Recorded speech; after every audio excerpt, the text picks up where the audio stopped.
Falling for the Nanny. Chapter 1. The house was too quiet.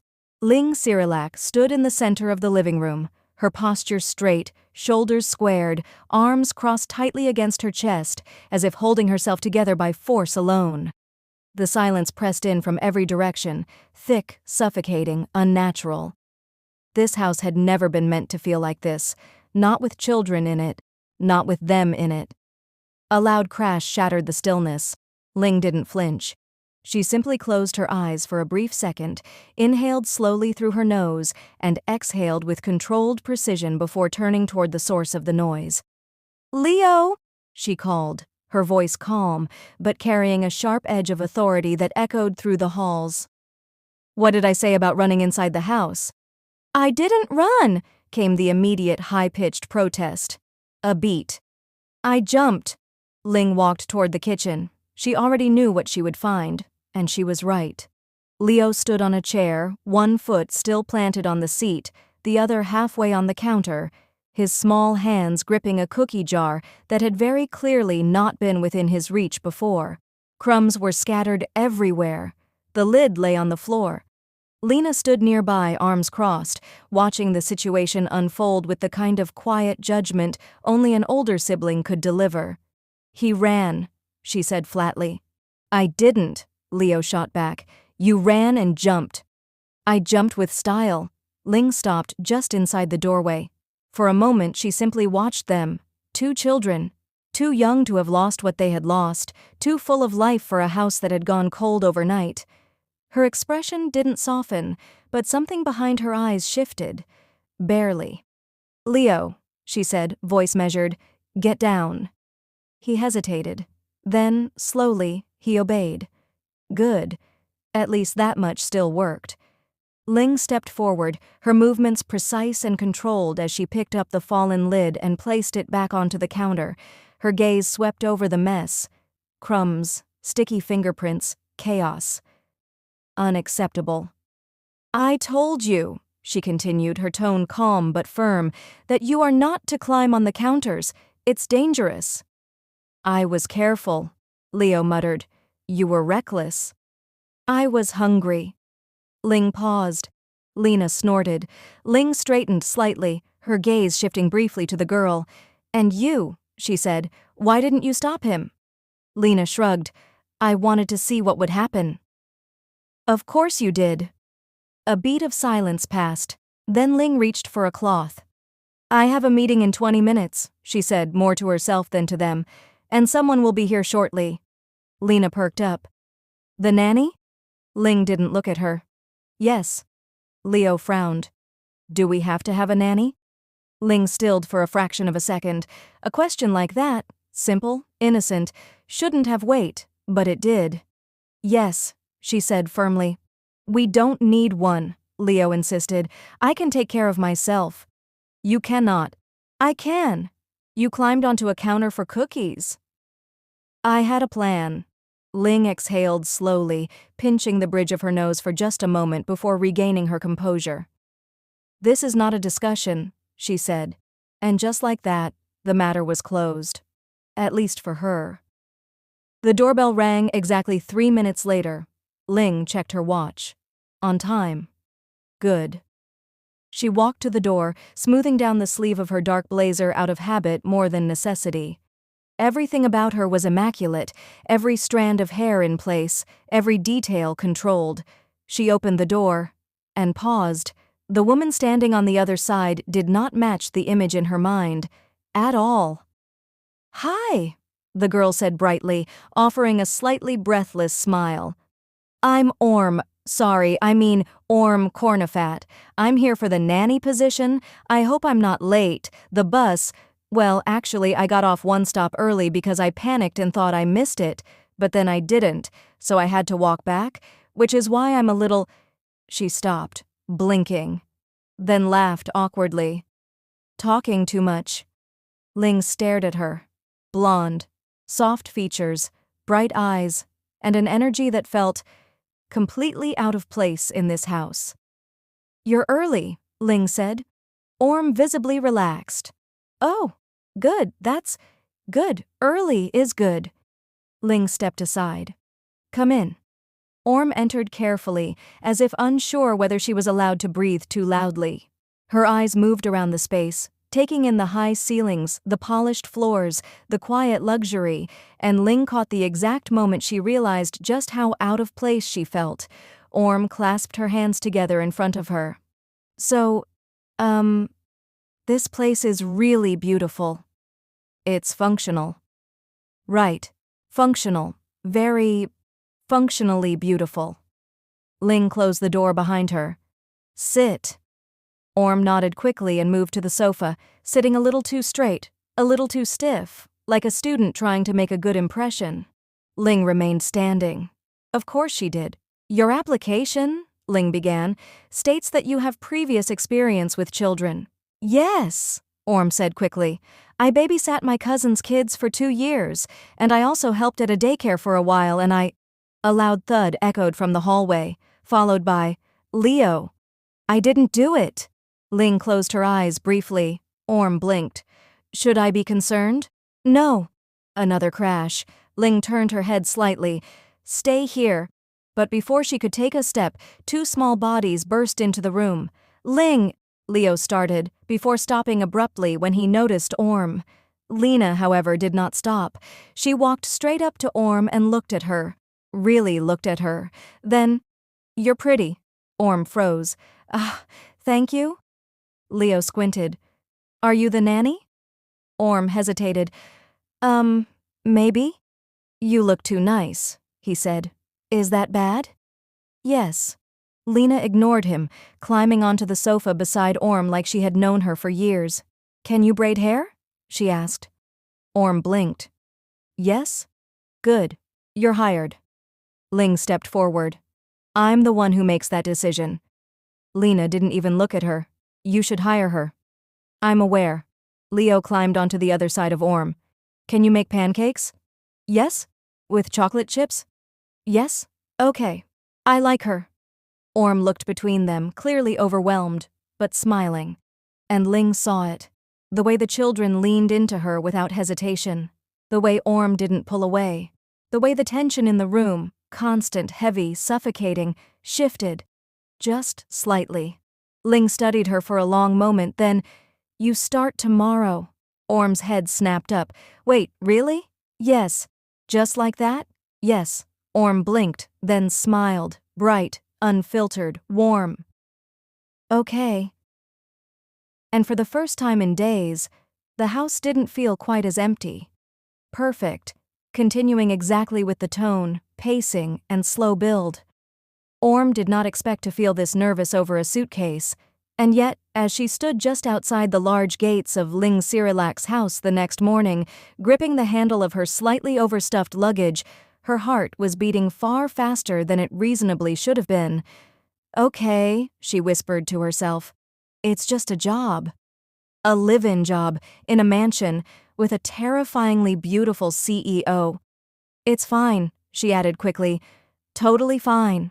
She pressed the intercom before she could overthink it. A brief pause, then, Come in. Ling's voice. Even through the speaker, it was calm, controlled, and somehow still intimidating.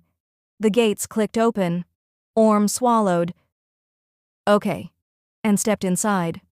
The house looked even bigger in daylight. Orm had noticed it yesterday, of course, but now, walking up the path with her suitcase rolling behind her, she felt it more. The space. The quiet. The way everything looked perfect, but untouched. Like a showroom. Not a home. She barely had time to take it in before the front door opened. Ling stood there, already dressed for work, dark-tailored suit, hair perfectly styled, expression composed. She looked like she belonged on the cover of a business magazine. Orm suddenly became very aware of her own outfit. Soft cardigan, simple dress, slightly messy ponytail. Good morning, Orm said quickly, straightening up. Ling gave a small nod. You're on time. Orm smiled. I said I would be. Ling stepped aside. Come in. Orm wheeled her suitcase inside, trying not to stare too much, but failing a little. Everything was so clean, so organized, so quiet. Too quiet. Your room is upstairs, Ling said, already walking ahead. I'll show you. Orm hurried after her. They moved through the house quickly, Ling's pace efficient, purposeful. Orm had to take slightly faster steps just to keep up. This way. Up the stairs. A turn. Then Ling stopped in front of a door and opened it. This will be your room. Orm stepped inside. And froze. It wasn't just a room, it was bigger than her entire bedroom back home.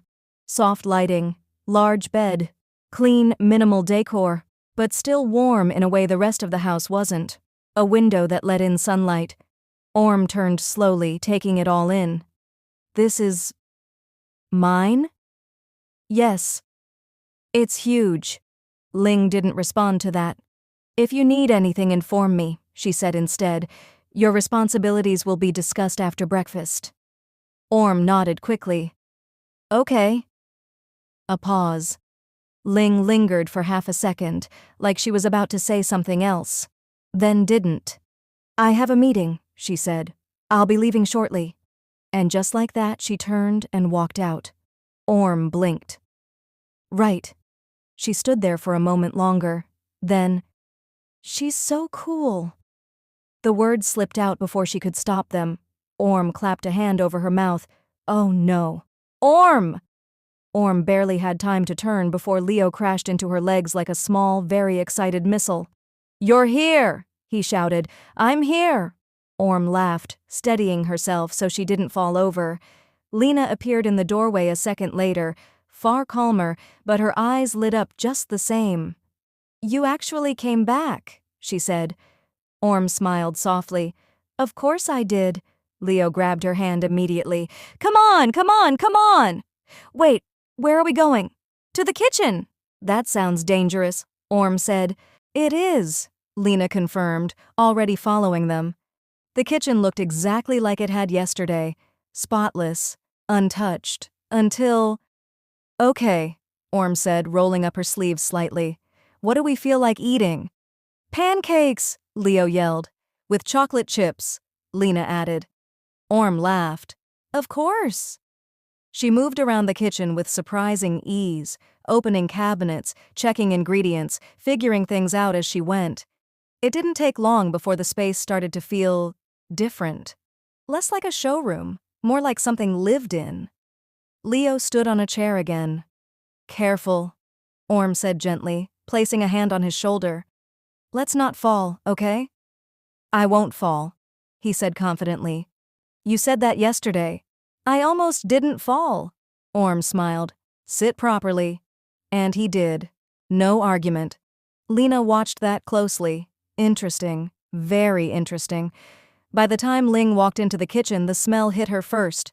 Warm, sweet, familiar. She stopped in the doorway. Orm stood by the stove, focused, carefully flipping a pancake while Leo provided very unnecessary commentary. That one's mine. They're all yours, Orm said. No, that one specifically. Okay, that one specifically. Lena sat at the counter, already eating. Ling's gaze moved slowly across the scene. The mess, the noise, the... life. Her jaw tightened slightly. This is not... She stopped. Orm turned, startled. Oh, good morning, again. Ling's eyes flicked to the counter. Flour. A small spill of milk. Chocolate chips scattered like casualties of war. This is not how this kitchen is maintained, Ling said. Orm froze. Oh, sorry, I'll clean it, Leo added quickly. You will not, Ling said. I can help, Lena offered. Orm stepped in quickly. I'll take care of it, I promise. I just wanted to make them something nice before... Ling looked at her, really looked this time, flustered, apologetic, but still, smiling, still warm, still different. A pause. Then Ling exhaled softly. Make sure it's cleaned before you leave the kitchen. Orm blinked, then nodded quickly. Of course. Ling gave a small nod in return, and turned to leave. But she hesitated, just briefly. Her gaze shifted back. Leo laughing. Lena relaxed. Orm in the middle of it all. holding everything together without even trying. Ling looked away. "I'll be back this evening," she said, and then she left. Orm watched her go. Her heart did something weird, uncomfortable, fast. "Oh no," she whispered. Lena looked at her. "You like her?" Orm choked. "What? No!" Leo gasped. "You like Ling?" "I do not like Ling," Orm said quickly, a little too quickly. Lena raised an eyebrow. Orm turned back to the stove, flipping a pancake aggressively. She's very pretty," Lena supplied. "Yes, but that's not the point." "It's definitely the point," Leo said. Orm groaned. "Eat your pancakes." But even as she said it, even as she tried to brush it off, her thoughts betrayed her. The way Ling looked, the way she spoke, the way she stood, so composed, so controlled, and yet she didn't yell, she didn't get angry, she just watched, adjusted, allowed. Orm pressed her lips together. "I'm in trouble." And somewhere, far from the warmth of the kitchen, Ling sat in the back of her car, quiet, still, thinking. For reasons she didn't quite understand, her house no longer felt as empty. By the third day, everything felt different. Orm didn't know exactly when it had happened. Maybe it was the way Leo now refused to eat unless she sat next to him, or how Lena had started bringing her books to read together in the afternoons, or how the house, once so quiet it almost echoed, now carried laughter in small, unexpected bursts. But something had shifted, and somehow, Orm had become part of it. "Again," Leo demanded, bouncing slightly in his seat.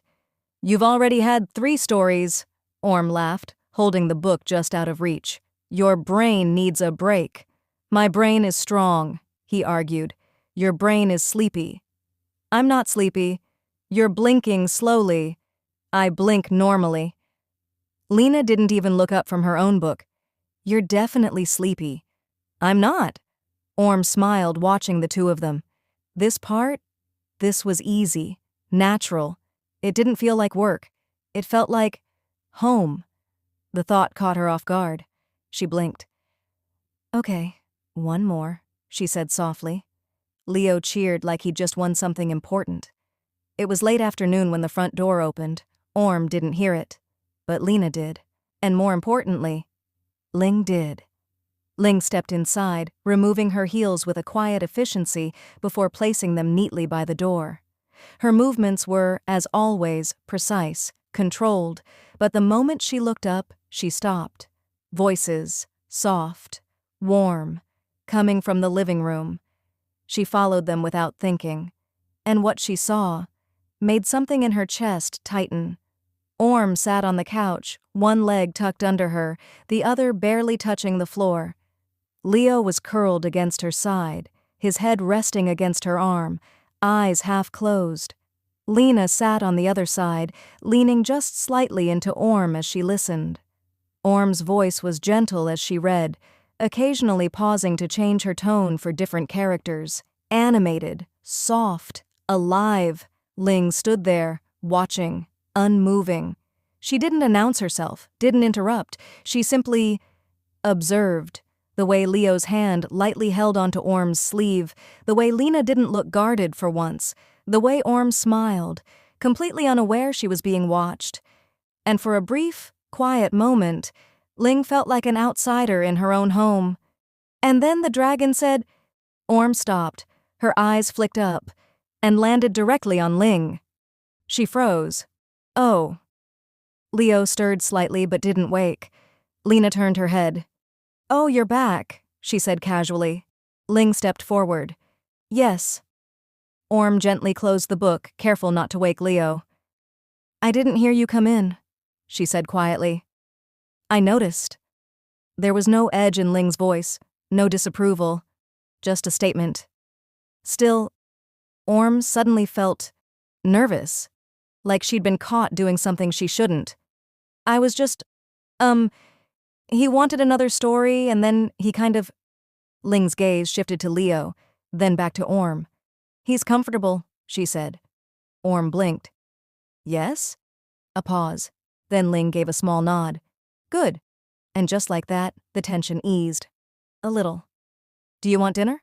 Orm asked, a bit too quickly. I mean, I can make something, or I already started something, actually. I wasn't sure when you'd be back, so I just… That's fine. Orm stopped. Fine? Yes. Oh. Ling moved further into the room. Her presence changed the space instantly, not colder, but sharper, more aware. Lena noticed it. Orm definitely noticed it. And even half asleep, Leo shifted slightly. Ling looked at him for a moment longer than necessary. Then, "You've done well," she said. Orm's brain short-circuited. What? With them, Ling clarified. Orm stared. Oh. A pause. Then, thank you. Her voice was softer now, and for some reason. Ling held her gaze just a second longer than she should have. That night, Orm couldn't sleep. She lay in her bed staring at the ceiling, her blanket pulled up just a little too high as if it could somehow shield her from her own thoughts. It didn't work. Nothing worked. Because her brain had decided to replay every single interaction she'd had with Ling over the past 3 days, in detail. Painfully vivid detail. This is bad, she whispered. Very bad. Because it wasn't just that Ling was attractive. That would have been manageable. This was worse, much worse. It was the way she spoke, the way she moved, the way she looked at her. No. Orm groaned and turned onto her side, burying her face into the pillow. No, no, no, no! This was not happening. She had known Ling for, 3 days? That was not enough time to develop a crush. That was ridiculous. Unprofessional. Embarrassing. Dangerous. I'm in trouble, she mumbled into the pillow. Because the worst part? It didn't feel like a small crush. It felt like the beginning of something she wouldn't be able to control. Meanwhile, Ling sat alone in her study. The house was quiet again, but not the same kind of quiet, not empty, just still. Her laptop sat open in front of her, unread emails, unfinished work, ignored. Her mind was elsewhere, unfocused. And Ling Cyrillac did not like being unfocused.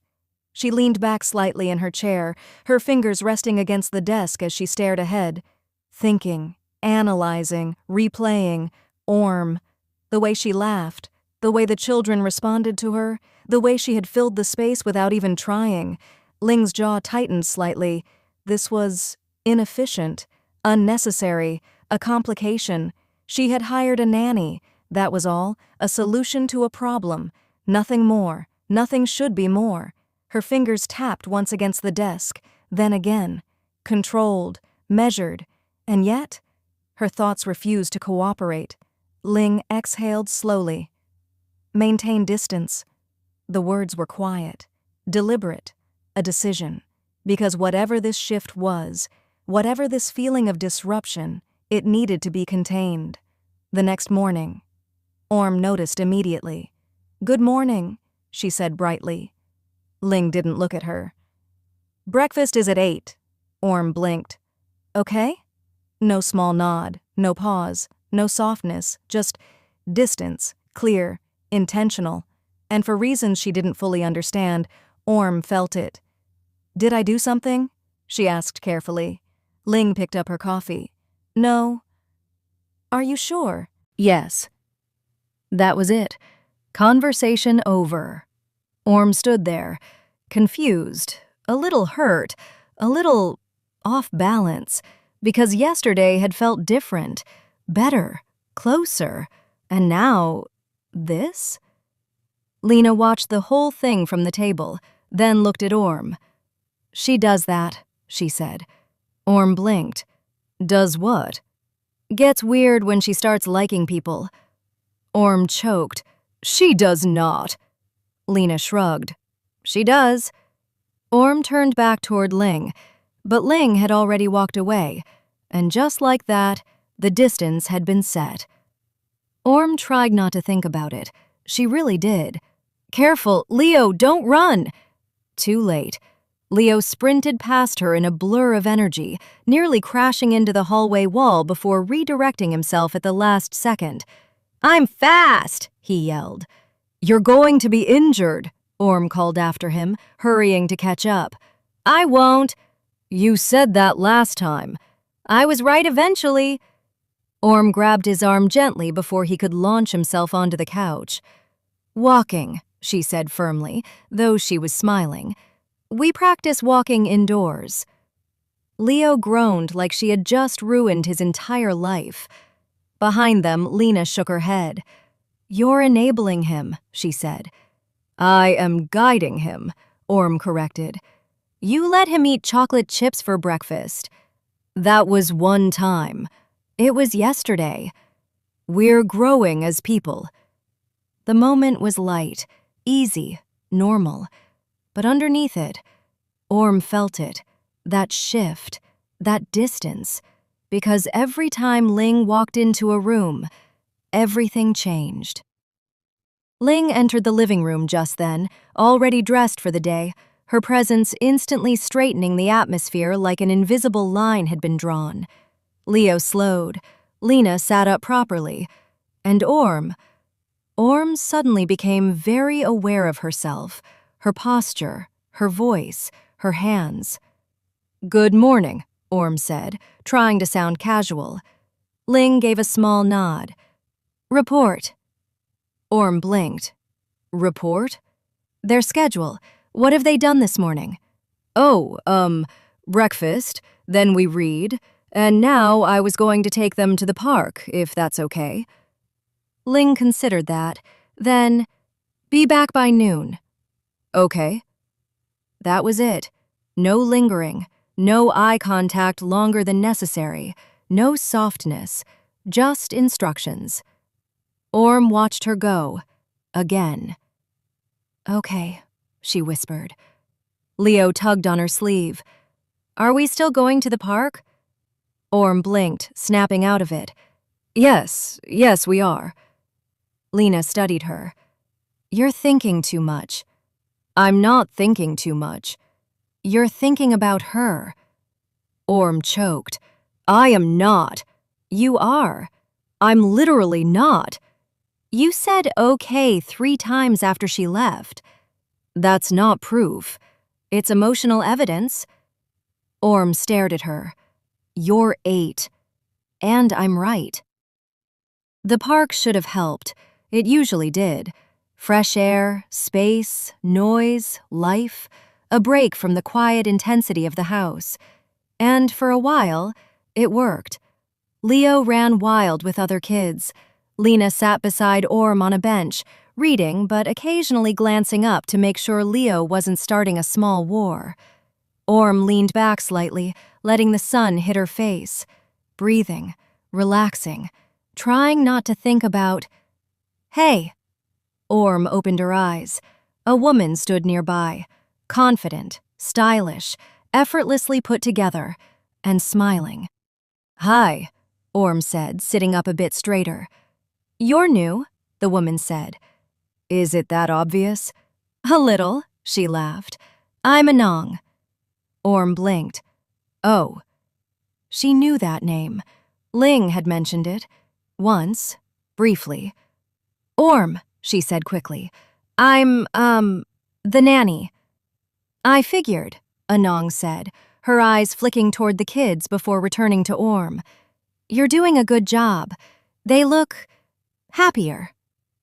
Orm softened slightly. "I try." Anong studied her for a moment, not in a rude way, but in a way that felt knowing. "So," she said casually, "how is she?" Orm hesitated. "Ling? Is there another she in that house that terrifies people?" Orm laughed awkwardly. "She doesn't terrify people." Anong raised an eyebrow. "Okay, maybe a little." "Thought so." A small pause. Then Anong tilted her head slightly. "And you?" she asked. "Are you scared of her?" Orm opened her mouth, closed it, then, "No." Not scared. That wasn't the right word. Good, Anong said, smiling again. She needs someone who isn't. Orm blinked. Needs? Anong just shrugged. You'll see. That evening, everything went wrong. Orm was in the kitchen, finishing up dinner, when she heard Ling's voice from the hallway. You didn't have to come all the way here. A second voice answered, light, familiar. Oh, please, you sounded stressed. I'm being a good friend. Orm stilled. Anong. They were here? Together? Orm hesitated, then moved quietly toward the hallway. She didn't mean to eavesdrop. She really didn't. But, I'm fine, Ling said. You're never fine, Anong replied. You're controlled. That's different. A soft sound, a laugh, Ling's laugh. Orm froze. She had never heard that before. Not like that. Not relaxed. Not warm. You should stay for dinner, Ling said. Orm's heart dropped. Stay. Dinner. Together. Are they? They've already eaten. They? The children. And the nanny. A pause. Then, the nanny. There was something in Anong's tone. Something teasing. Something knowing. Orm stepped back quickly, her chest tightening. She didn't hear the rest. Didn't want to. Because suddenly, it made sense. The distance, the coldness, the pulling away. Of course. Ling wasn't distant because of her. Ling was distant because she already had someone. Later that night, Orm sat on her bed, her suitcase open, clothes folded, neatly, carefully, like if she kept everything organized, her feelings would follow. They didn't. When Ling walked into the living room, Orm was waiting, standing, still, determined. Ling paused. What is it? Orm swallowed. I need to talk to you. Ling stepped closer. Then speak. Orm took a breath, steady, controlled, professional. I'll be resigning, she said. I'll leave tomorrow. Silence. Heavy. Immediate. Ling's expression didn't change, but something in her eyes did. Sharp. Focused. No. Orm blinked. No? You won't. And just like that, everything was about to explode. Ling didn't raise her voice. She didn't need to. No. The word was calm, firm, final. And yet, Orm felt it hit her like something much heavier. No? Orm repeated, her voice smaller than she intended. Ling stepped closer. You won't, she said again. Simple, controlled, as if the decision had already been made, as if Orm had no part in it. And that made something in Orm tighten. With all due respect, Orm said, forcing her voice to steady, that's not your decision. Ling's gaze sharpened. It is, she replied. You are employed here. You do not simply decide to leave without discussion. It's not. Orm stopped herself, swallowing down the emotion rising in her chest. It's not about the job. Ling went still. Then explain. Orm hesitated, because how was she supposed to say this? How was she supposed to admit that the reason she was standing here, the reason she was leaving, had nothing to do with schedules or responsibilities or contracts, and everything to do with the way her heart felt like it was doing something stupid every time Ling walked into a room? I just think, Orm said slowly, carefully, that it would be better if I wasn't here. For whom? Ling asked immediately. For... Orm exhaled. For you. Ling's brows drew together slightly. Explain. Orm let out a quiet, almost disbelieving laugh. You really don't see it? See what? This. She gestured vaguely between them. This situation. Ling didn't respond, which somehow made it worse. You have your life, Orm continued, her voice a little tighter now. Your work, your relationships. Ling's eyes flickered. My relationships? Orm swallowed. There it was. No going back now. Yes, she said. Your girlfriend. Silence. Complete, absolute. Ling stared at her. My what? Orm felt her face heat immediately, but she forced herself to continue. The woman from earlier, she said. Anong. Ling didn't move, didn't blink, didn't... You believe Anong is my girlfriend? It wasn't a question. It was a statement. Flat, carefully controlled. Orm's confidence faltered slightly. Isn't she? Ling let out a slow breath, and for the first time since this conversation started, something cracked. Not anger, not frustration. Something closer to disbelief. She is not my girlfriend, Ling said, each word precise, clear, measured. She is my best friend. Orm blinked. Oh. A pause, then, oh. Silence stretched between them, long, awkward, heavy in a completely different way now. You were jealous. Ling's voice was quieter this time, still controlled, but softer. And that made it worse. I was not jealous, Orm said immediately, far too quickly. Ling tilted her head slightly. You resigned because you believed I was involved with someone else.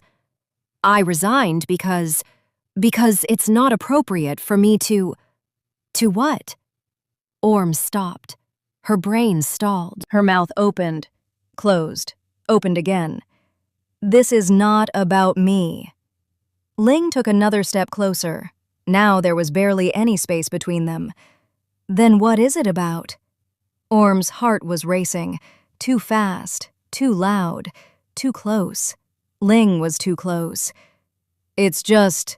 Orm started, then shook her head. You deserve someone who isn't your employee, and I shouldn't be feeling things that make this complicated, and it's easier if I just... Leave? Orm looked down. Yes.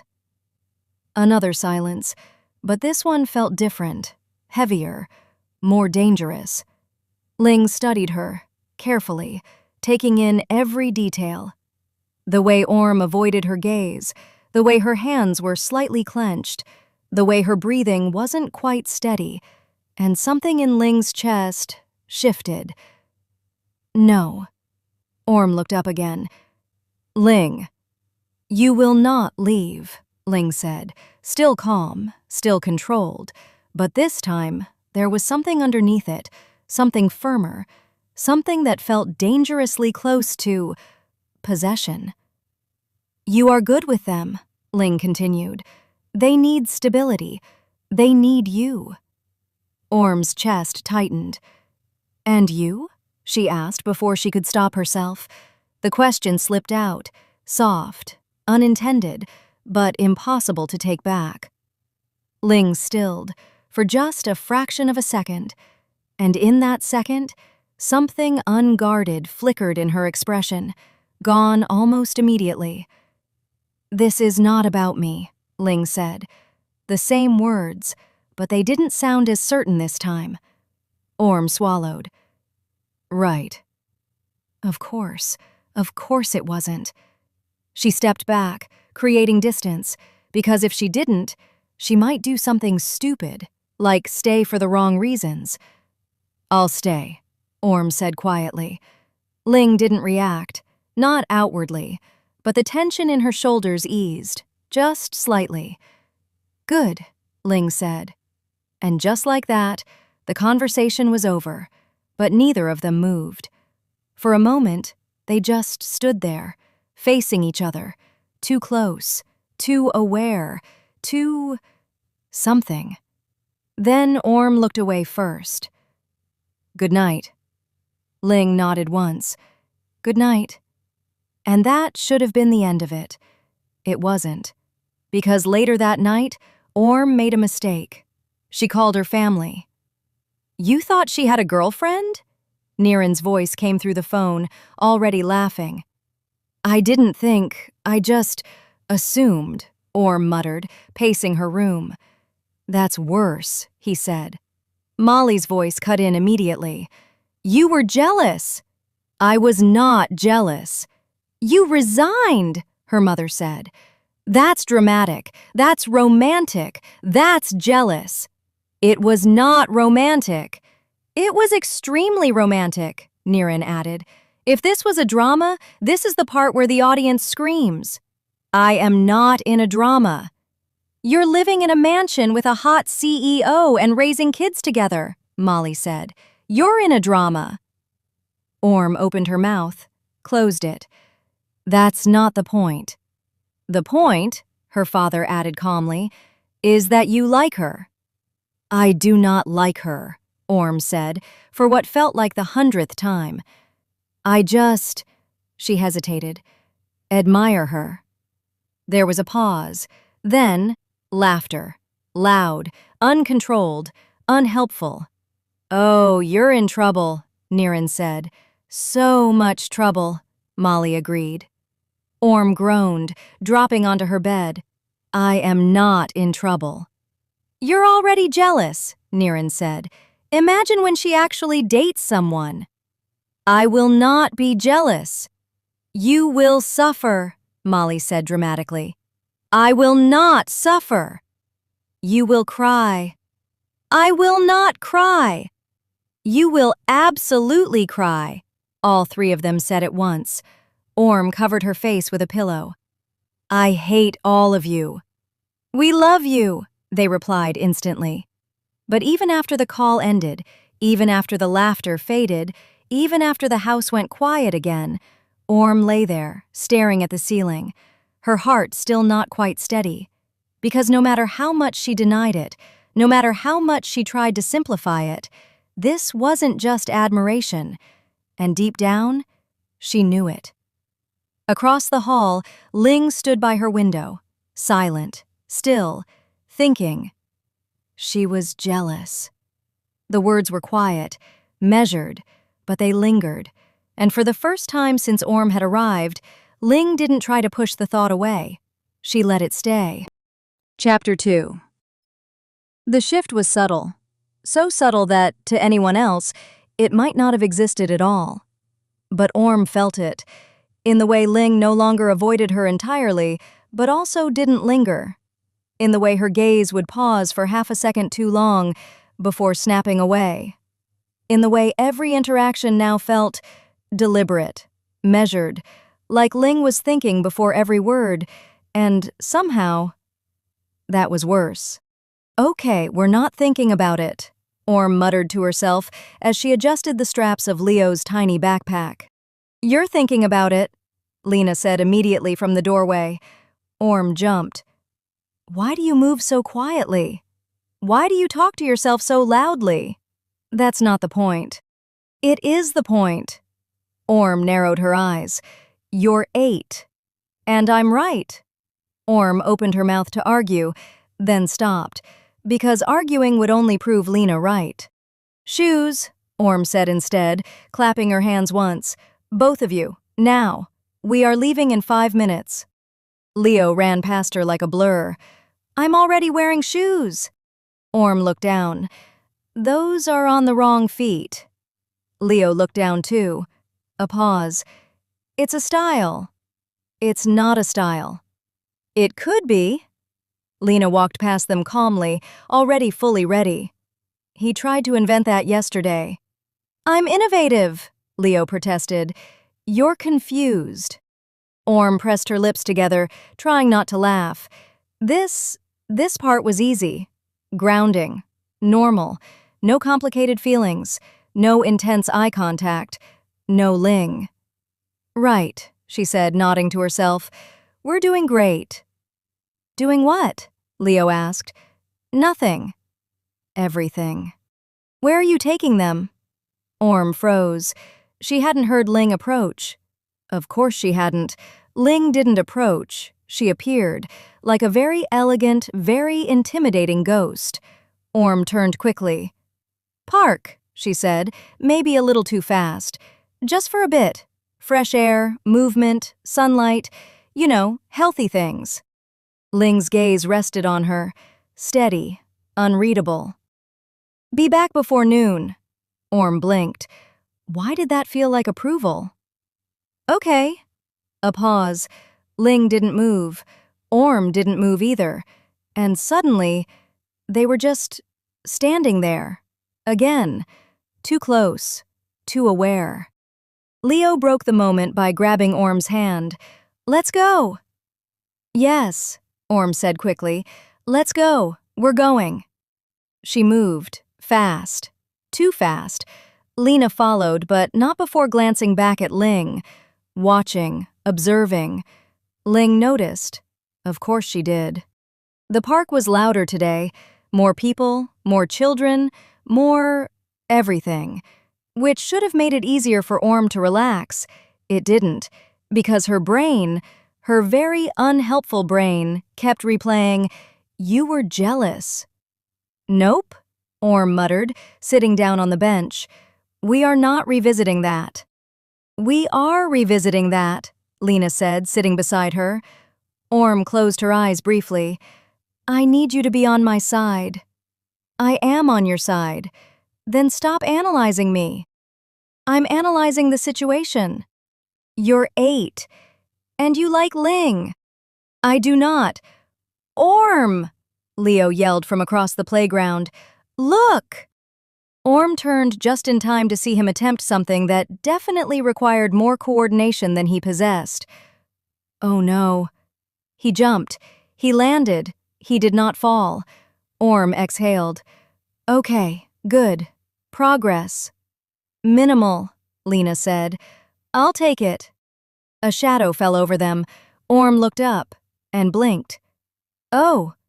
The woman standing in front of them smiled, confident, warm, put together in a way that felt effortless. I was hoping I'd run into you again, she said. Orm straightened slightly. Hi.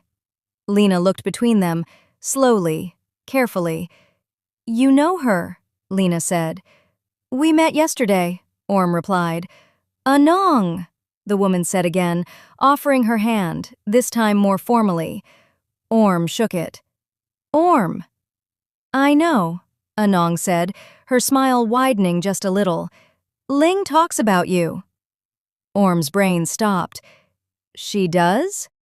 Lena leaned in slightly, interested, very interested. Briefly, Anong added casually, but still. Orm felt something warm and dangerous spark in her chest. Oh, she said again, because apparently that was all she could say around this woman. Anong glanced toward Leo. He's energetic. That's one word for it, Orm said. I like you, Anong said suddenly. Orm blinked. Thank you? You're different. From... Anong didn't answer that directly. Instead, she tilted her head slightly. Have you had lunch? Orm hesitated. Not yet. Then let me fix that, Anong said easily. There's a cafe just across the street. Kid-friendly, good food, my treat. Orm blinked again. Oh, you don't have to... I want to. Simple, confident, no room to argue. Orm hesitated. This felt normal, friendly, harmless, right? Lena nudged her. Say yes. Why are you like this? Say yes. Orm sighed. Okay. Anong smiled. Great. And just like that, a very small, very innocent decision began a much bigger problem. Ling was not supposed to be there. She knew that. logically, objectively. She had left the house for a reason: work, meetings, responsibilities, things that required her attention, things she was very good at. And yet, she found herself stepping out of the car near the park. 5 minutes, she muttered to herself, just to check, just to ensure everything was fine. That was all. Nothing more. Nothing unnecessary. Nothing. Her steps slowed. Across the street, through the glass windows of a small cafe, she saw them. Orm, the children, and Anong. Ling stopped, completely still. Inside, the scene was easy, relaxed. Leo was talking too loudly. Lena was watching everything like she always did. Orm was smiling. Of course she was smiling. And Anong was leaning slightly forward, engaged, interested, focused, on Orm. Ling's jaw tightened, just slightly, barely noticeable, except she noticed. Her fingers curled once at her side, then relaxed, controlled, measured, rational. This meant nothing. It was a conversation, a casual interaction, a coincidence. And yet, her gaze didn't move, not when Anong laughed, not when Orm laughed back, not when Leo interrupted them both, not when Lena looked between the two women and smirked. Ling exhaled slowly. Irrelevant. The word was quiet, deliberate, a decision. She turned, walked away, got back into the car, closed the door. Office, she said. But for the first time in a long time, her mind wasn't entirely on work. Back at the cafe, Orm had no idea she had just been perceived, judged, analyzed, and silently reacted to. So, Anong said, stirring her coffee, how long are you planning to stay? Orm hesitated. I'm not sure. That sounds bad, Orm added quickly. It sounds temporary, Anong corrected. Is that bad? Anong looked at her, really looked, then smiled. That depends, she said, on what you want. Orm blinked. I don't think it's that simple. It never is. A pause. Then, and Ling? Anong asked lightly. Orm choked on her drink. Lena didn't even pretend not to listen. What about her? Anong's smile turned just a little sharper. Do you like working for her? Orm's brain. Abort mission. Yes, she said quickly. Very professional, very organized, very CEO. CEO is not an adjective. It is now, Anong laughed. Orm relaxed, just a little. She's difficult, Anong said casually. Orm blinked. She's not that bad. Interesting. Very interesting. Anong leaned back slightly. And you're defending her. I'm not defending her, I'm just clarifying. Lena sipped her juice, watching, collecting data. Careful, Anong said lightly. She's not easy to deal with. Orm smiled softly. I know. And somehow, that answer carried more meaning than it should have. Anong noticed. Of course she did. And for the first time, she looked genuinely entertained. The sky darkened without warning. One moment, sunlight, warmth, easy laughter. The next, wind, sharp, sudden, and then thunder. Leo froze mid-sentence. What was that? Orm looked up.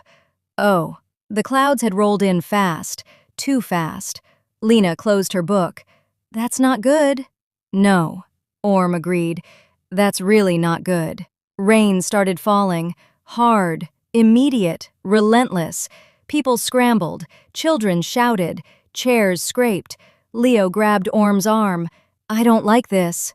It's okay, she said quickly, pulling him closer. We're okay. But the rain didn't slow. It got worse. And the cafe was suddenly very full, very crowded, very trapped. Orm looked toward the door, then back at the kids, then at Anong. Okay, she said, forcing a smile. Change of plans. Outside, thunder cracked again, and somewhere across the city, Ling looked up from her desk, her expression tightening, for no reason she could logically explain. The storm didn't pass. It settled, heavy, loud, unrelenting. Rain slammed against the cafe windows in thick sheets, blurring the outside world into nothing but gray movement and distorted light. Thunder followed too closely behind each flash of lightning, sharp enough to make the glass tremble. Leo flinched, hard. Orm noticed immediately. Hey, it's okay," she said softly, pulling him closer so his side pressed against hers. "It's just a storm." "I don't like it," he mumbled, gripping her sleeve. "I know." Another crack of thunder. He buried his face into her arm. Orm didn't hesitate. She shifted slightly, wrapping an arm around him, her hand coming up to gently cradle the back of his head. "It's okay," she repeated, softer this time. "I've got you." Lena watched, quiet, observant, always observing. "You can't hear it as much if you talk," Orm added gently. "So, we should talk." Leo peeked up slightly. "About what?" Orm smiled. "Important things." "Like what?" "Like, what the best dinosaur is." Leo immediately sat up a little.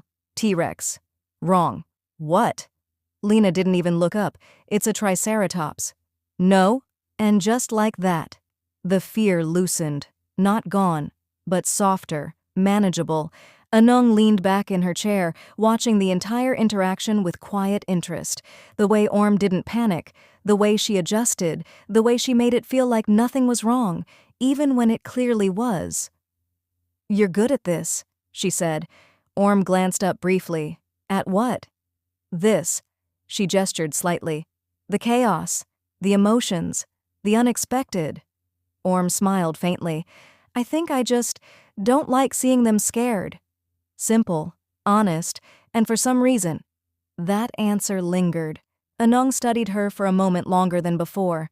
Then, her phone buzzed. She checked it, paused, then looked back up. "Well," she said lightly, "this just got more interesting." Orm blinked. "That's not a reassuring sentence." Anung turned the phone slightly. "Ling?" Orm's heart dropped. "What?" She asked where I am. A beat. "And?" Orm asked carefully. Anung smiled. "I told her." "You told her what?" "That I'm at a cafe." A pause. Then, "With you." Orm choked. "Why would you, Anung just sipped her coffee. Casual, unbothered. "I'm curious." "About what?" Anung's eyes flicked up, sharp, amused. "About what happens next." Orm stared at her. "You're dangerous." "I've been told." Thunder cracked again, louder this time. Leo flinched back into Orm instantly. She held him without thinking, but her mind, her very unhelpful mind, was no longer on the storm. It was on one thing: Ling, knowing, Ling, coming. "Oh no," Orm whispered. Lena looked at her. "You're doing it again." "I'm not doing anything." "You're spiraling." "I am not spiraling." "You said 'oh no' out loud." "That's not evidence. It's emotional evidence." Orm pressed her lips together. Hard, because this was bad. Not because anything had actually happened, but because of what it felt like. Because Ling seeing her here, with Anong, laughing, talking, looking comfortable, after everything that had already happened, after the jealousy, after the misunderstanding, after— "Okay," Orm said quietly, mostly to herself. "We're fine. This is fine. Nothing is happening." Lena gave her a look. "You're not convincing." "I'm convincing enough." "You're not." "I'm trying." Ling arrived faster than she should have, faster than made sense, faster than was reasonable, but the moment Anong's message had come through, "I'm at a cafe," with Orm, something in her head shifted. Not panic, not urgency, just a decision. And Ling Sirilak always acted on decisions. The car barely stopped before she stepped out. Rain hit immediately. Cold, sharp, unforgiving. She didn't hesitate, didn't pause, didn't reconsider. By the time she pushed the cafe door open, her presence hit the room before her voice ever could. Orm felt it, instantly. Her spine straightened before she even turned. "Oh no," she whispered again. Lena followed her gaze, then smiled, slow, knowing. Leo looked up. Ling! He jumped off the chair and ran straight toward her. Ling caught him automatically. Of course she did. Her movements were precise, even now, even slightly damp from the rain. Careful, she said, steadying him. I don't like the storm, he said immediately. Ling's expression softened, barely. I know. She set him down. Then, her gaze lifted and landed directly on Orm. Everything stilled, just for a second. The noise, the people, the storm outside, all of it faded. Because that look, that exact look, was new, focused, sharp, and something else, something Orm couldn't quite name, but definitely felt. You're here, Orm said. Brilliant, incredible, no notes. Ling's gaze didn't waver. Yes. A pause. Then, you're not. Orm blinked. What? You were supposed to be back before noon. Oh no, time. Time existed. Orm had forgotten that. There was a storm, she said quickly, gesturing vaguely toward the literal chaos outside. And Leo, he doesn't like thunder, and it got really heavy really fast, so we just stayed inside, here. Ling's eyes flicked to Leo, then back to Orm, assessing, calculating. You made the correct decision. Orm exhaled. Oh, okay, good. But the tension didn't leave, because Ling's attention shifted, slowly, deliberately, to Anong. Interesting choice of company, Ling said. Calm, neutral, careful. Anong smiled like she'd been waiting for that exact line. I could say the same. A beat, then, I like her, Anong added. Orm nearly choked again. Ling didn't react, not visibly, but her gaze returned to Orm, just for a second, longer than necessary. I see. 3 words, completely neutral, and yet something underneath them wasn't. Orm felt it, didn't understand it, but felt it. Lena definitely noticed. She leaned slightly toward Orm. Now she's doing it. Doing what? Orm whispered. Being weird. She's always weird. Not like this. Orm risked another glance. Ling had moved closer now, not sitting. Of course not. She stood, composed, controlled, but present, very present. You should return, Ling said. The storm will worsen. I figured, Orm said quickly. We were just waiting for it to calm down a bit, but it won't, Ling cut in. A pause. Then, I'll take you. Orm blinked. You don't have to. I wasn't asking. Oh, right. Of course she wasn't. Anong watched the exchange with open amusement. This is fun, she said lightly. No, it's not, Orm muttered. It is for me. I believe that. Ling ignored both of them. Her focus remained on Orm. Gather your things. Simple, direct, final. Orm stood automatically, because of course she did. Okay, Leo, shoes, Lena, your book. Don't forget your... I have it, Lena said calmly. I always have it. Right, of course you do.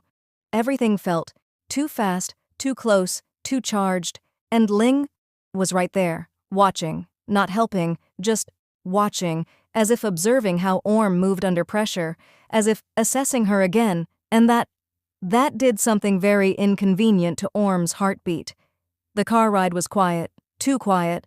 The storm outside was loud enough to fill the silence, but inside, everything felt contained, compressed.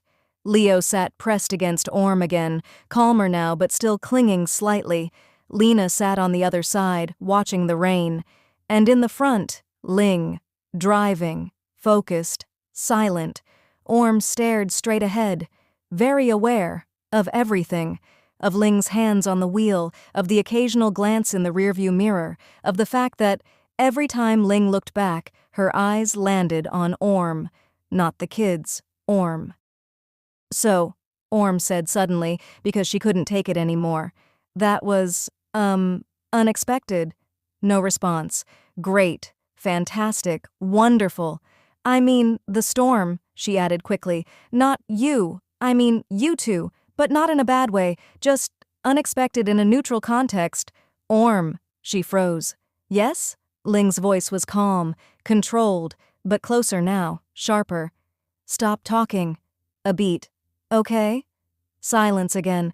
Lena leaned slightly toward her. You're making it worse. I know. You're panicking. I'm not panicking. You said unexpected in a neutral context. That's fair. Another flash of lightning, another roll of thunder. Leo shifted closer again. Ling noticed. Of course she did. Her gaze flicked to the mirror, then stayed. Does he always react like this? She asked. Orm blinked. To storms? Yes. Sometimes, Orm said softly. It depends on how loud it is. Ling nodded once, processing. Then, without another word, she reached over and turned the radio on. Low, soft, music, not loud enough to overwhelm, just enough to fill the space, to soften the storm. Leo's grip loosened, just slightly. Orm noticed, and something in her chest shifted, because that was care, quiet, controlled, but intentional. She looked up. Their eyes met, through the mirror, just for a second, and this time, Ling didn't look away first.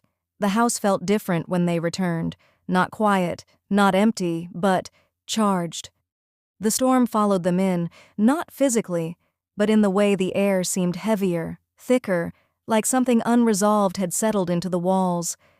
Orm barely had time to take off her shoes before Leo was tugging at her sleeve again. Stay with me, he said.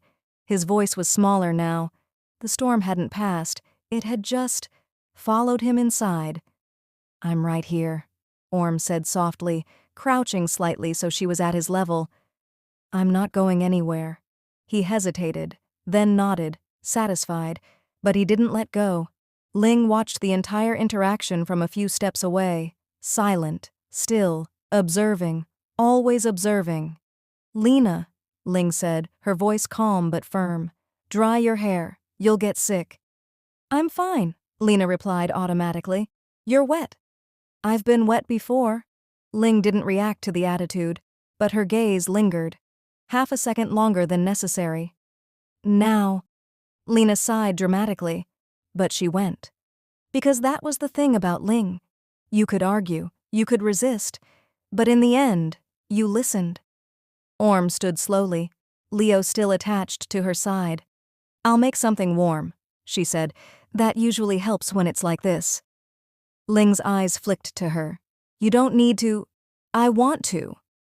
The words came out gently, not defensive, not hesitant. Just certain. Ling paused, just briefly, then nodded once. Fine.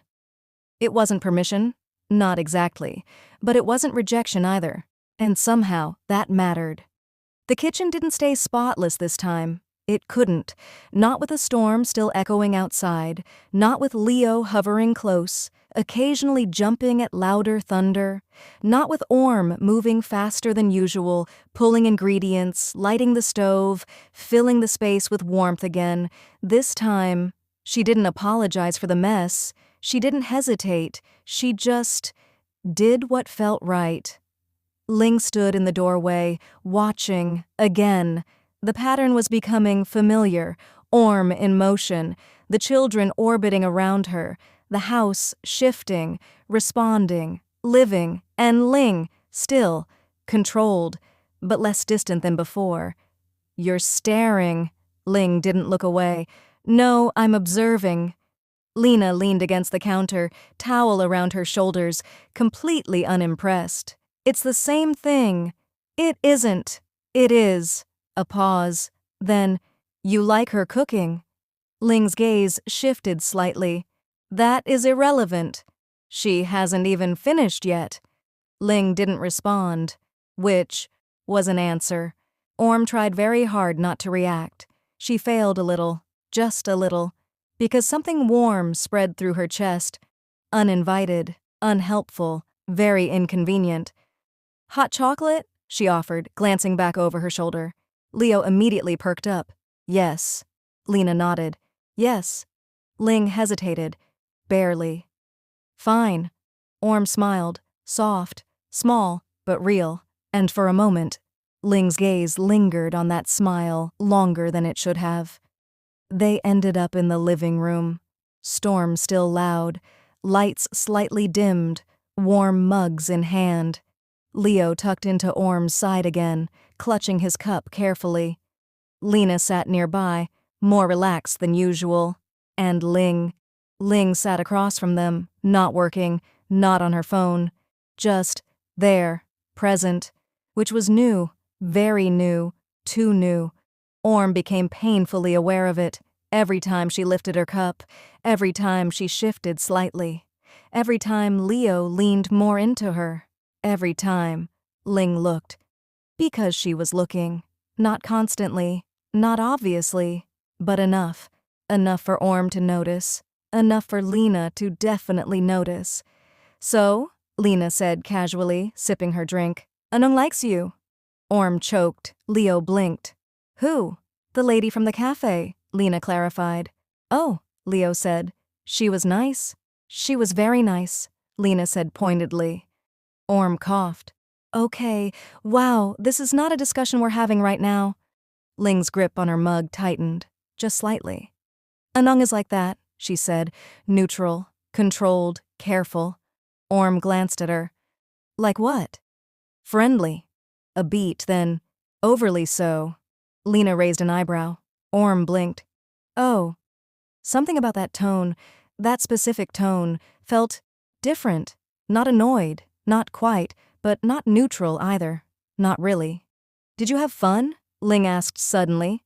Orm froze. "At the cafe?" "Yes." Simple question, simple answer. Should have been easy. "It was nice," Orm said carefully. "The kids enjoyed it." "That's not what I asked." Oh no. Orm's brain stalled. Lena leaned forward slightly. Invested. Very invested. "It was fine," Orm said quickly. Ling's gaze held, steady, searching. "Fine." Not a question, not quite a statement, just repeating it, testing it, and Orm, for reasons she couldn't explain, felt like she had answered wrong. Leo broke the tension by spilling a little hot chocolate on himself. "Oops." Orm immediately shifted. "Okay, careful? Let's clean that up." She set her mug down quickly, grabbing a cloth, focusing on something safe, something simple, something that didn't involve whatever that had just been. Ling watched her, again, that same look, that same something, and this time, it didn't go away. Later that night, the storm hadn't stopped. It had softened, but not enough, not completely. Orm was in the hallway when it happened. She hadn't meant to be there, hadn't meant to pause, but voices carried, soft, low, Ling, on the phone. "You shouldn't have done that." Anung, even through the speaker, recognizable. "Oh, come on," Anung said lightly. "It was harmless. It was unnecessary. It was interesting." A pause. Then, "You like her?" Orm froze, her breath caught, her heart stopped, for just a second. "No," Ling said, immediate, controlled, too fast. Anung hummed. "Sure." "This is not a discussion. It is when you show up in the middle of your workday because I'm having coffee with your nanny." Silence. Heavy. Ling didn't respond immediately, and that was enough. Anung laughed softly. "There it is." "There is nothing," Ling said, but her voice was quieter now, less certain. "Relax," Anung continued. "I'm not judging you. I'm just saying, it's been a while since you've reacted to someone like that." Another pause. Longer this time. "She is good with the children," Ling said finally. Deflection. Clear. Intentional. Anung didn't push. Not directly. "Of course she is," she said lightly. "But that's not why you looked like that." No response. And somehow, that silence said everything. Orm stepped back. Quiet. Careful. Heart racing. Because she shouldn't have heard that. She definitely shouldn't have heard that. But now, she had. And everything felt different. Ling ended the call. Slowly. Deliberately. Her expression unreadable, But her mind was not quiet, not controlled, not contained, because Anong's words lingered, annoyingly, persistently. "You like her." Ling exhaled slowly. No. The word was automatic, reflexive, a defense, but, for the first time, it didn't feel entirely true, and that was a problem. Orm lay in bed that night, wide awake, again. "This is bad," she whispered, worse than before, because now it wasn't just her. It couldn't be just her, right? "No," she said quickly. "No, no, no, we are not doing this." Because that would mean, she buried her face in her pillow. Hard. "This is professional," she mumbled. "This is a job. This is normal. Everything is normal." Silence. Then, "This is not normal." Across the hall, Ling stood by her window again. Storm fading, city quiet, mind not. For the first time in a long time, control felt unstable, and Ling Sirilak did not like that feeling. Not at all. Chapter 3. Ling. Sirilak did not get sick. It was not something that happened. Not in any meaningful way. Not in a way that interfered with her schedule. Not in a way that required attention. Certainly not in a way that required help. So when she woke up with a dull heaviness behind her eyes and a tightness in her chest that made her breathing feel slightly off, she ignored it. Of course she did. She sat up, moved, functioned, because that was what she did. What she had always done. What she would continue to do. By the time she stepped into the kitchen, everything looked normal, exactly as it should. Breakfast was already in progress. Orm stood by the counter, moving easily between tasks, her hair slightly messier than usual, sleeves rolled up just enough to reveal the casual comfort she seemed to carry into every space. Leo sat at the table, swinging his legs. Lena was reading. The house was alive again. Ling paused just inside the doorway, just for a second, taking it in. Then, she stepped forward. "Good morning." Orm turned immediately, bright, warm. "Good morning!" Too bright, too warm. Ling felt it instantly, that shift, that awareness. And for reasons she did not care to analyze, it irritated her. Not the greeting, not the tone, the effect. "Breakfast is ready," Orm added quickly. I can see that."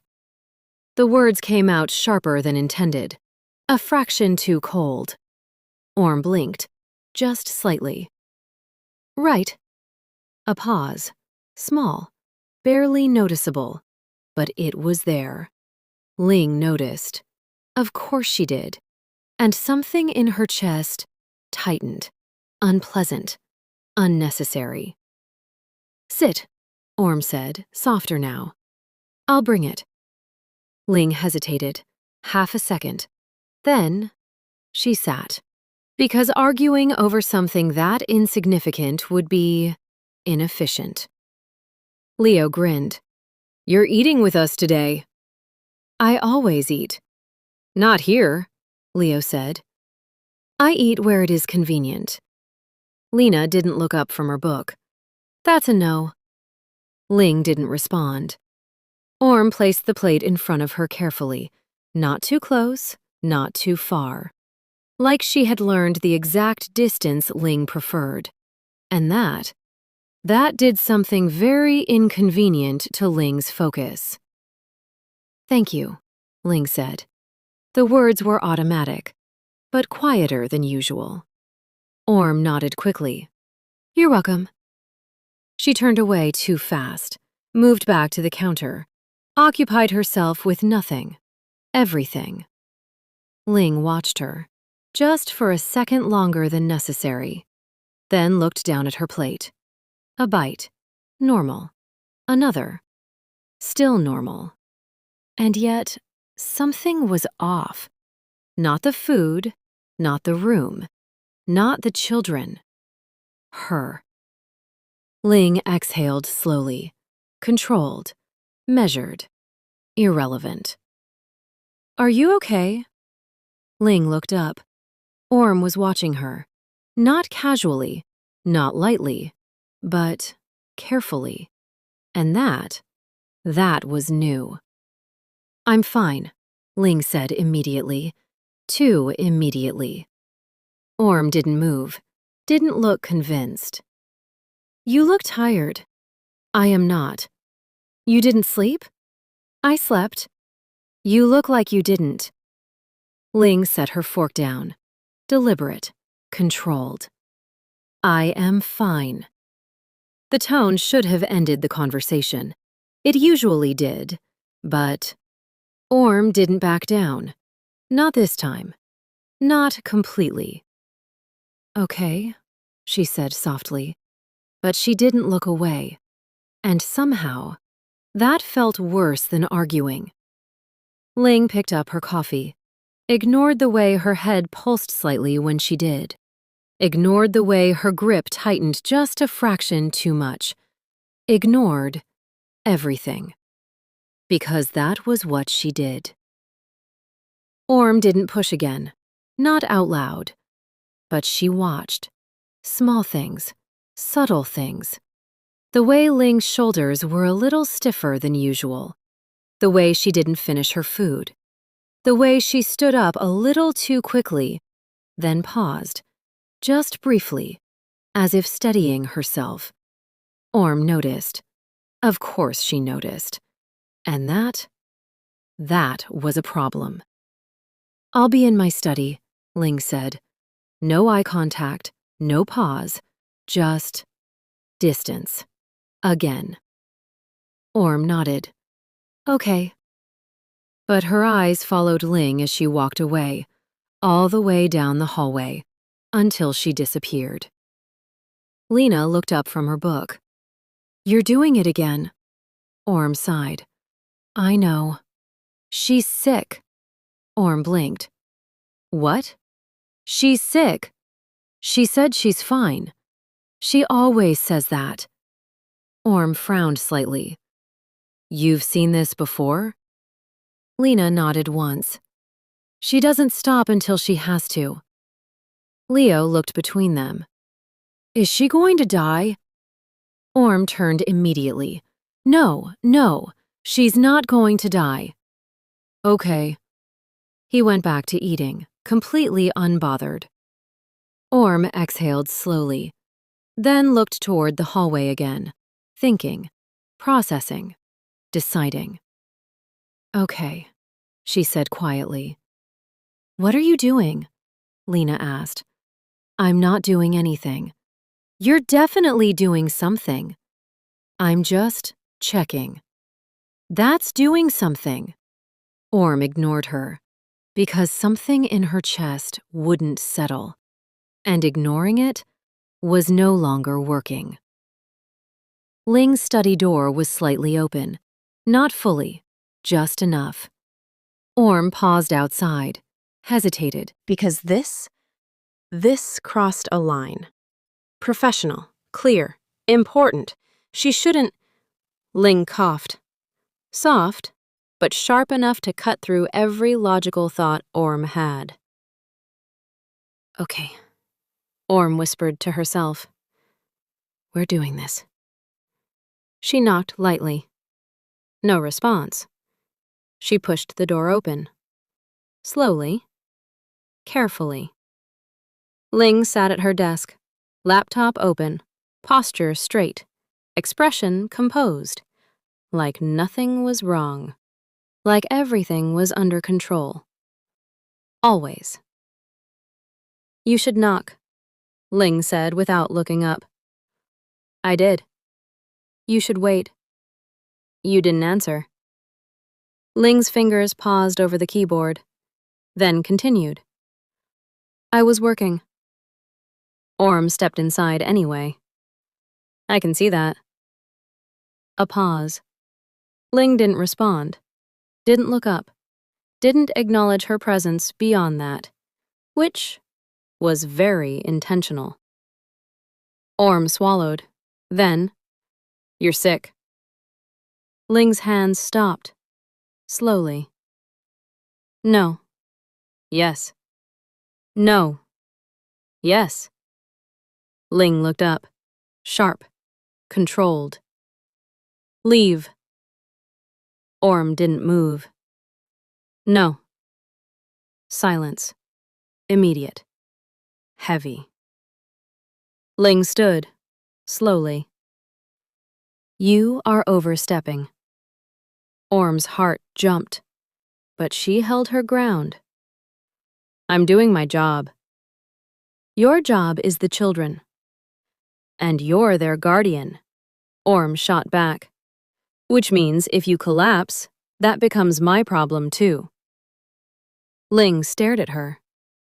That was new. No hesitation, no fluster, just direct.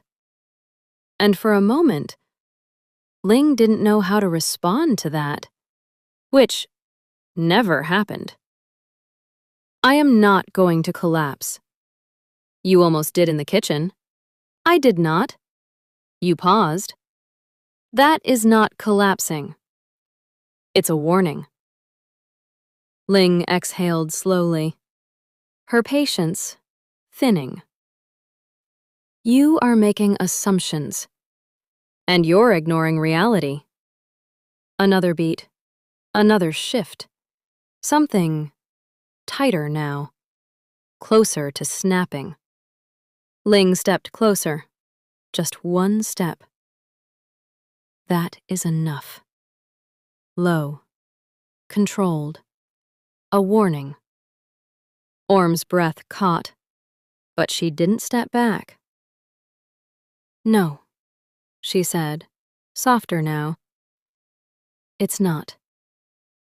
And that was the moment something changed.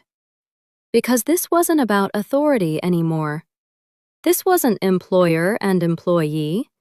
This was something else. Something neither of them had defined, and neither of them could control. "You need to rest," Orm said quietly. "I need to work." "You can't work if you pass out."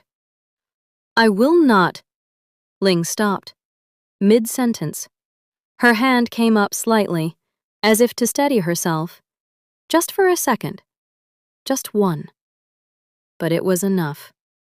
Orm moved immediately. No hesitation, no permission. Her hand wrapped gently, but firmly, around Ling's wrist. "Sit." The word wasn't sharp, wasn't commanding, but it wasn't soft either. It was certain. Ling stilled, completely. Her gaze dropped to where Orm was touching her. Then, slowly, lifted back up. Their eyes met, and suddenly, everything else disappeared. The room, the tension, the storm from yesterday, all of it, gone. Because that contact, that simple, accidental, completely inappropriate contact, felt like something much bigger. Orm realized it. Too late. Her fingers loosened slightly, but she didn't pull away. Not immediately. Ling didn't move, didn't speak, didn't look away. And for the first time, not just internally, but physically, Ling Sirilak let someone hold her there. Ling did not pull away. That was the first thing Orm noticed. Not the silence, not the tension, not the fact that her own hand was still wrapped around Ling's wrist. Just that Ling wasn't stopping her. And that was wrong. Ling Sirilak stopped people, corrected them, redirected them, maintained control at all times. But now, she stood there, still, allowing it.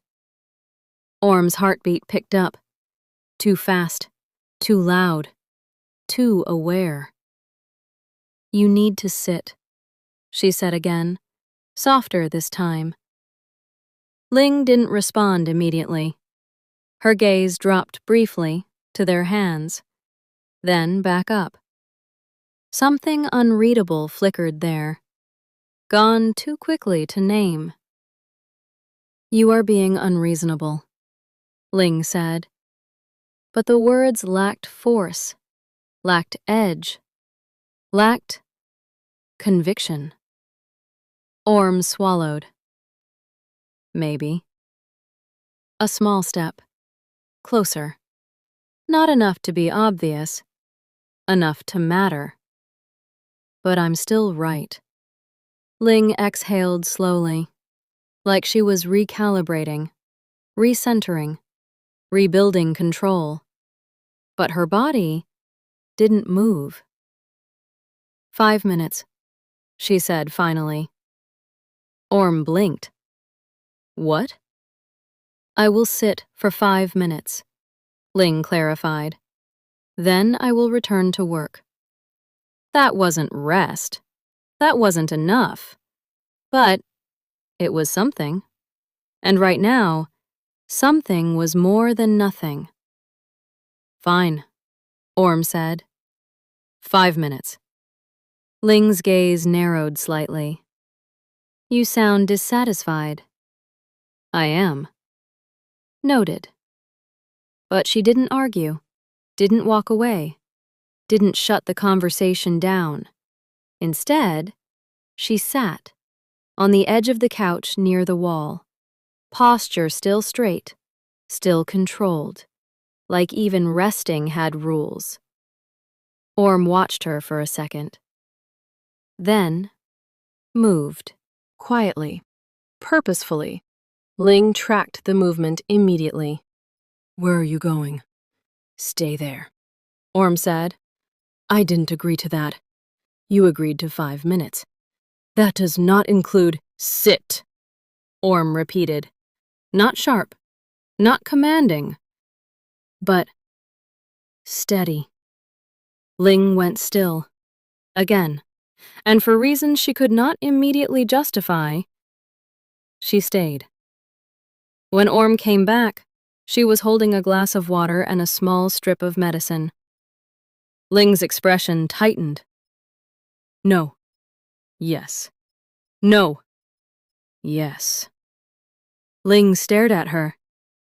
"This is unnecessary. You have a fever." "You don't know that." "I do." "You are not a doctor." "I don't need to be to see that you're not okay." Ling's jaw shifted slightly.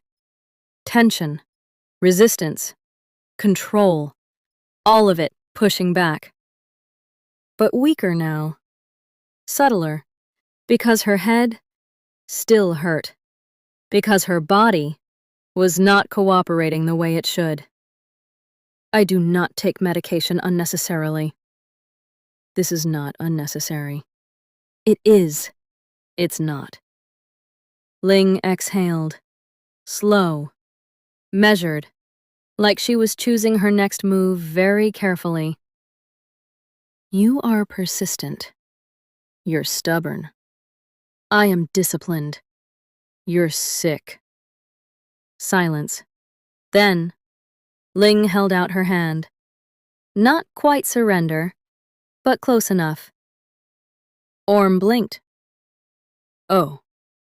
She placed the medicine in Ling's palm carefully, trying very hard not to think about the fact that their fingers brushed again. Trying very hard not to notice that Ling didn't pull away immediately this time either. Ling took the water, swallowed the pill, set the glass down. Done. Efficient. Controlled. But the moment lingered anyway. In the air. Between them. Unspoken. "You should lie down." Ling looked at her. Flat. No. Yes. No! Yes. I am not lying down in the middle of the day. You're sick. I am managing. You're barely functioning. I am fully capable. You almost fell. I did not fall. You almost did. I did not. Orm crossed her arms. Ling mirrored it. They stared at each other. Equal. Stubborn. Unmoving. And for a moment, it almost felt normal. Almost. Until Ling swayed. Just slightly. Barely noticeable. Except, Orm noticed. Of course she did.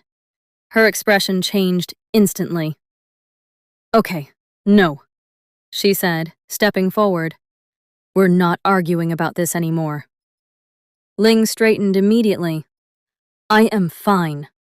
You're not. Orm reached out again.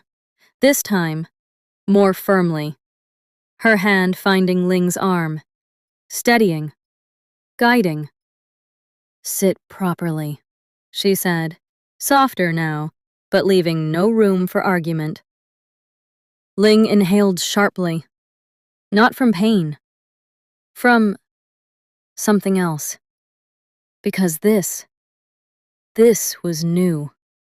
Not the care, not the concern, but the way it was given. Without hesitation, without fear, without asking. And for the first time, Ling didn't resist. She let herself be guided, let herself be moved.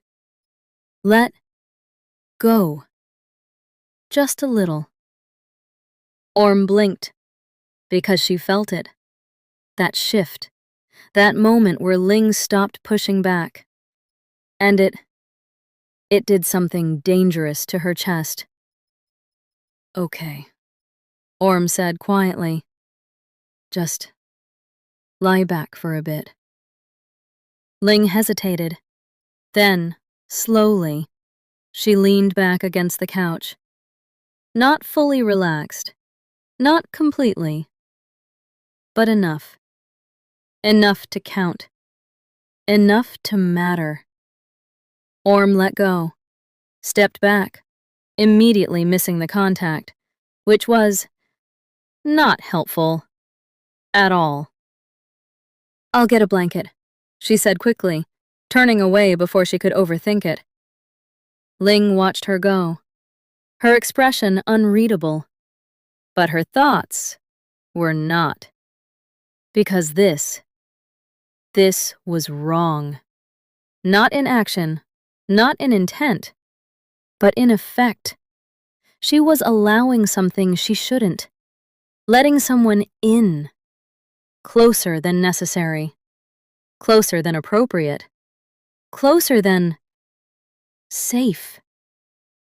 And yet, she didn't stop it. Didn't correct it. Didn't re-establish distance. Which meant she was choosing this, even if she didn't want to admit it. Orm came back with a light blanket, moved carefully, quietly, like the moment itself might break if she wasn't gentle enough. She started, then stopped. Is this okay? Ling looked at her. There was a pause, small, but significant. Yes. Orm nodded, relief flickering briefly across her face. She stepped closer, careful, slow, and draped the blanket over Ling.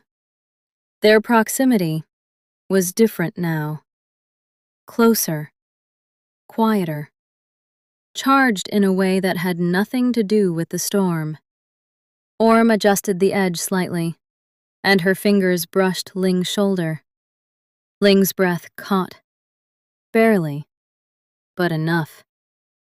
Orm froze. Sorry. You don't need to apologize. The words were soft. Too soft. And that made it worse. Because Ling didn't soften. Not like this. Not easily.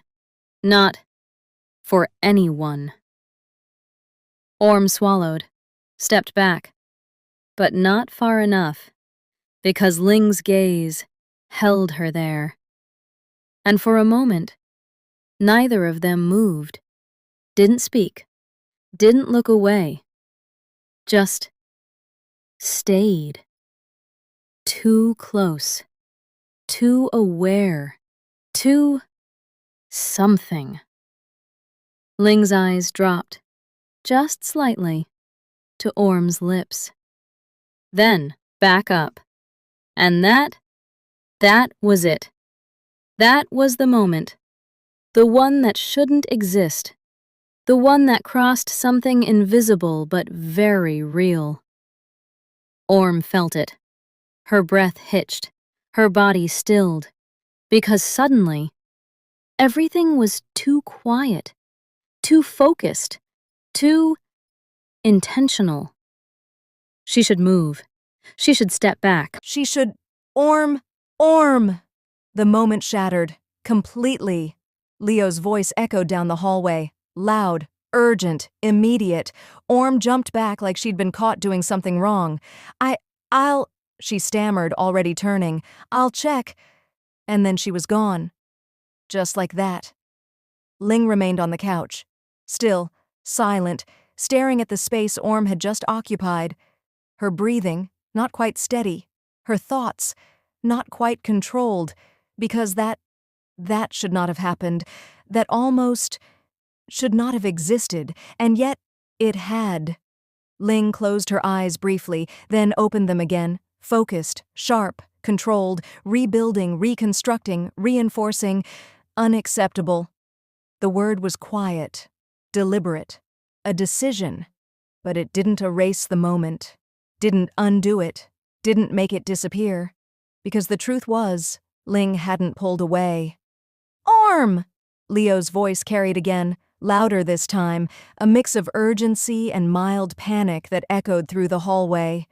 Orm moved fast, too fast, like distance would fix something, like putting space between her and that moment would make it disappear. It didn't. Nothing did. What happened? She asked, dropping to her knees in front of him. I can't find it. Find what? My dinosaur. Orm blinked. Your dinosaur. Yes, Leo said seriously. The green one.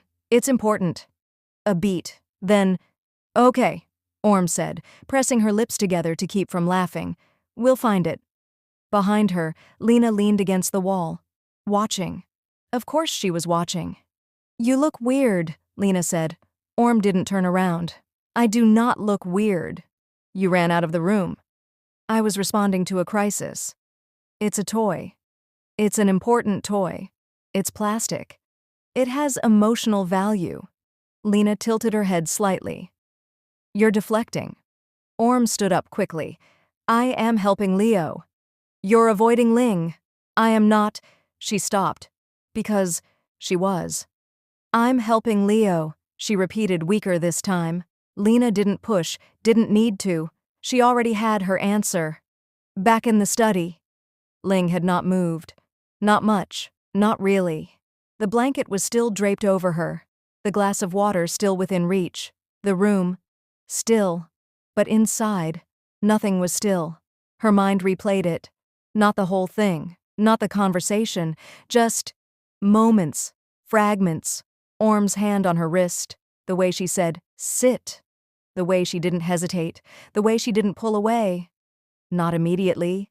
And then, that moment. Close. Too close. The pause. The look. Ling's jaw tightened slightly. Her fingers curled once against the fabric of the blanket. Then stilled. Controlled. Measured. Rebuilt. This was a mistake. Not Orm. Not her presence. Not her role. But this. Whatever this was becoming. It was unnecessary. Complicated. A risk. Ling sat up slowly. ignoring the way her head still felt heavier than it should, ignoring the way her body resisted slightly, because regaining control was more important. Always. Orm found the dinosaur under the couch. Of course it was under the couch. It was always under the couch. "There," she said, holding it up. "Crisis resolved." Leo lit up. "You're the best." "I know." Lena snorted softly. Orm smiled faintly. "Normal. This was normal. This was safe. This was... Orm!" She froze. Ling's voice, behind her, calm, controlled, exactly the same as always. And yet, not. Orm turned slowly. Ling stood in the doorway, composed, put together, like nothing had happened, like everything was exactly as it should be, which, somehow, made it worse. "Yes?" Orm said. Ling's gaze rested on her, steady, unreadable, then shifted briefly to Leo. "To your room," she said. Leo blinked. "Why?" "Because I said so." A pause. Then, "Okay." He went. No argument. Lena followed, but not before glancing between them, once, twice, 3 times, collecting data, always collecting. Then she disappeared too. And just like that, it was just them, again, too quiet, too close, too... everything. Orm shifted her weight slightly, trying to appear normal, trying to feel normal, failing at both. "Is everything okay?" she asked. Ling didn't answer immediately. Instead, she stepped further into the room, slow, measured, intentional, closing the distance, not all the way, but enough. "There will be boundaries," Ling said. The words landed carefully, controlled but sharp. Orm blinked. "Boundaries?" "Yes." A pause, then, "You will maintain professional conduct." Oh, Orm felt something in her chest. Tighten. Slightly. "I have been," she said quietly. Ling's gaze sharpened. Earlier was not professional. The words weren't loud, but they hit harder than they should have. Orm's fingers curled slightly at her sides. "I was taking care of you. You were overstepping. I was helping. You were not asked to." Orm inhaled. Slow, careful, because this felt unfair. "You needed it," she said. "That is not your decision. It is when you won't make it yourself." Silence. Heavy. Ling held her gaze, unmoving. And for a second, just a second, something flickered there. Not anger, not exactly. Something closer to conflict. But it was gone, just as quickly. "This will not happen again," Ling said. Final, definitive, a line drawn, clear. Orm nodded. Because what else could she do? "Okay." The word was soft.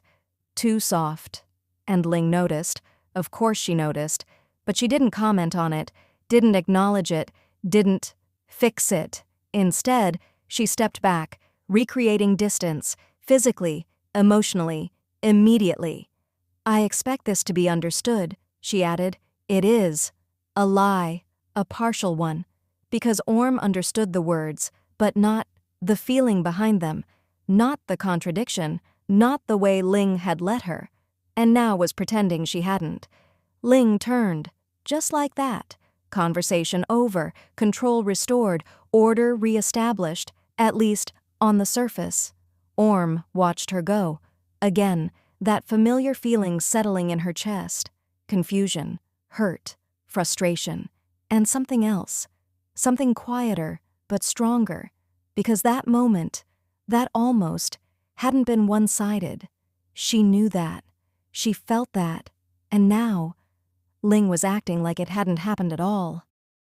"Okay," Orm whispered to herself, but it didn't sound convincing, not even to her. Later that evening, dinner was quieter, not silent, but different. Leo talked.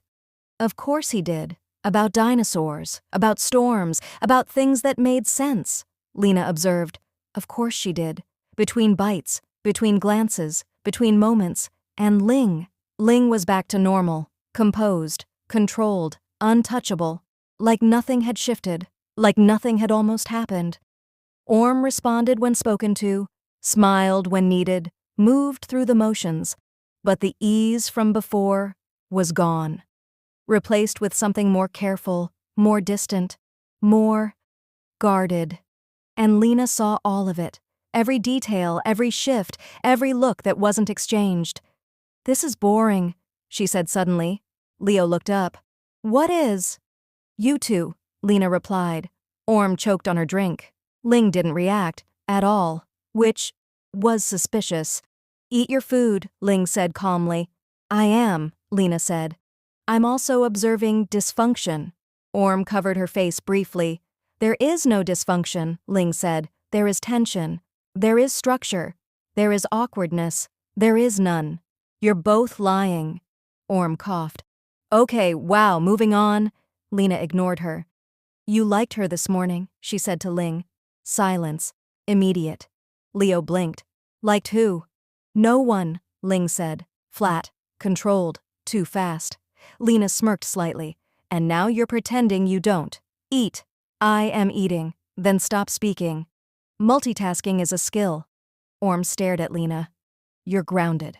"I'm right." "You're still grounded." "I'm still right." Ling stood, smooth, composed, ending the conversation without engaging it. "I have work." Of course she did. Orm didn't look at her, didn't trust herself to, didn't trust anything right now.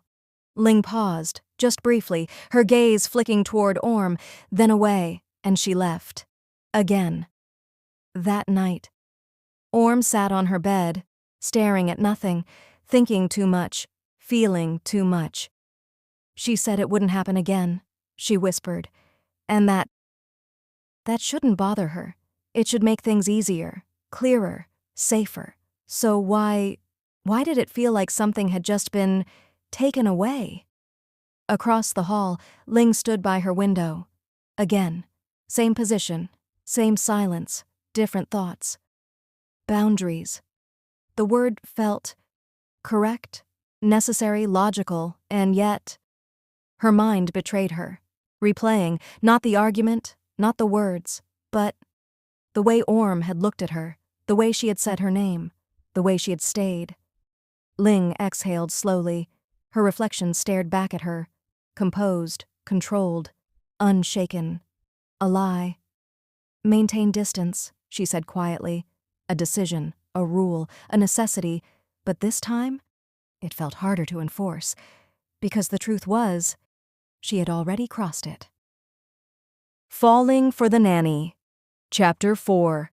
The house felt different again, not in an obvious way, not like something had broken or changed shape, but in the quiet details that only became noticeable when you had already learned what different used to feel like. The warmth was still there, the noise was still there. Leo still ran through the hallways like the floor personally offended him. Lena still observed everything with the patience of someone filing evidence for later use. The house was still alive. And yet, Orm felt it immediately. Something had shifted back, not outwardly, invisibly, like someone had quietly turned the temperature down without telling anyone. Orm. Her name came cleanly from behind her. No softness, no hesitation, just... Orm turned from the kitchen counter. Ling stood there, already dressed for the day. Hair perfectly pinned, suit flawless, expression composed to the point of unreadability. The CEO version. Not the version from the sick day, not the version from the couch, not the version who had looked at her like... Orm cut the thought off immediately. "Yes?" she asked. Ling's gaze held steady. "Breakfast will be at 8. Ensure they are ready on time." Okay," Orm said. "I was just making pancakes for Leo." "Do not deviate from the schedule." The words were not loud, but they were final. Orm blinked once, then nodded. "Right, of course." Ling didn't move, didn't soften, didn't acknowledge anything beyond necessity. Then, as if the conversation had never been anything else, she turned away. Just like that. Gone. Orm stood still for a second longer than necessary. The smell of pancakes filled the kitchen. The pan hissed softly. Everything was normal. Everything was fine. So why did it feel like she had just been stepped away from? "Okay." Orm whispered again, quieter this time. But this time, no one heard it. Leo ran into the kitchen moments later. "I'm starving," he announced loudly, climbing onto a chair before Orm could even respond. "You're always starving," Orm said automatically, flipping the pancake. "That's not true." "It is very true." Lena followed behind him more calmly, glancing at Orm, then at the stove, then toward the hallway. "Where is she?" Lena asked. Orm didn't look up. "Work." "That's not what I meant." Orm flipped another pancake. "I know." Lena studied her for a second longer than usual. Then she climbed onto the counter beside Leo like it was a perfectly acceptable place for a child to sit. "She's doing it again," Lena said casually. Orm paused slightly. "Doing what?" "Acting weird." Orm exhaled through her nose. "She's not acting weird." Lena raised an eyebrow. "She is when she starts liking people." Orm almost dropped the spatula. "I don't know what you're talking about." Lena leaned back slightly, swinging her legs. "That's what she did before." Orm froze for half a second. "Before what?" But Lena had already lost interest, watching Leo attempt to steal a pancake mid-flip. "Hey," Orm said quickly, redirecting him. "Hands off the stove. I was helping." "You were committing theft." "That's harsh," Leo muttered. Orm tried to laugh, but it didn't fully land, because Lena's words stayed in her head longer than they should have. "She's doing it again." Again. Orm glanced down at the pan. The pancakes were perfect. Golden. Soft. Warm. Just like everything had felt a few days ago. Before... She stopped the thought again. Too early for that. Far too early. Ling entered the office that morning like she always did. Efficient. Controlled. Uninterrupted. Her assistant stood immediately. "Your 9 a.m. meeting has been confirmed. The quarterly report is..." "Move it to 9:15, Ling said without slowing her pace. The assistant blinked. "Yes, ma'am." Ling didn't stop walking, didn't acknowledge the confusion behind her, didn't explain. She reached her desk, set her bag down precisely, and opened her laptop. Everything in order, everything where it should be. She typed a few lines, paused, deleted them, typed again, stopped. Her fingers rested on the keyboard, still. Ling frowned slightly. This was inefficient, unacceptable. A distraction like this had no place in her schedule. She should correct it. Immediately. She didn't. Instead, she closed the laptop for half a second, just long enough to reset, then opened it again. Focus. Control. That was all. That was always all. Back at the house. Orm wiped down the counter long after breakfast had ended. The kitchen was clean again. Almost too clean. Leo had gone outside with Lena. The house had settled back into its quieter rhythm, and Ling had not reappeared. Not for breakfast. Not after. Not even a passing glance. Orm stacked the plates carefully, slower than necessary. Like the motion itself could delay the feeling she didn't want to name. It wasn't rejection. Not exactly. Ling hadn't been rude, hadn't been unkind, hadn't done anything wrong. That was the problem. Nothing she could point to. Nothing she could complain about. Just distance, clear, intentional. Orm rinsed a plate too long under running water. "It's fine," she told herself quietly. It had to be fine. This was the job. This was how it worked. She was the nanny. Ling was the CEO. There had never been anything else. There still wasn't. She turned off the tap. The silence in the kitchen felt heavier than it should have. Then, the doorbell rang. Orm frowned slightly, unexpected. She dried her hands quickly and walked toward the entrance. When she opened the door, a man stood there. Confident posture, easy smile, expensive casual wear that still somehow looked intentional. He looked at her like he already knew her name. "Hi," he said smoothly. "You must be Orm." Orm blinked. "Yes?"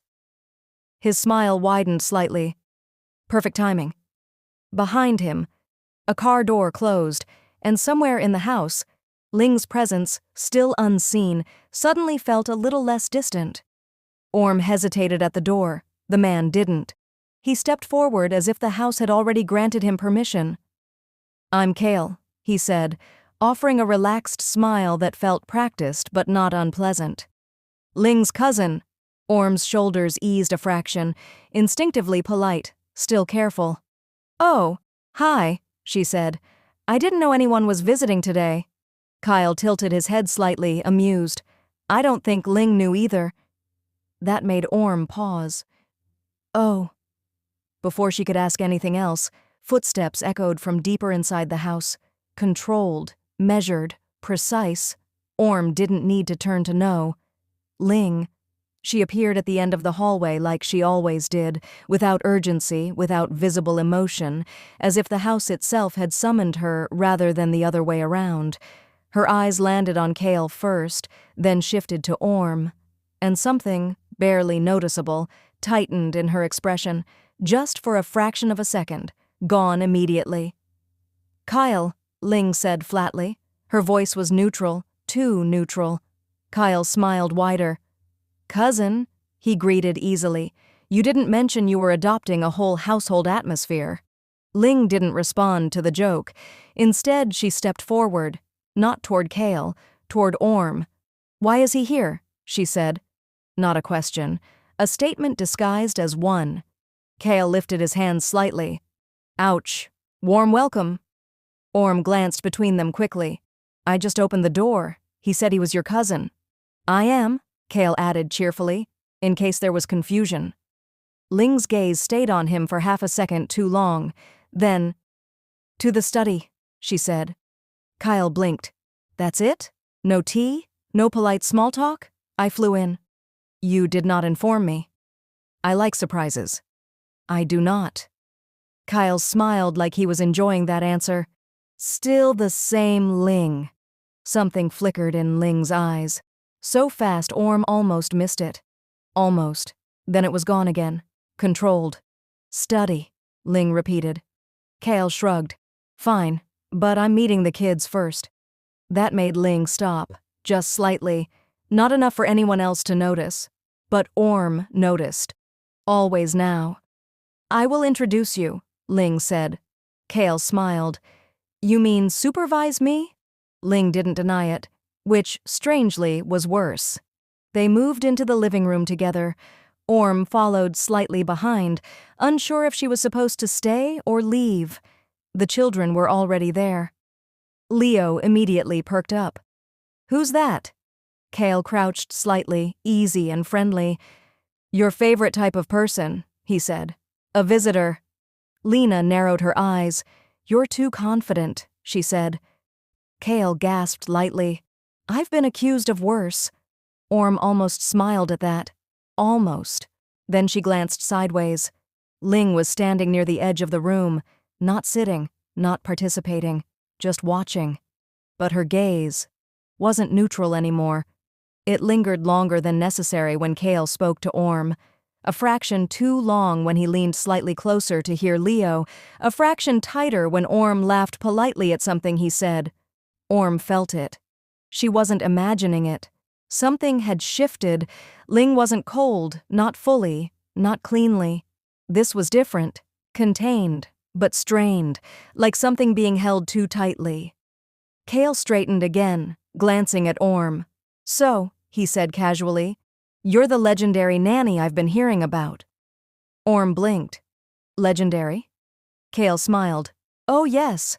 Ling never keeps staff this long." That landed differently, not offensive, but not nothing either. Orm glanced instinctively toward Ling.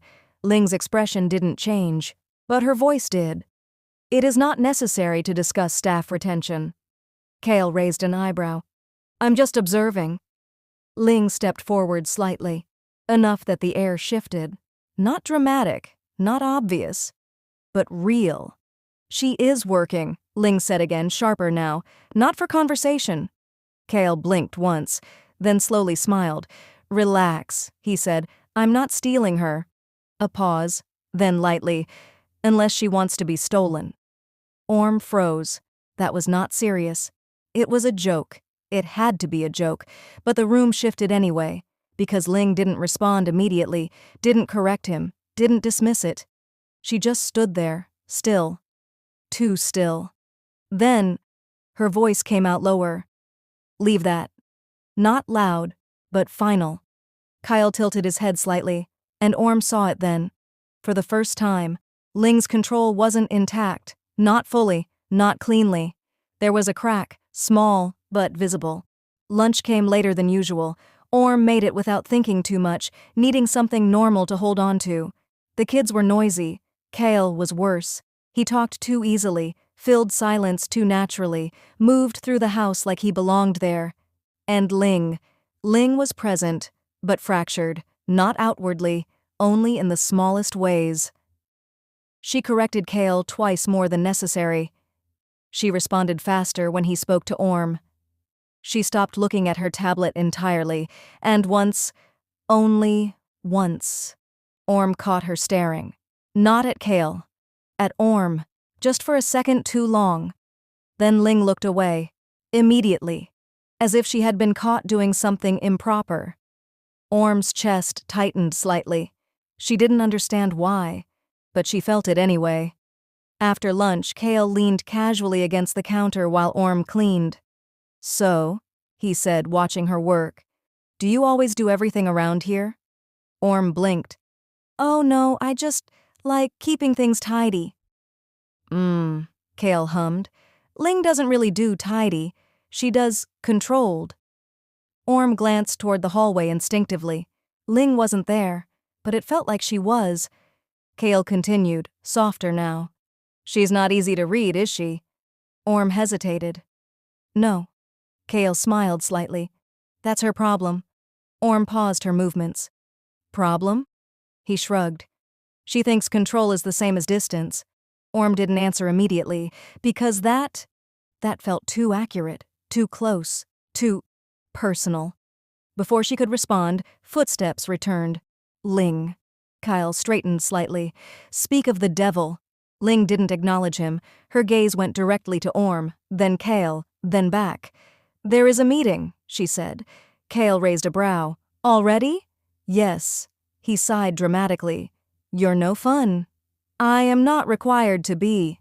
That time, there was something sharper under it. A pressure, a crack trying not to widen. Kale pushed off the counter. "Fine, but I'll be around longer than you want." Ling's jaw tightened slightly. For the first time, it showed. Just barely. Kale walked past Orm on his way out. He paused, just slightly. "And Orm," he said lightly. She looked up. "Yes? You're interesting." A beat. Then he smiled. "I can see why he's annoyed." Orm frowned slightly. Annoyed? But he was already gone. The front door closed behind him. Silence returned. But it wasn't the same silence anymore. Not clean, not controlled. Ling stood in the kitchen doorway. Still, but something in her posture had changed, not fully broken, not fully exposed, but no longer untouched. Orm glanced at her carefully. "Are you okay?" Ling didn't answer immediately. Then, "Yes." Too fast, too precise.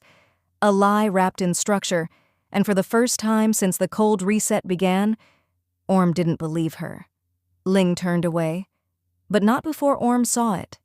Just for a second. The crack wasn't small anymore. It was spreading. The house didn't return to normal after Kale left. It tried to, but something had already shifted. Orm felt it in the way Ling moved through the hallways again. Precise, efficient, but now slightly faster than necessary, as if still trying to outrun something that hadn't followed him out the door. Leo and Lena had been sent upstairs to rest, which in practice meant Leo was jumping on his bed and Lena was reading while pretending not to supervise him. That left the kitchen, and Ling, and Orm.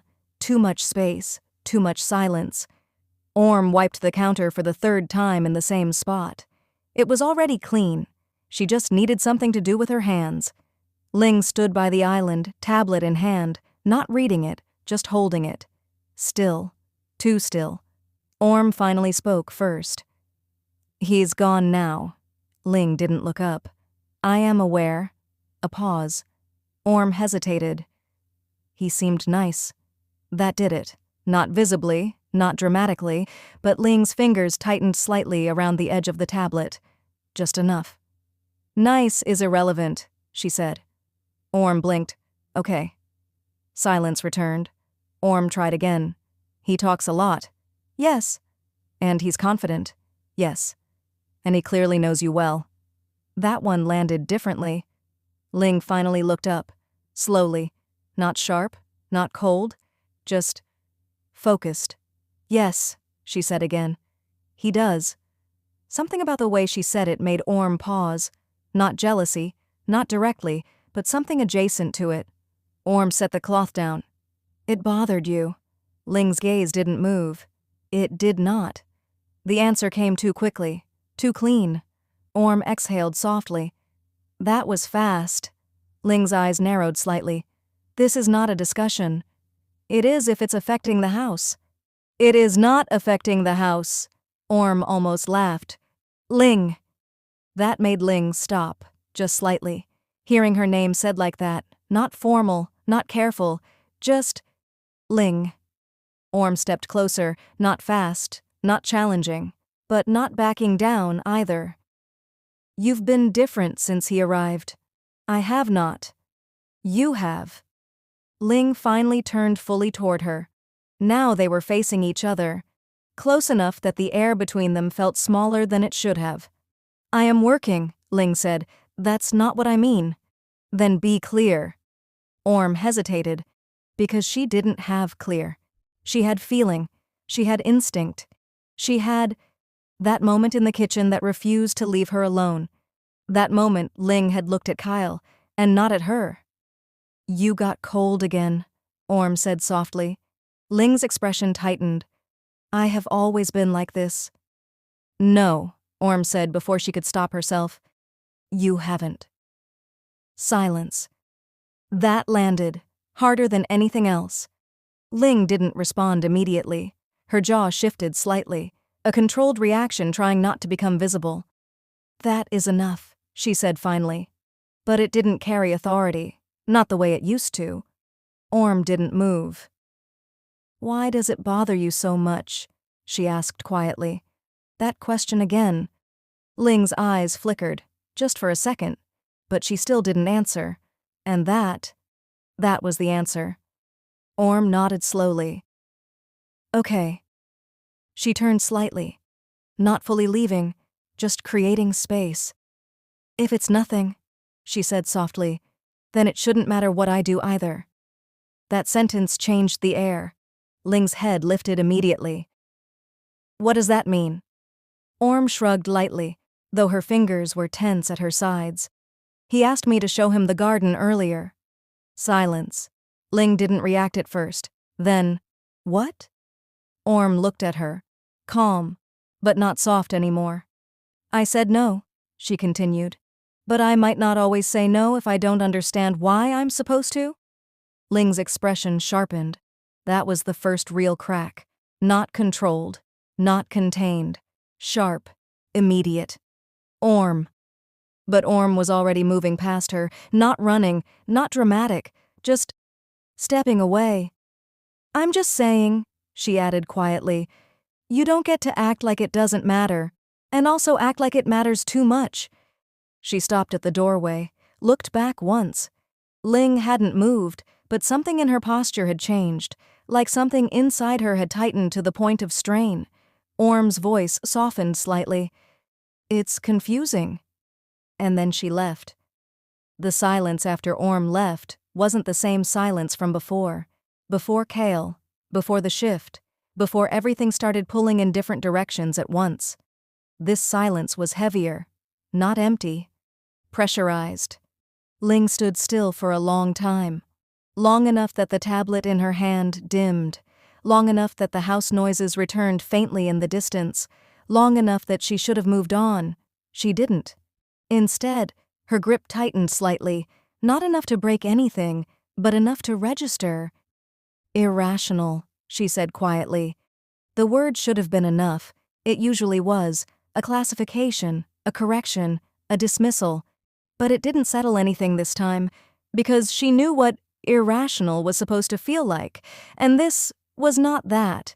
This was something that didn't sit still, something that responded, something that reacted when Kale looked at Orm like she was.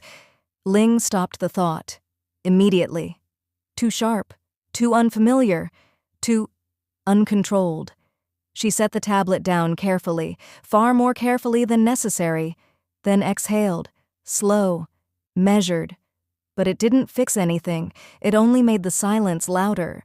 Outside, Orm stood in the hallway for a second longer than she meant to. Her heart wasn't racing, not really, but it wasn't calm either.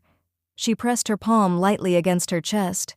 "What am I doing?" she whispered, because she wasn't supposed to care this much about Ling's mood, about Ling's distance, about the way Ling looked at someone else and didn't look at her the same way anymore.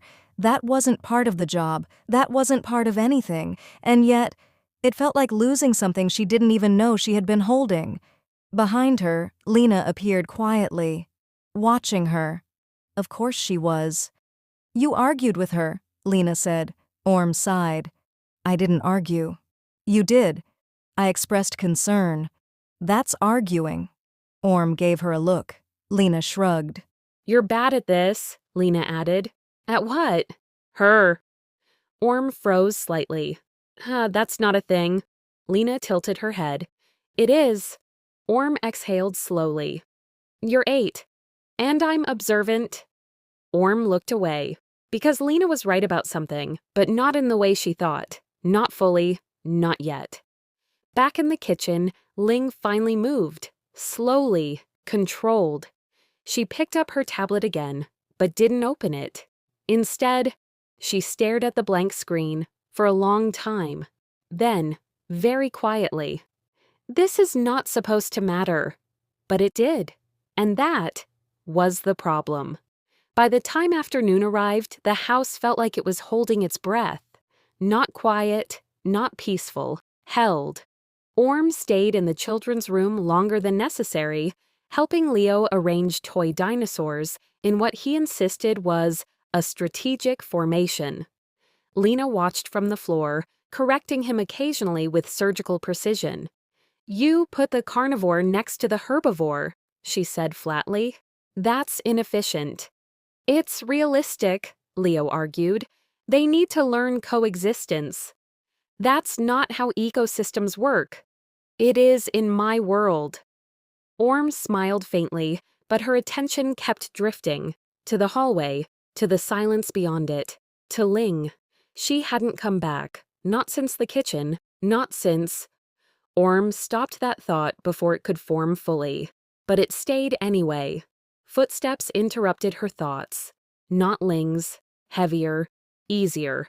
Kyle. He appeared at the doorway like he owned timing itself. "Still here," he said casually. Leo perked up immediately. "You came back." "I said I would," Kyle replied, smiling. Lena narrowed her eyes.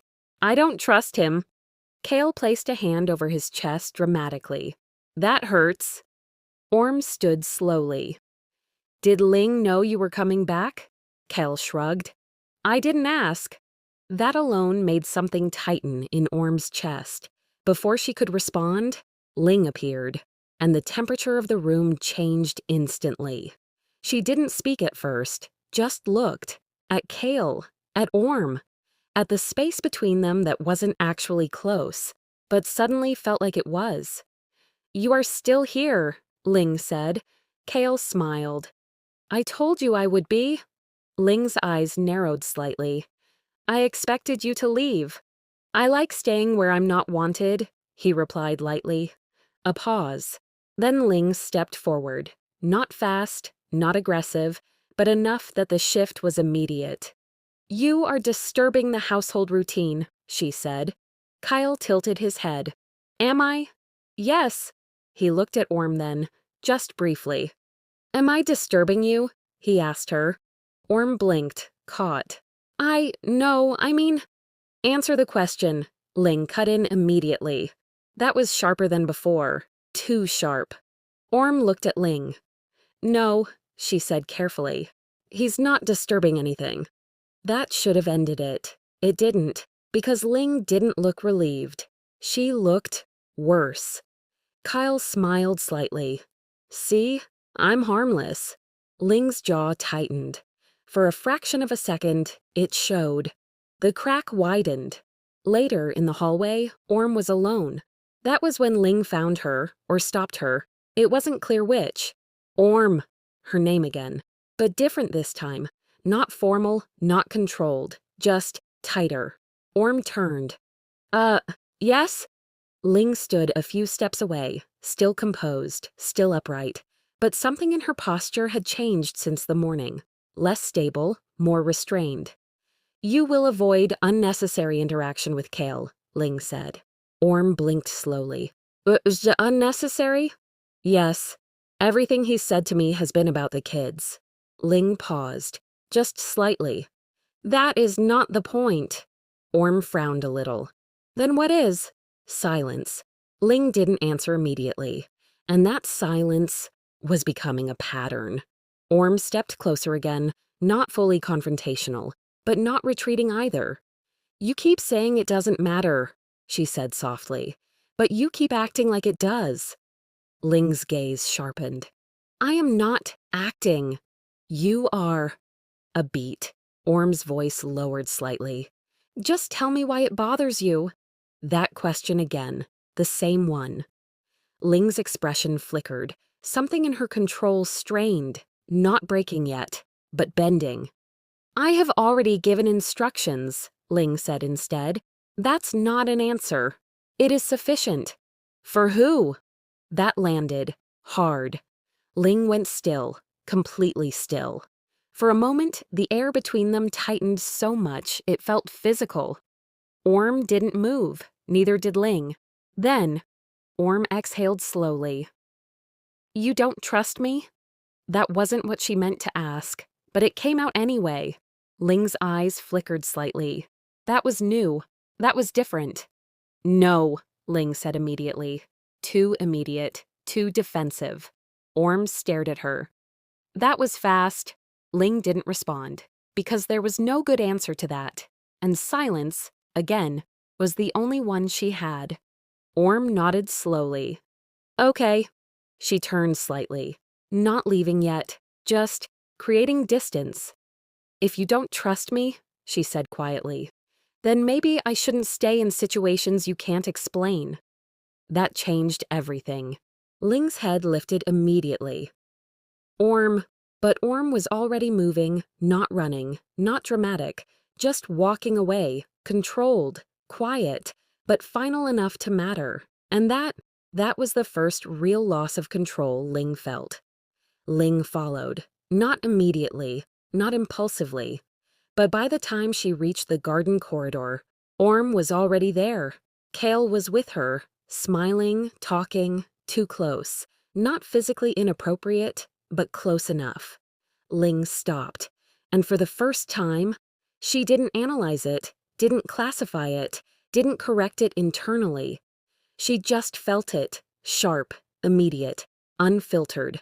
Something in her chest tightened so hard it bordered on painful. Kull was speaking, Orm was listening, and Ling was outside it. That realization did something irreversible. Her control didn't break. It split. Orm, Ling said. The voice cut through the air instantly. Both of them turned. Kull looked amused. Ah, there she is. Orm looked at Ling. Yes. Ling stepped forward, slow, too controlled to be calm, too controlled to be stable. Come here, Ling said, not loud, but absolute. Orm didn't move immediately, because something about the tone was different now, not CEO, not employer. Something underneath all of it. Ling's eyes stayed on her, not Kale, only her. Orm, Ling repeated, quieter this time. And that was when the crack became visible to everyone. The garden felt too open, too exposed. Orm stood between them like she'd been placed there without consent. Ling behind her, Kale in front of her, and the air between all three of them suddenly far too aware of itself. Ling had said her name, again. But this time it didn't feel like a call. It felt like a pull. Orm didn't move immediately. Kale noticed first. Of course he did. His expression shifted slightly. Still relaxed, but more observant now, like he was watching something he hadn't expected to become interesting. "Cousin," Cal said lightly, glancing at Ling. "You sound serious." Ling didn't look at him. "Leave." One word, clean, controlled. But it didn't land like control. It landed like pressure. Orm finally turned her head slightly. "Ling?" That softened nothing. If anything, it made Ling's focus sharpen further. "Come here," Ling said again, still not louder, still not emotional, but closer to something that no longer sounded like a request at all. Orm's chest tightened. Kale looked between them now, slower. "Oh," he murmured. "This is interesting." Ling's eyes flicked, just once, to him. Cold, warning. Then immediately back to Orm. "Now."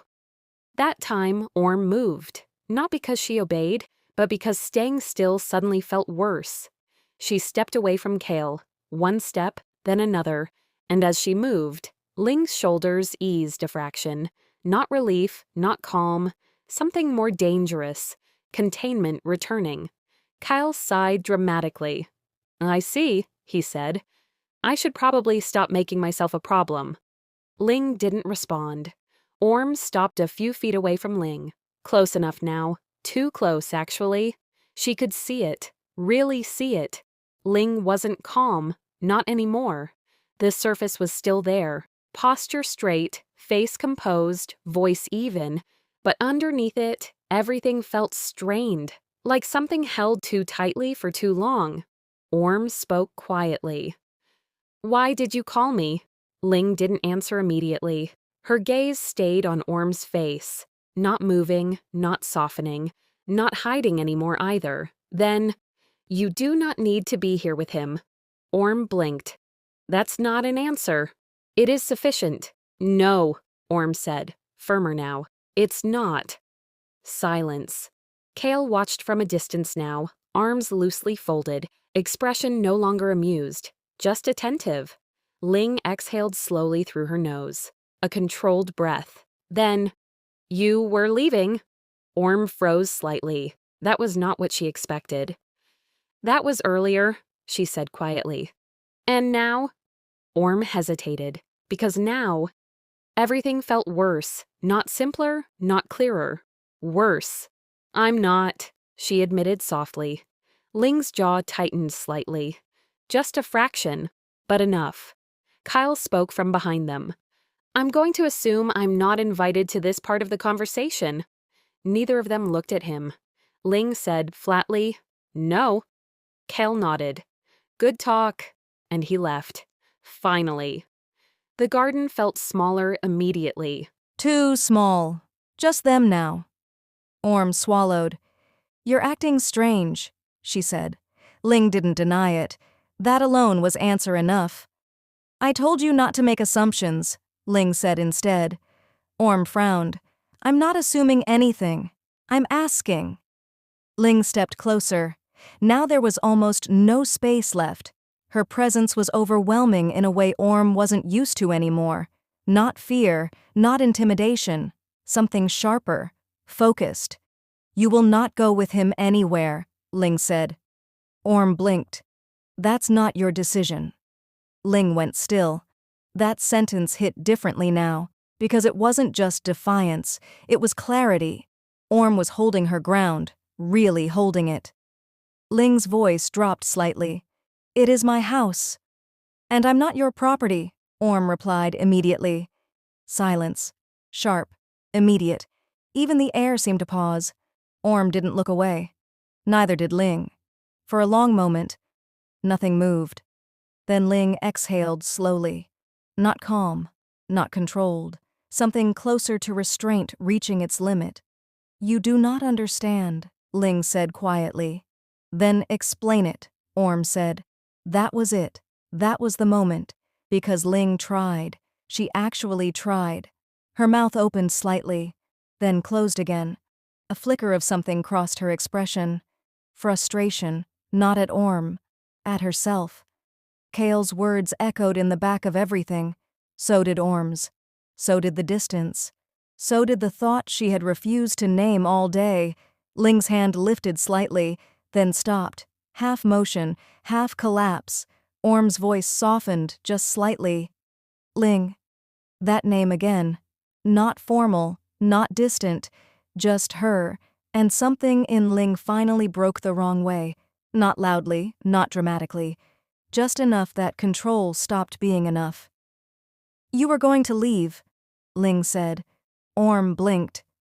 "Yes." Ling stepped closer, too close now. Close enough that there was no room left for anything else. "And you will leave," Ling continued, voice lower now. "If I do nothing—" Orm's breath caught slightly. "That's not—" Ling interrupted her, not sharply, but decisively. "And I do not want that." Silence. Everything stopped. Even the garden felt still. Orm stared at her. "What?" Ling didn't look away this time, didn't soften, didn't retreat, just looked. "I do not want you to leave," Ling said again, slower now, heavier, more real. Orm's chest tightened. "Ling?" But Ling didn't stop anymore. The restraint was already gone.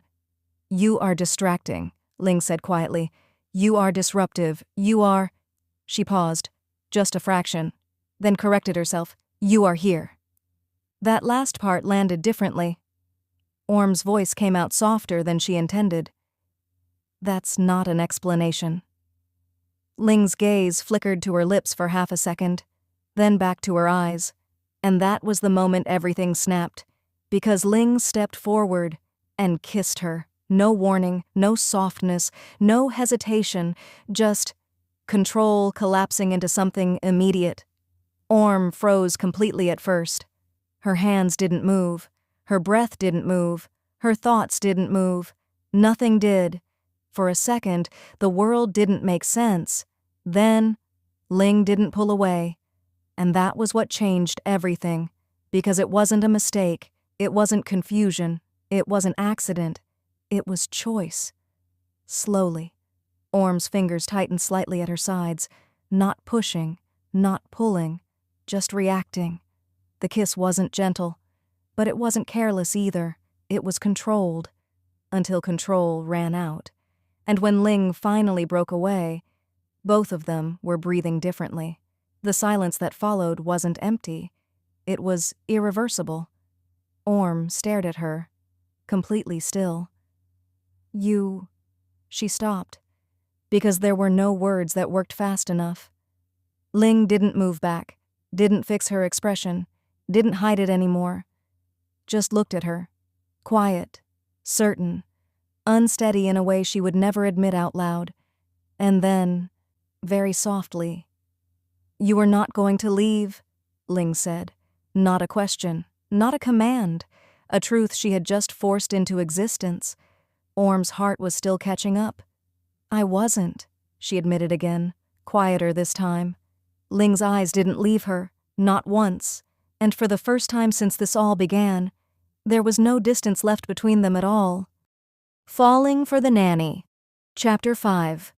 The kiss didn't disappear. It didn't fade. It stayed, not as something spoken about directly, but as something that changed how air moved between them. The next morning, Orm avoided Ling's eyes. Not dramatically, not obviously, just slightly slower in the kitchen, slightly quieter when handing plates to the children, slightly more aware of every space Ling occupied. Ling, in return, said nothing about it, nothing at all. But she also didn't look at Orm longer than necessary, didn't linger, didn't soften, just controlled. Too controlled, and that was worse. Leo noticed first, of course, because Leo noticed everything except danger. "You're both weird," he said bluntly over breakfast. Orm nearly choked on her coffee. "What?" Lena didn't even look up from her plate. "He's right," she said.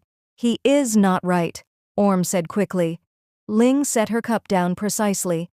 "Finish your food." That ended the conversation. But it didn't end anything else. By noon, Orm couldn't take it anymore. She needed perspective. Bad idea, but necessary. So she called her mother and regretted it instantly. "You kissed her," Coy said within 30 seconds of listening. "I didn't say that," Orm hissed. "You didn't have to," her mother replied. "Your voice is doing something tragic." Niran cut in loudly from somewhere in the background. "Is she hot?" "This is not the point," Orm snapped. Somchai, her father, calmly added, "Did she kiss you back?" "Yes," Orm muttered. Silence, then chaos. "Oh my God," Coy said. "This is serious," Somchai said. "This is romance," Niran shouted. "It's not romance," Orm insisted. "It was complicated." "Complicated means yes," Coy said immediately. Orm buried her face in her hands. "I should not have called." Across the city, Ling was having her own version of disaster. Kale was sitting across from her in her office, smiling, way too relaxed. "So," he said, "you kissed your nanny." Ling didn't look up from her documents. "I did not ask for your opinion." "You never do," Kale said cheerfully. "That's why I give it for free." Ling finally looked at him. "Why are you here? To see if you're going to implode." "I am not." Kale leaned back. "You're worse than usual." "I am not." "You're avoiding eye contact in your own office." Ling paused, then resumed reading. "Irrelevant." Kyle smiled. "That's a yes." Meanwhile, Orm's friends were worse. "So," her best friend said over lunch, "you kissed your CEO boss." "I didn't kiss, it was mutual." "That's worse," her friend said immediately. Orm groaned. "It means nothing." "People don't say it means nothing unless it means everything," her friend replied. Orm stabbed her food too aggressively. "It was a moment." "A moment," her friend repeated. "Sure." Orm sighed. "She's being weird now." "Define weird." "She's distant." Her friend leaned forward. "Ooh, classic." "That's not helpful." "It's very helpful," her friend said. "She's in emotional shutdown mode." Orm blinked. "She has modes?" Everyone around Ling had opinions, none of them helpful. By evening, Ling received a message. Family trip. The children's grandparents wanted to see them, the father's parents. Ling stared at the message for a long time, then looked toward the hallway, where Orm was playing with Leo, and something in her expression shifted slightly, not visible to anyone else, but there. "Fine," she said quietly, and accepted. The drive was longer than it needed to be. Orm had expected that. What she hadn't expected was how quietly intense it would feel sitting in the back seat of Ling's car, with Ling driving, Lena beside her, and Leo pressed between them like a small, excited negotiator trying to keep peace in a war no one had declared out loud. Orm sat behind Ling, which meant she kept noticing things she shouldn't. The way Ling's hand tightened slightly on the steering wheel when traffic slowed, the way her posture stayed perfectly straight even after nearly an hour, the way she hadn't said a single unnecessary word since they left. Orm shifted slightly. Leo kicked the back of Ling's seat. "Are we there yet?" "Yes," Ling said immediately. "No, we're not," Lena replied. "We are close," Ling corrected. Orm almost smiled. Almost. Then her gaze dropped again, because Ling's hand flexed once on the wheel, just once, and Orm remembered the kiss again. Uninvited, unhelpful, unrelenting. She looked out the window quickly. "Right," she muttered to herself. "Normal day." It wasn't. The town was quieter than the city, smaller roads, older buildings, a slower rhythm that didn't match Ling at all. Or maybe it did. Orm wasn't sure anymore. The grandparents' house sat at the edge of the town, traditional, warm-looking, with plants lining the entrance and wind chimes that moved too gently for the tension currently existing inside the car. Leo was the first out, then Lena. Orm followed. Ling stayed last. Always last. Always watching. The door opened before they could knock. A woman stood there, older, composed, immediately softening when she saw the children. "Leo," she said warmly. He launched himself into her arms. "Grandma." Orm blinked. So this was the mother's side, Ling's mother-in-law.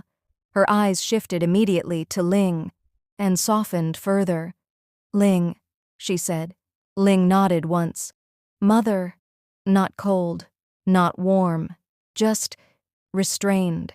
Orm suddenly felt like she was intruding on something she didn't understand. Then the woman's gaze moved to her, and stopped. "Oh," she said. Orm straightened slightly. "Hello, I'm Orm," the woman finished gently. Orm blinked. "Yes." The woman smiled. "Come in, all of you." Something about the way she said all of you made Orm uneasy. Inside the house smelled like home. Not luxury, not silence. Home. Orm wasn't used to that anymore. The children immediately scattered, Leo exploring, Lena quietly observing photos on the wall. Ling stood still near the entrance. Orm stood beside her without thinking, and regretted it immediately, because Ling was too close again, not touching, but present. Too present. The grandmother watched them for a moment longer than necessary, then smiled. "So," she said casually, "you're finally here together." Orm choked slightly. "I'm sorry?" Ling didn't react. The grandmother continued warmly. "I've been waiting to meet the woman who brought life back into this house." Orm froze. Ling didn't correct her, didn't deny it, didn't even flinch. Orm slowly turned her head. "Ling?" Ling's expression remained perfectly controlled. "This is not necessary to correct," she said calmly. Orm's eyes widened slightly. "What?" The grandmother clapped her hands lightly. "I'll prepare your room." Orm blinked. "Rooms?" "Yes," the grandmother said. "You and Ling can take the guest room upstairs. The children will sleep in the adjoining room." Orm's brain stalled. Together?" "Yes," the grandmother said, smiling like it was obvious. Ling finally spoke. "That is fine." Orm turned fully now. "Ling." Ling didn't look at her. "It is more efficient." Orm stared at her. "Efficient?" "Yes." The grandmother beamed. "Oh good, I was worried you'd still be awkward." Orm whispered, "We are definitely awkward." Ling ignored her completely. The room was worse. One bed, large, clearly intentional. Orm stood at the doorway like the floor had changed languages. "This is not normal," she said quietly. Ling set her bag down. "It is acceptable." Orm turned slowly. "There is one bed." "Yes." "There are two of us." "Yes." Orm stared at her. "Ling." Ling finally looked at her. "What?" Orm gestured vaguely. "This is not efficient. This is... Ling interrupted. "We will manage." Orm opened her mouth, closed it, then whispered, "We already did that once and it didn't go well." That landed. Silence. Ling's gaze flickered, just slightly. Then, "Nothing happened," Ling said. Orm went still. "Right." A beat. Then Orm nodded too quickly. "Right, yes, nothing, of course." Ling removed her jacket, calmly, too calmly. "Sleep," she said. Orm stood frozen. "Okay." But neither of them moved toward the bed yet. Later, lights off, silence thick. Orm lay on one side of the bed rigidly, Ling on the other, distance carefully maintained. Too carefully. Neither sleeping, both aware. The kiss sat between them like an unspoken object. Orm finally whispered, "It meant nothing, right?" Silence. Ling didn't respond immediately. Then, it was a moment. Orm exhaled slightly. "Okay." A pause. Then Ling added, "Do not repeat it." Orm blinked in the dark. "I wasn't planning to." Another silence. Longer this time. Heavier. Then Orm shifted slightly. "Ling." "Yes." "Are you always like this?" A pause. "What do you mean?" Orm hesitated. "Like you're trying not to feel anything." Silence. Ling didn't answer. And that was the answer. Orm turned slightly toward her. but didn't get closer. "Good night," she said softly. Ling paused. Then, "Good night." And they both lay there, too awake, too aware, too close, and still not close enough. Morning arrived too naturally, like nothing had happened in the dark, like two people hadn't spent the night lying on opposite sides of a bed pretending the space between them meant something simple. Orm woke first. She didn't move for a moment, just stared at the ceiling, because her brain, unfortunately, was already awake before she was. Next to her, Ling was still asleep, completely still, controlled even in rest. Orm turned her head slightly, watching her. She didn't mean to, she just did. Ling looked different asleep, less sharp, less guarded, still distant, but not actively holding it in place. Orm swallowed and quickly looked away. "This is a problem," she whispered to herself, a soft rustle behind her. Ling shifted. Orm froze instantly, but Ling only turned slightly onto her side, closer, not on purpose, but enough that the air between them changed. Orm's breath caught for half a second, then she carefully, very carefully got out of bed, as quietly as possible, as if silence could undo feelings it couldn't. Breakfast downstairs was worse, because grandparents had opinions. Always. "Oh," the grandmother said warmly as they entered, "you both look tired." Orm nearly choked on air. Ling didn't react. "Travel fatigue," Ling said smoothly. "Of course," the grandfather added, smiling knowingly. Orm sat down slowly. Leo was already eating, Lena was already observing. And Ling sat exactly where she always did, next to Orm, not touching, but close enough that Orm couldn't ignore it. The grandmother poured tea. "So," she said casually, "how long have you two been together?" Orm froze. Ling didn't even blink. "We are not—" Orm started immediately. "Long enough," Ling interrupted calmly. Orm turned her head sharply. "What?" Ling continued eating. The grandfather smiled. That long." Orm stared at Ling. Ling did not look back. Not once. Not even slightly. Orm whispered under her breath, "You are insane." Ling replied without looking at her, "Eat." The town trip started after breakfast. A family outing, the grandmother called it. Orm called it psychological warfare. They walked through the small town together. Leo ran ahead. Lena walked with the grandparents. That left Ling and Orm, side by side, again, too naturally, too expectedly, too dangerously. Orm kept her hands clasped behind her back. Ling walked with perfect posture. Neither spoke, not at first. Then, "Are you uncomfortable?" Ling said. Orm blinked. "With what?" "This." Orm looked ahead. Everything. The pretending. The bed. The silence. The fact that Ling was acting like nothing was wrong when everything was wrong. "A little," Orm admitted. Ling nodded once, then understood. That was it. No apology, no explanation, just acknowledgement, which somehow made it worse. Orm frowned slightly. "That's it?" Ling glanced at her briefly. "Yes." Orm exhaled. "You're impossible." Ling didn't respond, but her gaze stayed a fraction longer than necessary before looking away again. By afternoon, they were at a small cafe near the town square. The grandparents insisted on celebrating family time. Orm sat down carefully. Ling sat beside her. Again, always beside her. The grandfather leaned forward. "So," he said, "Ling rarely brings anyone home." Orm nearly dropped her glass. Ling didn't react.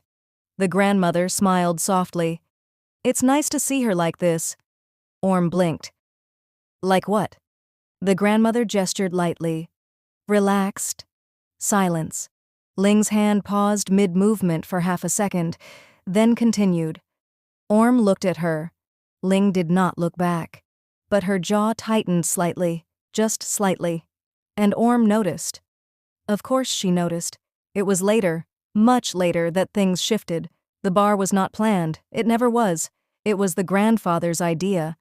"Just one drink," he said. Ling refused immediately. Orm didn't, and Lena, unfortunately, was not allowed inside, so it was just them. Inside, dim lights, music, warm air, too much freedom after too much control. Orm didn't mean to drink more than one, she just did. Because Ling was sitting across from her, because Ling was still doing that thing where she acted unaffected, because Ling hadn't looked at her properly since morning, because everything felt stuck inside Orm's chest with nowhere to go. "So," Orm said lightly after her third drink, "you're just going to sit there like that all night?" Ling's gaze lifted. "Like what?" "Like nothing happened." Silence. Ling's eyes held hers for a second longer than necessary. Then, "Nothing did." Orm laughed. Not happy, not soft, sharp. "That's funny," she said, "because I remember it differently." Ling didn't respond. That silence again. Orm leaned forward slightly. "You really don't feel anything, do you?" Ling's expression tightened. "Orm." "What?" Orm asked. "You can kiss me and then just turn it off?" That hit. Not visibly. But Ling went still. The air between them changed instantly. Orm stood, swaying slightly. The alcohol made everything louder, not clearer, just louder. She pointed vaguely toward the bar. "You know what?" she said. "Maybe Kyle was right." That name landed wrong, immediately. Ling's eyes sharpened. Orm continued, too fast now. "Maybe I should just stop waiting for you to decide what you feel." Orm. But Orm wasn't done. "Maybe I should just find someone who actually—" She stopped, because Ling had stood up. Fast, not loud, not dramatic, but immediate. And now she was in front of her, too close, too controlled, too dangerous. "Stop talking," Ling said quietly. Orm blinked up at her. "Or what?" Silence. The kind that didn't feel empty anymore. It felt full. Ling's voice lowered. "You are drunk." "So?" "You are not thinking clearly." Orm laughed slightly. "I think I'm thinking very clearly." Ling stepped closer. Now there was no space left. None. "You are leaving with me," Ling said. Orm tilted her head slightly. "Are you telling me or asking me?" Ling's gaze darkened slightly. A flicker. Something breaking again. Then, "I am telling you." Orm stared at her, then smiled faintly. "You always do that." Ling didn't respond. She just took her wrist, not hard, not rough, but firm, final, and led her out. Outside, the night air hit differently, colder, sharper. Orm stumbled slightly. Ling caught her instantly, without hesitation, without question. Orm looked up at her. "You're always so controlled," she murmured. Ling didn't answer. They walked back in silence. Too much silence. Too many unspoken things pressing against both of them. When they reached the room, Ling closed the door behind them. Click. Lock. Orm turned slowly. "Ling." Ling didn't move closer, but she didn't move away either. Orm swallowed. "If you really don't feel anything," she said quietly, "then why does it look like you're always holding yourself back?" Silence. Ling's expression shifted. Just slightly. Not control, not distance. Something thinner, more fragile. And then, Ling walked toward her. Slow, deliberate, stopping just inches away. "You do not understand," Ling said quietly. Orm shook her head slightly. "Then make me." Silence again. Then Ling pulled away. That was Orm's last straw. "Fine," she said, and walked towards Ling. "If you don't have it in you to satisfy me, I'm sure I can find someone at the bar you'd do it."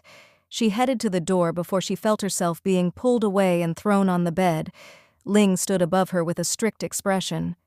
"It can only be me," she said firmly, before she grabbed Orm's pants and pulled them off. "Take your top off," she ordered. Orm did. Ling removed her jacket and unbuttoned her shirt. Then she removed Orm's panties and tossed them as if Escher 3 was getting rid of a nuance. Orm tried to move, when Ling pinned her on the bed, holding her shoulder down with one hand and moving her other hand between Orm's legs. She massaged from the opening to the clit with precision, while staring Orm in the eyes with a smirk on her face. As her fingers slipped inside her eyes, widened in surprise. She found a familiar barrier. Orm's eyes were full. "I've never done this before," she whispered. "Are you sure?" Ling asked. Orm looked her in the eyes again. "Take me." Her voice was all need. Long pushed inside. A grimace of pain on Orm's face made her look majestic. Ling kissed her as she worked her finger deeper inside and set an increasingly punishing rhythm. Orm's expression changed to one of pure need. Ling's arm was moving faster and faster. Orm's nails stabbed Ling's back. "Take it," Ling growled as Orm came with Ling between her legs. Ling kissed her long and deep as Orm was coming down from her high. Before Orm could come to her senses, Ling started kissing down her neck, her breast. She started suckling a nibble for a while as Orm moaned loudly. "Shh," Ling said between licks. The walls were not that thick. Ling continued her journey down Orm's body until dawn. Falling for the Nanny. Chapter 6. Morning didn't arrive gently. It arrived like something unfinished. Orm woke first. She didn't move immediately, not because she was afraid, but because her body was trying to decide what version of reality she was supposed to continue from. Warmth was behind her, too familiar, too close. Ling, still asleep, still there, still real. Orm stared at the ceiling for a long moment, her brain refusing to cooperate with anything resembling calm logic. "This is a disaster," she whispered to herself.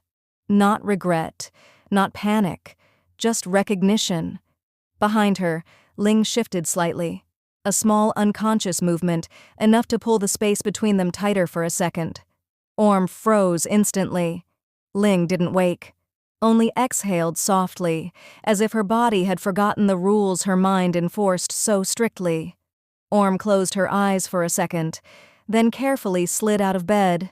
Like distance could undo memory. It couldn't. Nothing could. Ling woke later, but she didn't sit up immediately. That was wrong. Orm noticed that instantly when she turned back from the bathroom doorway. Ling Cyrillac did not delay mornings. She controlled them. Yet now she was still, eyes open, breathing steady, but not moving, watching Orm. Orm stopped mid-step. "Morning," she said carefully. Ling blinked once, then sat up, slow, composed, rebuilt. "Morning," Ling replied. Silence, not comfortable, not tense, just suspended.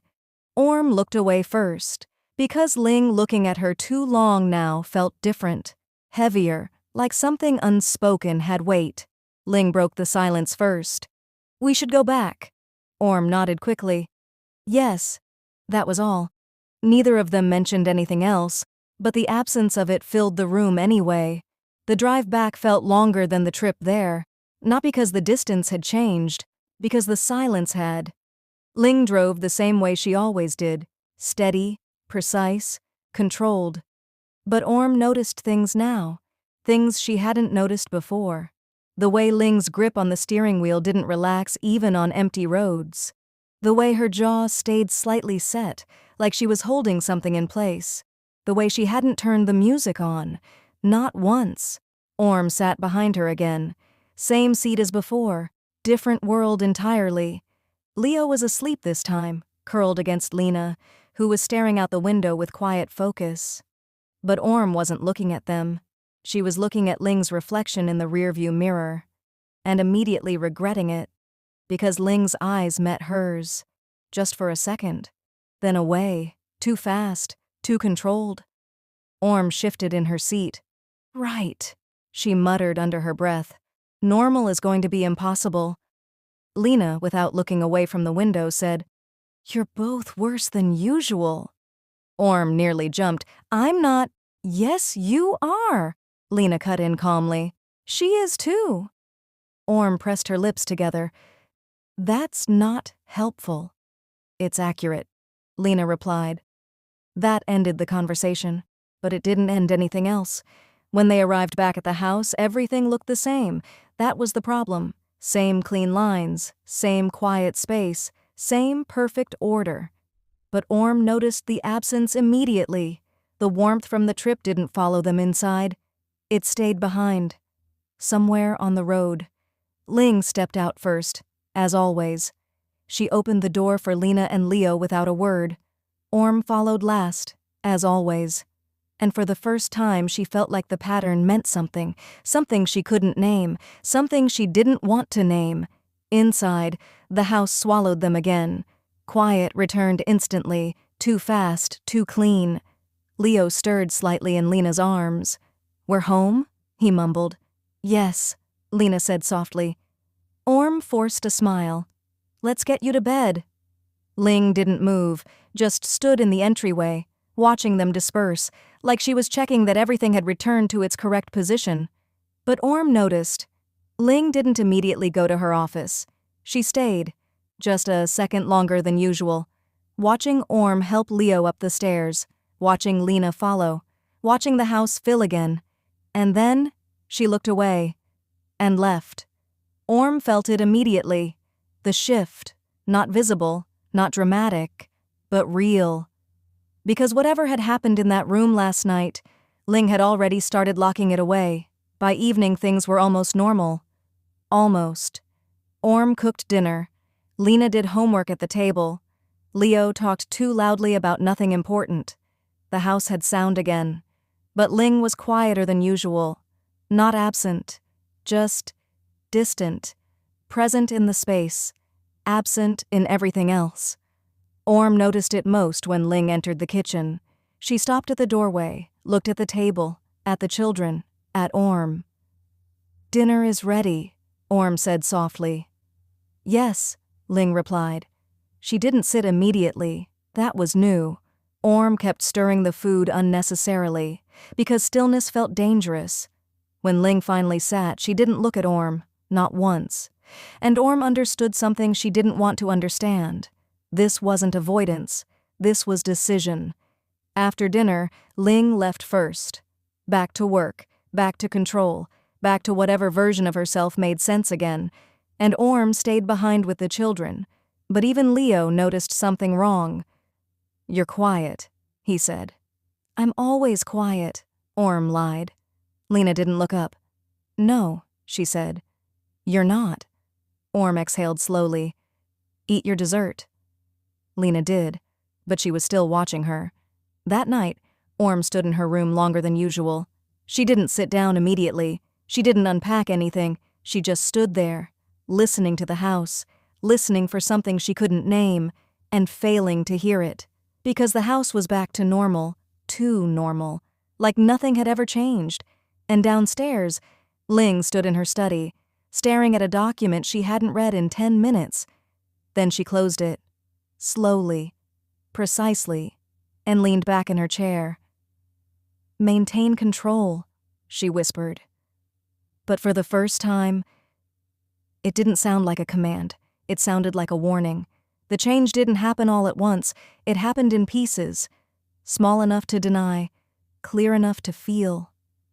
The next morning, Orm woke earlier than usual. She dressed faster, moved quieter, and when she walked into the kitchen, she didn't smile first. That was the first change. Ling was already there, coffee in hand, perfect posture, unreadable face. "Good morning," Orm said. "Professional, neutral, controlled." Ling glanced up. "Morning. Nothing else." Orm nodded once and began preparing breakfast. No extra comments, no soft warmth, no accidental laughter, just efficiency, just function. Leo noticed immediately. "You're boring today," he announced over cereal. Orm didn't react. "Eat your food, Leo." Lena looked up slowly. Her eyes moved between Orm and Ling. Then she returned to her plate. "Oh," she said quietly. That single sound carried too much understanding. Ling noticed too. She just didn't show it. But her eyes tracked Orm more than once. Short glances, controlled, careful. like she was trying to confirm something she didn't want to name, and failing. By midday, Orm had perfected it. She answered only what was asked. She didn't linger in rooms Ling entered. She didn't initiate conversation. She didn't look at Ling longer than necessary. She became exactly what she had said she would be, an employee, nothing more, nothing less. But Ling was not built for nothing more, and it showed in the smallest ways. A pause before speaking, a sentence cut too short, a gaze that held too long before being forced away. At one point, Lena watched Ling from across the living room and quietly said, "You're doing that thing again." Ling didn't look up. "What thing?" "The one where you're angry but pretending you're not." Ling's grip tightened slightly on her tablet. "I am not angry." Lena blinked. "Sure," then went back to her book. That afternoon, Orm took Leo to the garden. Ling was in a meeting. Or so she said, but she still passed through the hallway near the glass doors, and stopped, because Orm was laughing, not loudly, not dramatically, just softly, naturally. Leo was showing her something he had found in the grass, and Orm knelt beside him, fully present. No distance, no coldness, just her again.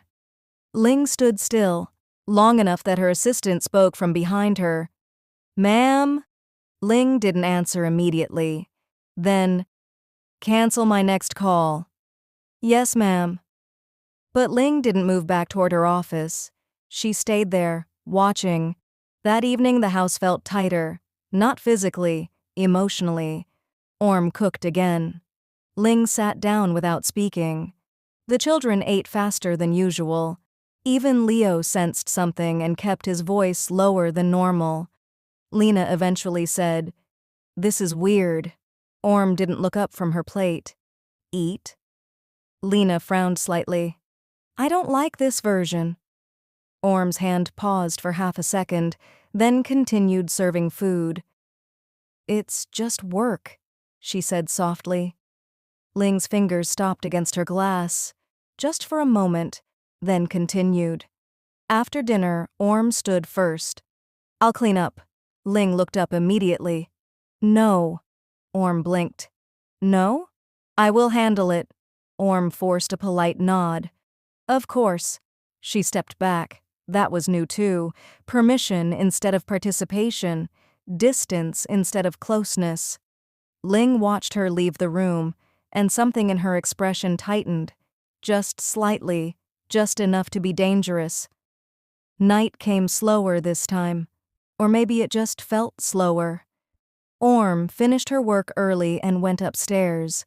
She didn't look back, didn't hesitate, didn't wait, because waiting had started to feel like hope, and hope felt like risk. Downstairs, Ling remained in the living room longer than usual. The children had gone to bed. The house was quiet again, but not empty, not like before. Not anymore. Ling sat still for a long time, then stood, walked toward the hallway, and stopped in front of Orm's door. She didn't knock, at first, just stood there, listening. Nothing, no sound, no movement. Too quiet. Finally. A soft exhale, then Ling raised her hand, knocked once. "Orm." A pause, then, "Yes?" Controlled voice. Careful, too careful. Ling's hand lowered. "Open the door."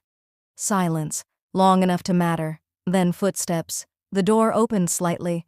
Orm stood there, composed, neutral, exactly as she had been all day. "Yes?" she asked again. Ling looked at her, really looked at her, and for the first time that day, something in Ling cracked, just enough to show frustration. "You are avoiding me," Ling said. Orm didn't react. "I am working." "That is not what I mean." Orm's expression stayed steady. "Then I don't understand." Ling stepped closer. Orm didn't move back. But she also didn't move forward. Perfect balance, perfect distance. Too perfect. "You said you would treat me as your employer," Ling said quietly. Orm nodded once. "I am." A beat. Ling's jaw tightened. "That is unnecessary."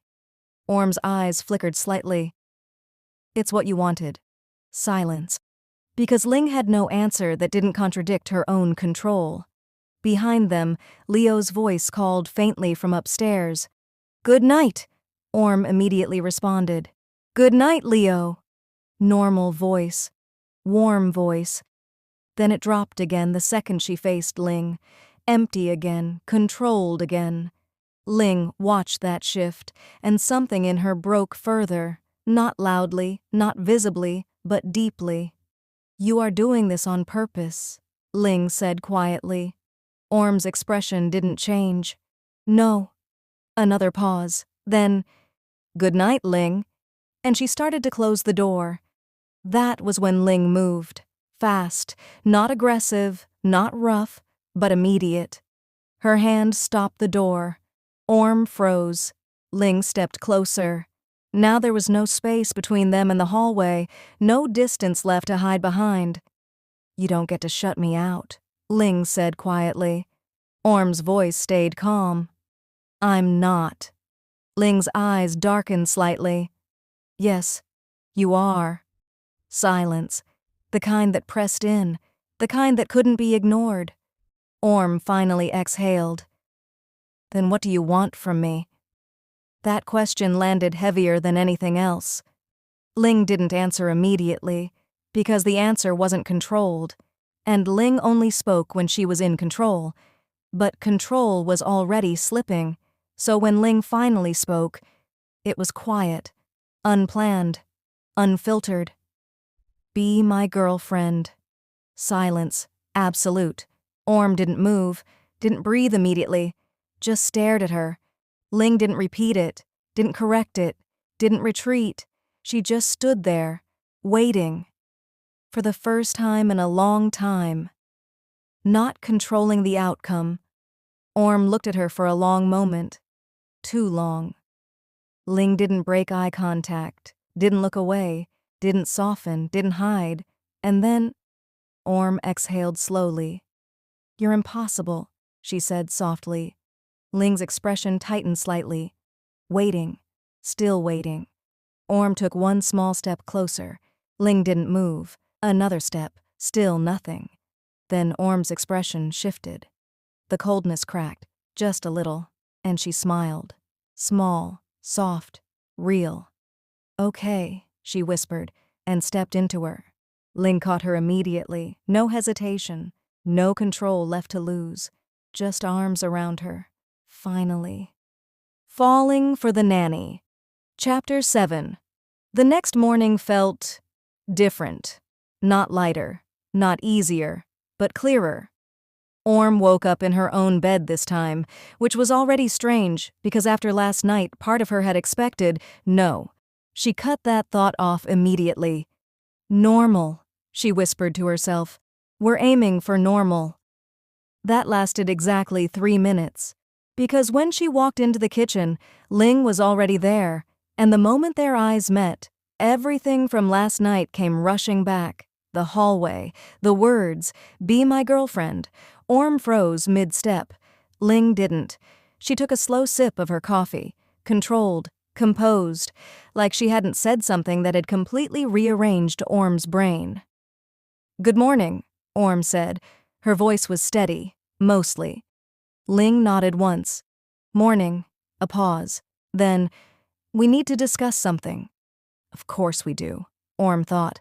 Out loud she said, "Okay." Ling set her cup down, carefully, precisely, like she had already rehearsed this conversation, which she probably had. "The nature of this relationship," Ling began. Orm blinked. "That sounds serious." "It is." "Okay." Ling held her gaze now, direct, unwavering, too intense for something that had started with a kiss and ended with a confession in a hallway. "This cannot be public." Orm frowned slightly. "Cannot?" "No." Ling's tone was calm, but final.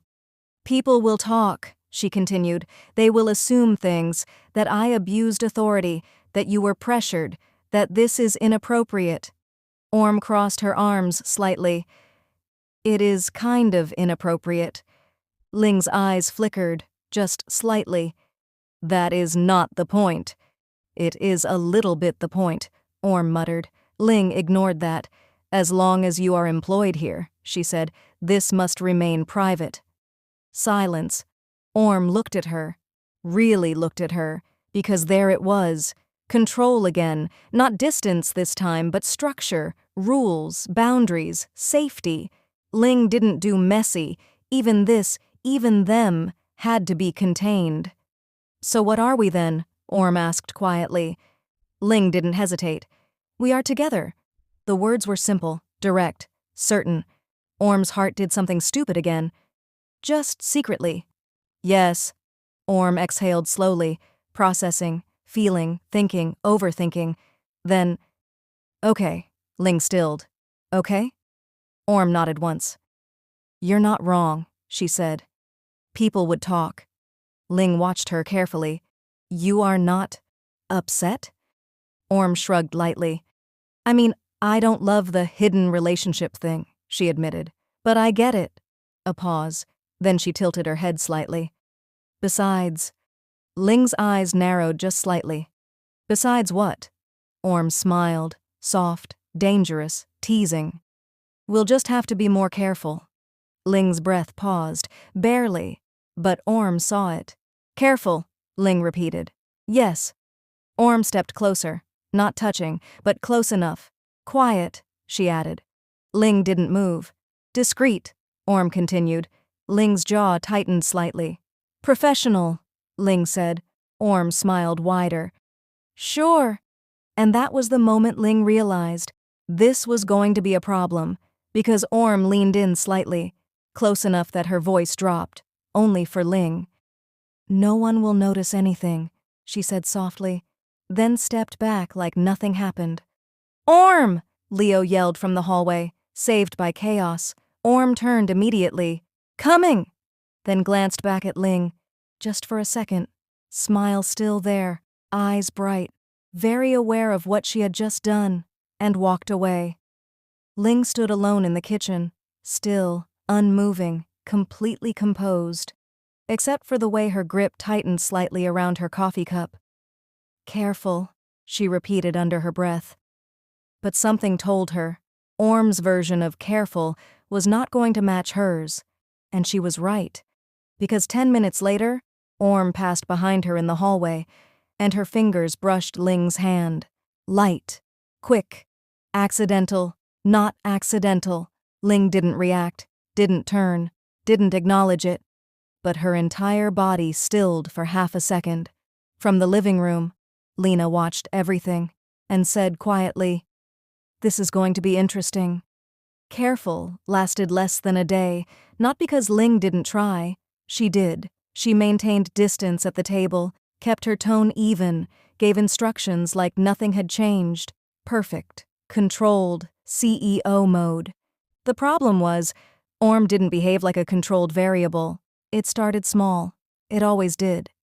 Ling was in the living room reviewing documents when Orm walked past with a basket of laundry. Normal, routine, nothing unusual. Until Orm slowed just slightly behind her. Not enough to be obvious, just enough to matter. Ling felt it before she saw it, that shift in air, that presence. Then, a light touch at the back of her shoulder, gone instantly. Ling didn't look up, didn't react, didn't. Careful, she said quietly, without lifting her eyes from the page. Behind her, Orm smiled. I am being careful. And kept walking. Ling did not turn the page for a full 10 seconds.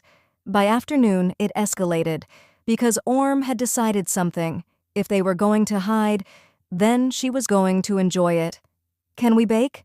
Leo asked, already halfway into the kitchen. No, Ling said immediately from across the room. Yes, Orm said at the exact same time. They both paused. Leo looked between them. So is that a yes or a no? Orm smiled sweetly. It's a yes. Ling didn't look up. It's a no. Silence. Leo frowned. Lena looked up slowly. This feels like a trap. Orm leaned slightly against the counter. We'll clean up, she said lightly. Ling finally looked at her. You will not. We will. You will not. We already are. Ling's eyes narrowed slightly, because Orm had already started pulling ingredients out, which meant the decision had been made. 20 minutes later, the kitchen was chaos, flour on the counter, chocolate chips everywhere, Leo narrating loudly, Lena pretending not to be involved while absolutely being involved, and Orm laughing, hair slightly messy, flour on her cheek, completely at ease. Ling stood at the doorway, watching, arms crossed, expression controlled, but her gaze stayed longer than necessary. Ling, Leo called, do you want one? No. You haven't even seen them yet. I do not need to see them. Orm turned slightly, holding up a spoon. Taste? Ling should have said no. She meant to say no. Instead, she stepped forward, took the spoon, tasted, and for half a second, her expression softened, just slightly. Then it was gone. Acceptable, she said. Orm smiled. High praise. As Ling turned to leave, Orm stepped closer, too close for a normal kitchen interaction, and quietly. Careful, she whispered. Ling stopped, just for a second, then walked out. From the table, Lena watched everything. Again. I knew it, she muttered. The first almost caught moment happened that evening. Of course it did, because Orm had no sense of self-preservation. Ling was in the hallway. Orm walked past her. Too close, too deliberate. And this time, Orm's fingers didn't just brush. They hooked lightly into Ling's sleeve, pulled just slightly. Ling turned, fast, too fast. Orm was already smiling. That wasn't very discreet, Ling said quietly. You didn't pull away, Orm replied. Silence. Ling stepped closer, lowered her voice. Because someone might see. Orm tilted her head. And? That word, that tone, that challenge. Ling leaned in, not touching, but close enough to feel breath. You are testing limits. Orm smiled. Maybe. And that was when... Orm! Leo's voice echoed down the hallway. Both of them stepped back instantly. Distance restored. Control snapped back into place. Too quickly. Too cleanly. Leo ran in a second later. Look what I made! Ling had already turned away. Orm was already kneeling beside him. Wow, she said, completely normal again. That's amazing. Leo beamed. Lena, standing behind him, crossed her arms and looked directly at Ling. You're not subtle, she said. Ling didn't respond. Later that night, the house was quiet again. Children asleep, lights dimmed, everything still. Ling was in her study, working, or pretending to, because she hadn't read the same paragraph correctly in 10 minutes. Again, a knock. Soft, controlled, but unnecessary. Ling didn't look up. Come in. The door opened. Orm stepped inside, closed it behind her. Silence, for a moment. Then, You're working late, Orm said. I always work late. Right. Orm didn't leave. Ling noticed that immediately, but didn't look up yet. What do you need? Ling asked. Orm walked closer. Slow, unhurried, deliberate. Nothing. Ling's hand stilled on the paper, then she finally looked up, and there it was again. That look. Not playful now, not teasing, something quieter, something heavier. You should go to sleep, Ling said. Orm didn't move. You didn't say goodnight. Ling's expression tightened slightly. Good night. Orm smiled faintly. Not like that. Ling exhaled slowly. Orm. But Orm stepped closer, closing the distance herself this time. No hesitation, no hiding, no children nearby, no one watching. You're very strict during the day, Orm said softly. Ling didn't move. Yes. And now? Silence. Ling held her gaze, and for a second, control slipped. Now, Ling said quietly, you should leave before you make this difficult. Orm's smile softened. Too late. And she leaned in, just enough to almost... Footsteps outside. Both of them froze, instantly. Lena's voice. Why is the light still on? Leo's voice, half asleep. I want water. Orm stepped back immediately. Ling straightened. Control restored. Again. Go, Ling said quietly. Orm nodded once, but before she turned, she leaned in just enough to whisper, "Careful," and left. Ling stood there, alone again. But this time, not in control, she exhaled slowly, then leaned back in her chair. This is not sustainable. But the problem was, she didn't want it to be. From the hallway, Lena watched Orm walk out of the study, then glanced at the closed door, then back at Orm. "You're both terrible at secrets," she said. Orm froze. "What?" Lena walked past her calmly. "I'm not telling Leo," she added, then paused, and looked back. "But you should probably stop whispering in hallways," and kept walking. Orm stood there, processing, then, oh no. The announcement came at breakfast, casually, like it wasn't about to ruin everything. "My parents are visiting today," Ling said, setting her cup down with her usual precision.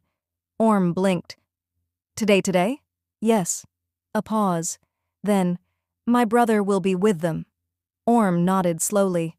"Okay." That was fine. Parents were fine. Family was fine. Normal. Totally normal. Lena looked up, then at Orm, then at Ling.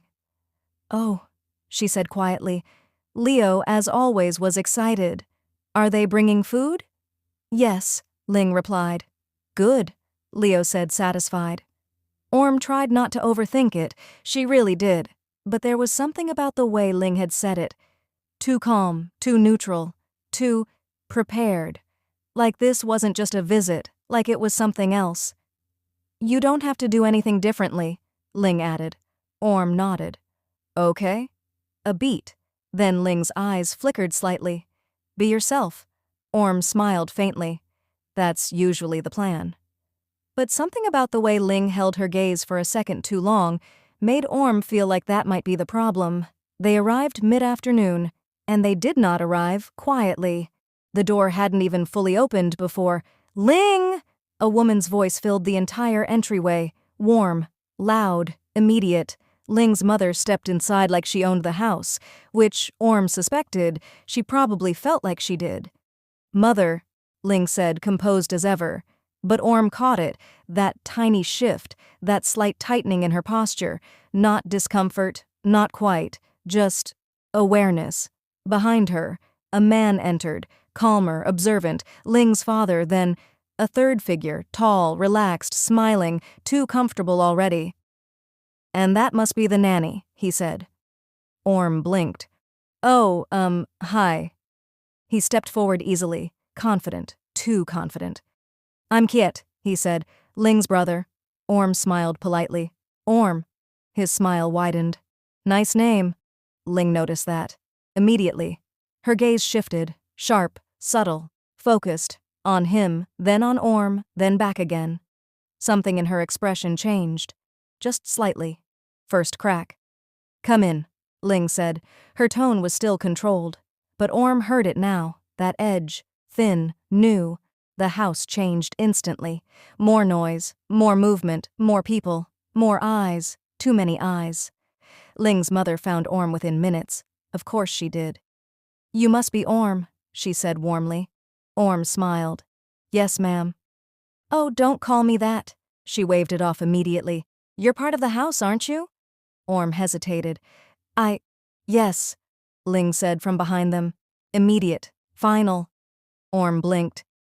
"Okay." Ling's mother beamed. "I like her already." Keat appeared beside them. Effortless. Smooth. "Same," he said. Too quickly. Too easily. Ling's gaze snapped to him. There it was again. That flicker. Stronger now. Orm didn't notice. Not yet. "So," Keat continued casually, leaning slightly against the wall like he had nowhere else to be, "how long have you been working here?" Orm relaxed slightly. "Not that long," she said. "A few weeks." "And already managing both kids?" he said, impressed. "That's not easy." Orm laughed softly. "They're not that bad." "Leo is chaos," Lena said from across the room. "I am not chaos," Leo yelled. You are, Lena replied. Keat laughed, genuine, easy, and Orm laughed with him, natural, unforced. Ling watched, not openly, not obviously, but constantly. Every glance, every smile, every second that stretched just a little too long. You should come out with me sometime, Keat said suddenly. Orm blinked. What? A break, he clarified smoothly. You work a lot, you deserve it. Orm hesitated. Oh, I don't know. I know a few places, he added. Nothing too serious, just no. Silence. The word cut clean, sharp, immediate. Everyone turned. Ling stood there, composed, expression neutral, but her gaze locked on him. Keat raised an eyebrow. No? Ling didn't look away. She is occupied. Orm blinked. I am? Ling's eyes flickered to her, just for a second, then back to Keat. Yes. Silence stretched, thin, awkward. Keat smiled slightly, not backing off, not yet. Occupied doesn't mean unavailable. Ling didn't respond, but her jaw tightened. Orm stepped in quickly, trying to smooth it over. I really don't have much time anyway, she said lightly. That's why you make time, Keat replied, still smiling, still looking at her. Ling's hand tightened slightly at her side. Lena, watching from the couch, leaned toward Leo. This is about to get bad. Leo whispered back. Can I have juice? Not the point. Ling stepped forward. One step, enough to shift the space. Dinner will be ready soon, she said. Tone final, conversation over, but the damage was done. Because Orm had felt it, that shift, that tension, that something. And later, when she passed Ling in the hallway, she stopped. You didn't like that. Ling didn't stop walking. That is irrelevant. Orm frowned slightly. It didn't feel irrelevant. Ling paused, then turned, slowly, controlled, but her eyes, not as controlled anymore. You will not go out with him, Ling said, quiet, firm, too firm. Orm blinked. Excuse me? You heard me. Orm stared at her. That sounded like an order. It is a boundary. No, Orm said, shaking her head slightly. That sounded like you telling me what I can and can't do. Ling's expression tightened. He is not appropriate. And you are? Orm shot back before she could stop herself. Silence, immediate, heavy, because that landed exactly where it needed to. Ling's gaze darkened slightly. You are aware of the situation. And you're aware of the hypocrisy, Orm replied. Another silence, longer this time, more dangerous. Then, Ling stepped closer, lowered her voice. You are mine. The words came out before she could stop them, before she could control them, before she could reframe them into something safer. Orm froze, heartbeat loud, too loud. Ling! Ling exhaled sharply, control snapping back. But she didn't finish, because the damage was already done, and for the first time, Orm saw it clearly. Not control, not authority, not logic, jealousy. Dinner was a mistake, not because of the food was perfect. Of course it was. Orm cooked. Ling supervised. Everything was balanced, warm, well-timed, normal. What wasn't normal was everything else. Keat didn't stop, not completely, not enough. He wasn't being inappropriate. That was the problem. He was being charming, polite, attentive, just enough to make it impossible for Ling to shut it down without looking unreasonable. You cook too? He asked, watching Orm place another dish on the table. Orm smiled politely. A little. That's impressive, he said. Kids, full-time work, cooking? He shook his head slightly. Ling never brings interesting people around. This is new.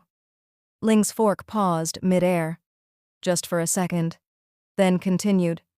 She doesn't bring people at all, her mother added, amused. That's true, Keat said. So this is a big moment. Orm laughed awkwardly. It's really not. It is, her mother insisted warmly. You've changed the house. Orm softened slightly. That's nice of you to say. It's true, the older woman said. The children feel happier. Ling didn't speak, but her gaze flickered toward Orm, brief, quiet, something unreadable there. And you, her father added calmly, looking at Orm, seem to understand her well. Orm blinked. I try. Ling's grip tightened slightly on her glass. Keat leaned back in his chair, studying Orm now, more openly. So, he said, what do you do when you're not taking care of these two? Orm hesitated. Not much, honestly. That's a waste, he said lightly. You should get out more. Ling's jaw tightened. Maybe I could show you around sometime, Keat added casually. There it was again. Not aggressive, not pushy, just persistent. Orm opened her mouth, but Ling spoke first. Again. You will not. Silence. Immediate. Heavy. Keat blinked, then smiled slightly. You keep saying that. Ling didn't look at him. She has responsibilities. And free time, he replied easily. Orm shifted slightly in her seat. This was getting uncomfortable. Fast. It's just a suggestion, Keat continued. No pressure. Then drop it, Ling said. Flat, sharp, final. That did it. The air changed instantly. No more pretending this was casual. No more soft edges. Ling, her mother said lightly, but there was a warning under it. Don't be rude. I am not being rude, Ling replied.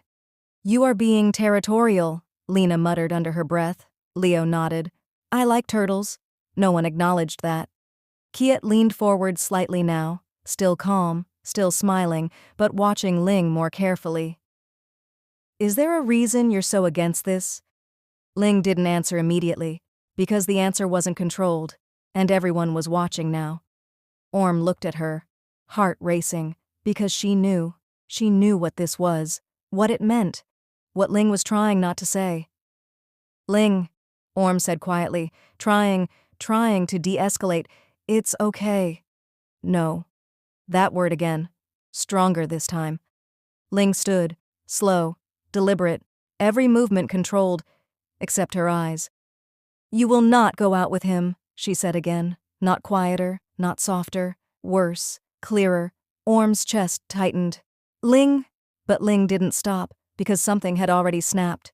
You will not go out with anyone, Ling corrected, and now everyone was staring. Her mother, her father, Keat, the children, Orm.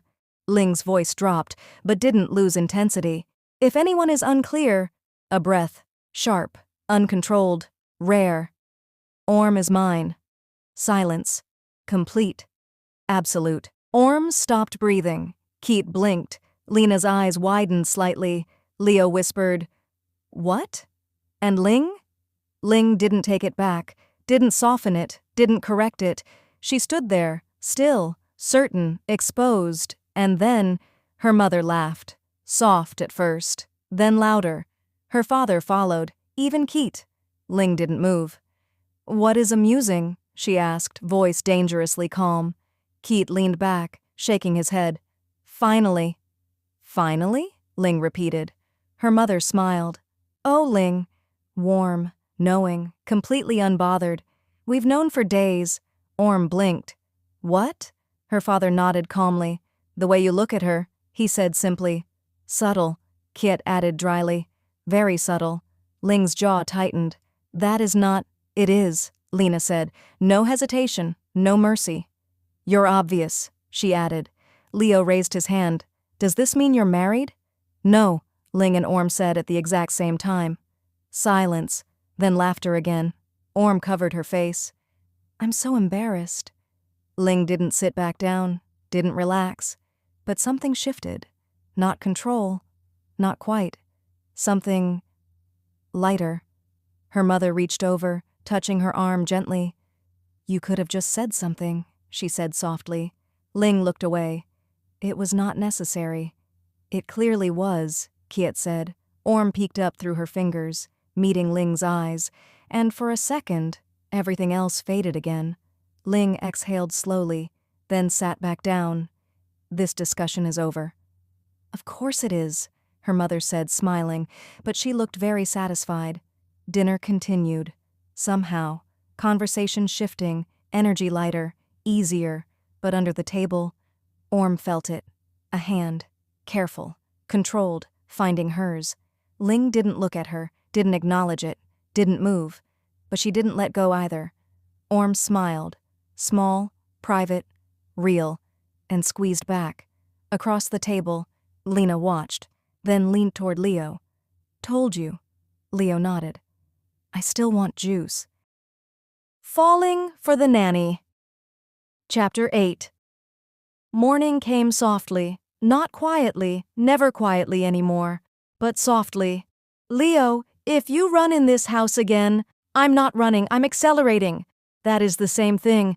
"No, it's not. It literally is." Orm stood in the kitchen, one hand on her hip, the other holding a spatula as she tried, and failed, to look intimidating. Leo zoomed past her anyway. Of course he did. Lena didn't even look up from where she sat at the counter, calmly eating her breakfast. "He's not listening to you," she said. "I can see that," Orm muttered. A blur of movement, then suddenly, a hand reached out, steady, precise, and caught Leo mid-motion by the back of his shirt. "Walking." Ling's voice, calm, controlled, final. Leo froze. "I was slowing down." "You were not," Ling replied, "but I was about to." Ling raised an eyebrow slightly. "Walk." Leo sighed dramatically, and obeyed. Orm stared. "Okay, that was unfair." Ling released Leo and turned toward her. "How?" "He listens to you immediately." "Yes." "That's not normal." "It is effective." Orm narrowed her eyes slightly. "You're using CEO voice on a 5-year-old." Ling didn't even blink. "He responds to structure." Leo raised his hand. "I respond to fear." Lena snorted. Orm laughed. Ling did not. But there was the faintest shift at the corner of her mouth, barely there. But Orm saw it. Of course she did. "Sit," Orm said, pointing Leo back to the table. This time, he listened. "See?" Orm said, smug now. "I can do it too." Ling tilted her head slightly. "Eventually." Orm gasped. Rude. Breakfast settled into something easier after that. Warm, lived in, alive. Leo talked with his mouth full. Lena corrected him without looking up. Orm moved around the kitchen with ease now, no hesitation, no second guessing. This house wasn't intimidating anymore, it was familiar. And Ling watched it all. Not obviously, not openly, but constantly. Her gaze moved from Leo's messy plate to Lena's quiet calm, to Orm, always back to Orm. The way she laughed, the way she filled space, the way everything felt different when she was there. Ling reached for her coffee, paused, because Orm was suddenly in front of her. "You're staring," Orm said casually. Ling didn't react. "I am observing." "That's a fancy word for staring." "It is accurate." Orm leaned slightly closer. "And what are you observing?" A mistake. She realized it immediately, because Ling looked at her then, fully, directly, and didn't look away. "Patterns," Ling said, quiet, measured. Orm's breath caught slightly. "What kind of patterns?" Ling's gaze flicked briefly, to Leo, to Lena, then back to her. "The ones that work." That should have sounded clinical. Detached. Cold. It didn't. Orm swallowed slightly. "Right." Ling stood. Just like that. Breaking the moment cleanly. "I have a meeting," she said. Routine, normal, controlled. "Of course you do," Orm replied, recovering quickly. "You always have a meeting." "Yes." "That's suspicious." "It is my job." Orm smiled. Ling didn't. But she didn't leave immediately either. A pause. Brief, but noticeable. Then, Ling reached out, adjusted something at Orm's shoulder, a small wrinkle in her cardigan. Her fingers lingered, just slightly. Too long to be accidental, too controlled to be impulsive. Orm went still.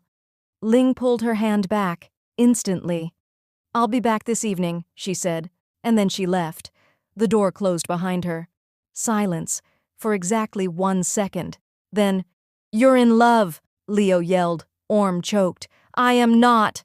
"You totally are," Lena added calmly. I am literally just standing here. You're smiling, Lena said. I always smile. Not like that. Orm covered her face. I hate both of you. You love us, Leo corrected. Orm sighed. Unfortunately. But even as she said it, her hand lifted, touched her shoulder, where Ling's fingers had been, and stayed there, just for a moment longer than necessary. Okay, she muttered to herself. This is getting worse. She didn't know how right she was, because an hour later, everything would change. The house settled into its usual rhythm after Ling left, which meant controlled chaos. Leo had decided that today was a science day, which apparently meant mixing random things together in cups. I'm making a potion, he announced proudly. That is orange juice and milk, Orm said, horrified. It's science. It's a crime. Lena didn't even look up. He's going to drink it. I am not letting him drink that. It's too late, Lena said. Orm turned just in time to see Leo raise the cup. No! Too late. Leo swallowed, paused, then, I regret everything. Orm burst out laughing. I warned you. Even Lena smiled at that. Just slightly. It was normal, easy, light, too light, because it made what came next feel even sharper. Okay, Orm said, clapping her hands once. We're going to run out of groceries if you keep conducting illegal experiments. Leo perked up. Can we come? No? Why not? Because last time you helped, we came back with 6 types of candy and no actual food. That was important, Candy. Orm smiled. You're staying here. I'll be quick. Lena looked up now. I can watch him. Orm hesitated. You're 8. I'm responsible. Leo raised his hand. I'm not. Orm laughed. I know. She glanced toward the clock. Quick trip. Nothing complicated. Okay, she said. No running? No potions? No breaking anything? Leo nodded. I promise nothing. Leo. I'll try. Orm pointed at Lena. You're in charge. I know. That settled. Orm grabbed her bag, her keys, her phone, and just like that, she was out the door. The house went quiet, not empty, just still. Lena sat back down. Leo stared at his failed experiment. Do you think it gets better if I add sugar? No, Lena said. I'm going to try. Across the city, Ling sat in her office, composed, focused, untouchable, a meeting in progress, voices, numbers, decisions. If we proceed with the acquisition. No, Ling said, immediate, firm. The room went still. We reassess first, she continued. I want full projections by tomorrow. No one argued, no one questioned, because this was Ling, in control, always. Her phone buzzed, once, then again. She ignored it, of course she did, until it rang. Ling's gaze flicked toward it. Annoyance, more than anything. Unknown number. She declined it, without hesitation. The meeting continued. 5 seconds later, it rang again. Ling's jaw tightened. Continue, she said, standing, and stepped out. She answered, sharp, efficient. Yes. A pause. Then, are you related to Orm Cornifat? Everything stopped. Ling didn't breathe. Yes. Her voice changed, not visibly, not loudly, but completely. There's been a minor accident? The rest blurred. Location, car, conscious, stable, words, just words. Ling's grip tightened around the phone. Which hospital? The answer came. She hung up before they finished speaking, and for the first time in years, Ling forgot everything else. She walked back into the meeting room. Everyone looked up. We'll continue this later, she said. No explanation, no discussion. She grabbed her coat, her keys. Ms. Cyrilak? Someone started. Ling didn't stop. By the time she reached the elevator, her hands were shaking. She stared at them, as if they didn't belong to her. Not again. The words slipped out before she could stop them. The elevator doors closed, and Ling Cyrilak, lost control. She drove too fast, didn't notice, didn't care. Red lights blurred, cars passed, time stretched wrong. Her mind wasn't in the present. It was somewhere else, somewhere she never let herself go. A phone call, different words, same tone. "There's been an accident." Her grip tightened on the steering wheel. "Not again." This time, it wasn't quiet. She hit the brakes harder than necessary at a turn, didn't apologize, didn't slow down. Everything inside her was sharp, loud, wrong, because all she could think, all she could see, was Orm, laughing, smiling, standing in the kitchen, alive, and then not. Ling inhaled sharply. No, no. By the time she reached the hospital, she didn't remember the drive. She was already moving, already inside, already asking, "Orm Cornafat." Reception pointed, hallway, left. Ling didn't wait, didn't slow, didn't think, because for the first time since Orm walked into her life, Ling was afraid, not controlled concern, not measured care. Fear, real, raw, uncontrolled. And it showed. Hospitals had a smell, clean, sharp, unforgiving. Ling hated it, not because it was unfamiliar, but because it was. Her steps were fast, too fast, heels striking the floor in sharp, uneven rhythm, not quite controlled, not quite steady, left, then right, room numbers passing without meaning, until she saw it, Orm, sitting on the edge of a hospital bed, alive. The world stopped. Ling didn't move, didn't breathe, didn't think, because Orm was there, not gone, not broken, not alive. "Ling," her voice, soft, confused, real. Ling stepped forward, slow at first, then faster, closing the distance in seconds. "You—" She stopped, because the words didn't come out right. Orm blinked at her. "I'm okay." That did it. Ling's expression snapped. "This is not okay." The words were sharp, too sharp. Orm flinched slightly. "It's really not a big—" "It is a big deal." The interruption was immediate. Controlled tone, but not controlled emotion. Ling's gaze moved over her, quick, precise, bruise on her arm, a small cut near her eyebrow, bandage on her wrist. Not severe, but visible. Too visible. "You were in an accident," Ling said, each word measured, tight. "A small one," Orm replied carefully. "I'm fine." Ling's jaw tightened. "Define fine." Orm blinked. "Not dead?" Silence. The wrong answer. Ling turned away for a second, hand pressing briefly against the bridge of her nose. A breath in, slow, controlled. Then she looked back at her. "You think this is a joke?" "I don't. You left the house alone." Orm frowned slightly. "To buy groceries." "You were not paying attention." "I was—" Ling stepped closer. Too close. "You were hit." The words landed harder than they should have. Orm went quiet. "Because that tone, that wasn't anger. Not really. That was something else." "Ling," she said more softly now. "I'm okay." Ling didn't answer. Because she couldn't. Because if she spoke, it wouldn't come out right.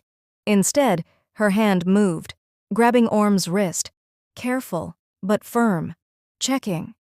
Orm blinked. "What are you doing?" "Does it hurt?" It wasn't a question, not really. Orm softened slightly. "A little." Ling's grip tightened. Just slightly. Her eyes dropped. To the bandage, to the small signs of damage.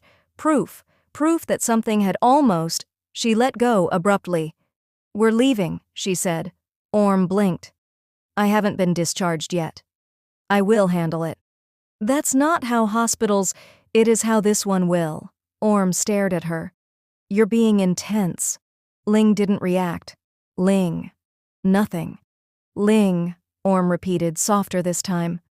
"Look at me." She didn't want to. That was the problem. Because if she did, she might not be able to hide it. But she did anyway. And that was worse. Because Orm saw it. Immediately. The fear. Raw. Unfiltered. Barely contained.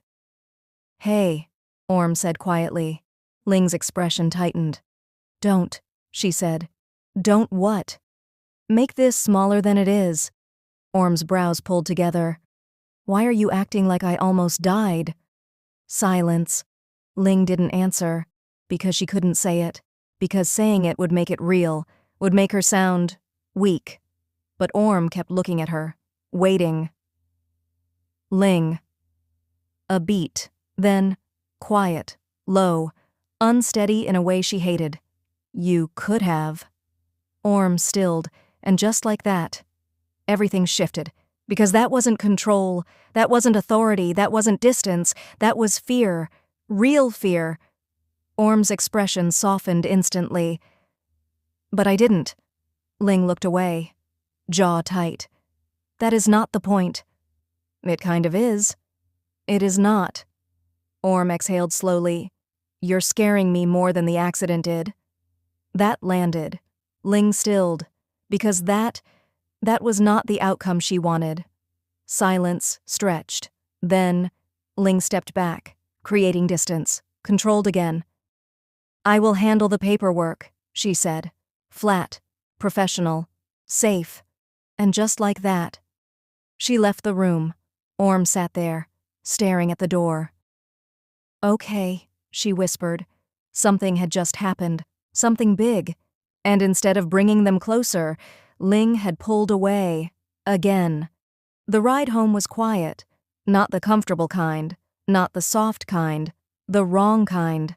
Ling drove, hands steady on the wheel, eyes forward, posture perfect, too perfect. Orm sat in the passenger seat, her wrist resting carefully in her lap, bandaged, visible. Ling had noticed it 5 times already, at least. She didn't say anything. That was the problem. The silence stretched, thick, unnatural. Orm shifted slightly. You can talk, you know. No, Ling said. Orm blinked. No? I am driving. That has never stopped you before. Silence. Orm exhaled slowly, turned her head toward the window. Right. That tone. Ling noticed it. Of course she did. Her grip on the wheel tightened slightly. She didn't look at Orm, didn't reach for her, didn't soften. Because if she did, she might not stop. And that was the problem. By the time they reached the house, the distance between them felt bigger than it had in days. The door opened. You're back! Leo ran forward, then stopped abruptly, because Ling's hand shot out, instant, controlled. Walking. Leo froze. What happened? Orm smiled gently. Nothing dramatic, I promise. Lena stepped closer, eyes immediately scanning, observing. You're hurt, she said. It's just a scratch, Orm replied. Ling's jaw tightened. It is not just anything, she said. The room stilled. Leo blinked. It looks small. Ling turned slightly, not sharp, but firm. That is not relevant. Orm frowned slightly. Ling. But Ling had already stepped back. Go to your rooms, she said. What? Leo protested. We just... now. That did it. Leo grabbed Lena's hand. We're in trouble. We're not, Lena said quietly, but she still led him upstairs. The moment they were alone, silence dropped again. Heavier this time. Orm turned slowly. Okay. Ling didn't look at her. Okay, what? She asked. That, Orm said, gesturing vaguely. What was that? A situation being handled. That was not handling, Orm replied. That was... She stopped herself. Exhaled. Tried again. You're acting like something terrible happened. Ling turned then, slowly. Something could have happened. That's not the same thing. It is to me. There it was again, that edge, that intensity. Orm softened slightly. Ling. No, Ling said immediately. Orm blinked. No? I am not having this conversation right now. And just like that, she turned away, walking toward the study. Orm stared at her. You don't get to do that. Ling stopped, didn't turn around. Yes, she said, I do. Orm's chest tightened. No, you don't, she said, firmer now. You don't get to panic like that. Ling turned, fast. I did not panic. Orm stared at her. Are you serious? I handled the situation. You almost broke every traffic law in the city. Silence. Ling didn't deny it. Orm stepped closer. You didn't ask if I was okay, she said. Ling's expression tightened. You saw that I was. That's not the same thing. It is sufficient. Orm let out a short, disbelieving laugh. Wow. Ling's gaze hardened slightly. What? That's what you're going with? What would you prefer? Orm shook her head slightly. I don't know, she said. Maybe something that sounds like you actually care. Silence. Ling didn't move, didn't speak, because that was dangerous. I do care, she said finally. Flat, controlled. Orm looked at her, really looked at her. Then stop acting like I'm just a problem you need to manage. That hit. Ling's jaw tightened. You are not a problem. Then stop treating me like one. Silence again. Too long. Too heavy. Because neither of them knew how to move forward from here. Ling turned away first. I need to work, she said. Orm let out a breath, sharp, frustrated. Of course you do. And just like that, they broke apart, again. That night, the house was quiet. Dinner was quieter. Leo tried to talk, gave up halfway. Lena watched everything, said nothing. Orm stayed soft with the kids, warm, normal. But with Ling, nothing. No lingering looks, no quiet touches, no softness, just distance. Ling noticed, every second of it, and it drove her insane. It lasted 3 days. The distance. Not dramatic, not loud, just consistent. Orm stopped lingering, stopped looking for Ling in rooms she didn't need to be in, stopped smiling first, stopped softening her voice when Ling entered. She was still kind, still professional, still warm with the children, but not with Ling. And Ling noticed every second of it. Breakfast had become mechanical again. Forks, plates, silence. Leo tried to fill it. Failed. So, he said slowly, are we in trouble again? No, Lena replied immediately. We are in tension, she added. Orm almost smiled at that. Almost, but she didn't look at Ling when she said it. Eat, Ling said, flat, controlled. Orm nodded. Yes, Ms. Cyrilak. That name. It landed wrong. Ling's hand paused slightly on her cup, but she didn't correct it, because she had started this, even if she hadn't meant to. The house changed shape after that. Not physically, emotionally. Orm no longer walked into Ling's office unannounced. Ling no longer asked her opinion on small things. Their conversations became necessary, brief, structured. No unnecessary words, no softness, no overlap, and yet they kept colliding anyway, in hallways, in kitchens, in doorways, always just long enough for something to almost happen. Then not. Ling hated it, not loudly, not visibly, but internally. It was unbearable, because Orm wasn't leaving. Not really. But she wasn't there either. Not in the way Ling had gotten used to. That absence was louder than silence. On the 4th night, Ling stood in her study longer than usual, not working, just standing. Her phone lay on the desk, unread messages, ignored notifications. Her mind wasn't on any of it. It was on Orm. Of course it was. She exhaled slowly, controlled, measured. Then, a knock. Ling didn't answer immediately. Another knock. Come in, she said finally. The door opened. Orm stood there, neatly dressed, hair tied back, expression calm, professional, everything Ling had told her to be, and somehow it made something in Ling tighten. Yes, Ling said. Orm stepped in slightly, closed the door behind her. I finished the reports for tomorrow, she said. I'll leave them on your desk. Good.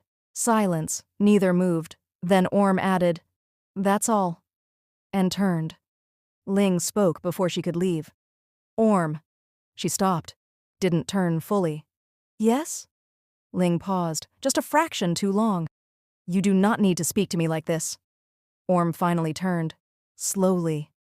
I'm speaking normally, she said. No, Ling replied. Quiet. Certain. This is not normal. Orm tilted her head slightly. It is for work. That word again. Work. Ling's jaw tightened. You are not just an employee. Orm didn't react immediately. Then, that depends on you. Silence. That landed harder than anything else. Ling stepped forward slightly. That is not what I meant. Orm held her ground. Then what did you mean? Ling stopped. Because that was the problem. She didn't know how to answer without breaking something, and she had already broken enough. You are still injured, Ling said instead. Orm blinked. My wrist? Yes. It's fine. It is not fine. Orm let out a small breath, frustration flickering now. It's healing. Ling stepped closer. And yet you avoid me. Orm went still. That's not related. It is. It's not. Ling's voice lowered slightly. You are punishing me. Orm laughed once, short, sharp. I'm not punishing you. Then what is this?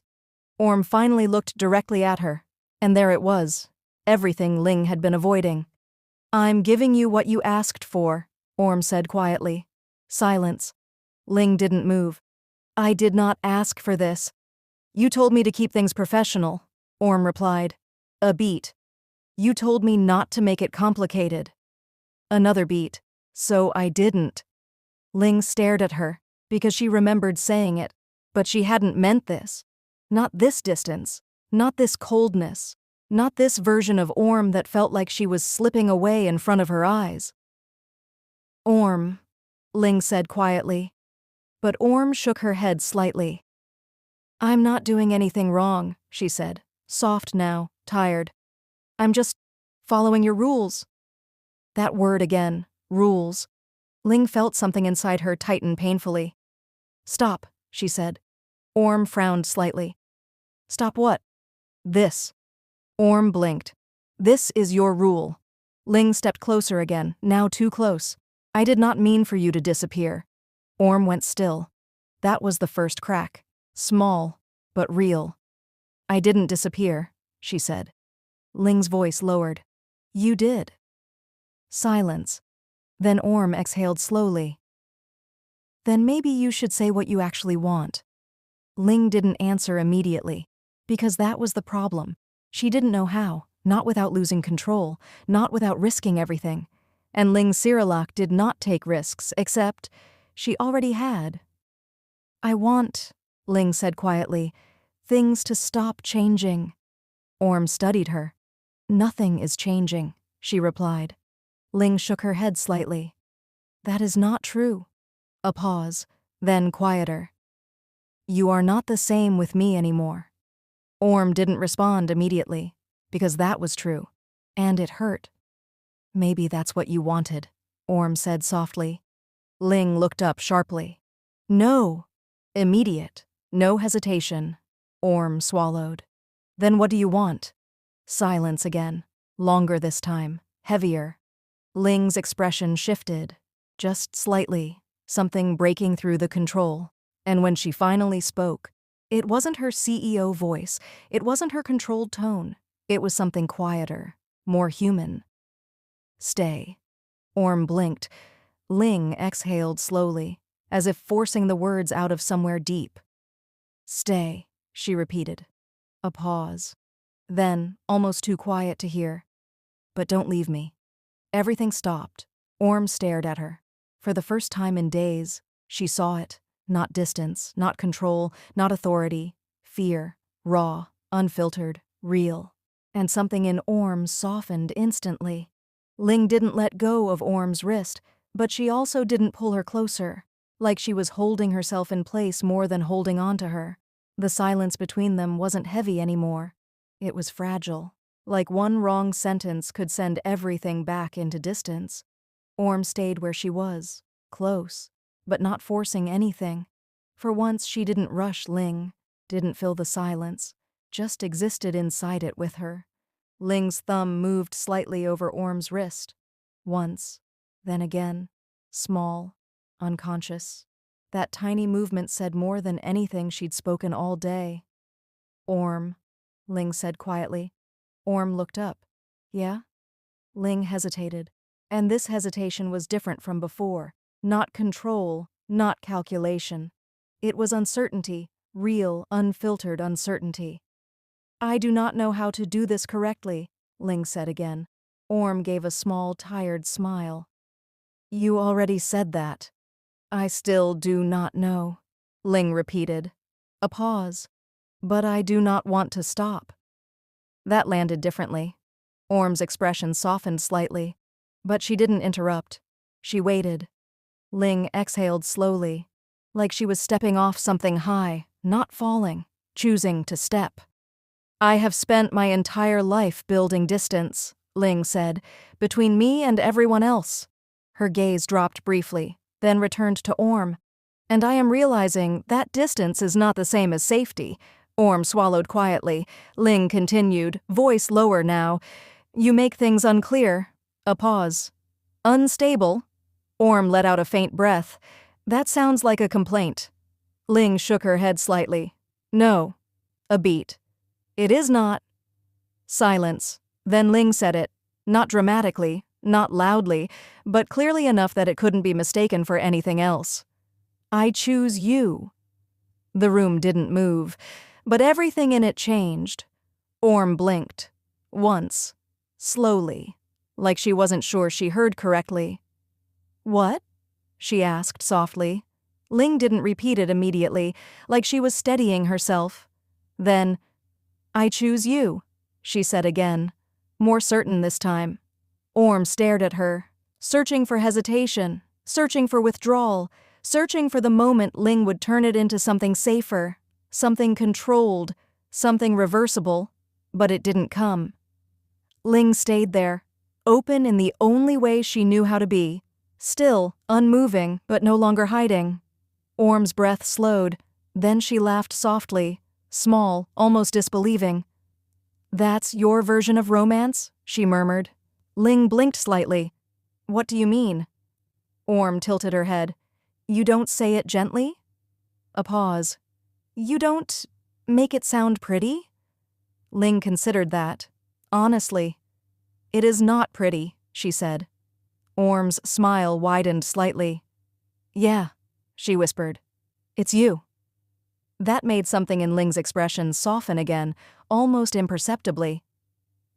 Is that acceptable? Ling asked quietly. Orm stepped a fraction closer, now close enough that Ling had to tilt her head slightly to keep eye contact. You're asking permission now? Orm teased softly. Ling didn't deny it, which was answer enough. Orm studied her for a long moment, then exhaled.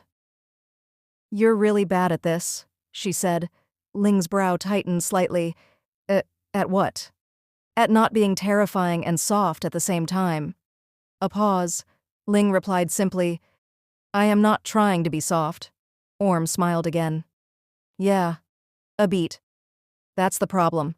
Silence again. But different now. Less fractured. More grounded.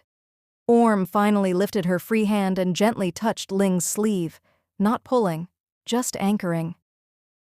You don't get to decide everything alone anymore, she said quietly. Ling looked at her hand, then back at her face. I am aware, Ling said. Orm raised an eyebrow. Are you? A pause. Then Ling admitted almost reluctantly, I am learning. That was the closest thing to surrender Ling Cyrillac had ever offered. Orm's expression softened fully now, the tension that had been sitting in her chest for days finally loosening. Good, she whispered. Ling's fingers tightened slightly around Orm's wrist again, not possessive, not afraid, just present. Do not leave again, Ling said quietly. Orm tilted her head slightly. I wasn't planning to. Ling looked at her for a moment longer, then softer. Even when I am difficult. Orm let out a small laugh. You're always difficult. That earned the faintest shift in Ling's expression, almost like a reaction, almost like relief. Then Orm stepped fully into her space, closing the final distance. Ling didn't move back, not even slightly. Orm's voice dropped softer now. This doesn't fix everything, you know? Ling nodded once. I know, but it changes things. Yes? Orm searched her face, then added gently, "You're still scared." Ling didn't deny it. A pause, then, "Yes." Orm nodded slowly. "Me too." That honesty hung between them like something sacred, not perfect, not resolved, but real. Ling finally lifted her hand fully, this time not just at Orm's wrist, but gently holding her hand, properly, deliberately. Orm didn't flinch, didn't hesitate, just held back, and in that simple contact, everything that had been breaking between them stopped breaking. Ling's voice lowered slightly. "We will be careful," she said. Orm raised an eyebrow. "That sounds like another rule." Ling hesitated, then corrected herself. "We will try." Orm smiled softly. "Better." A pause, then she added, "We're still going to be awkward, though." Ling looked at her. "Yes." Orm nodded. "Good." Ling blinked slightly. "Good?" Orm squeezed her hand lightly. "It means we're real."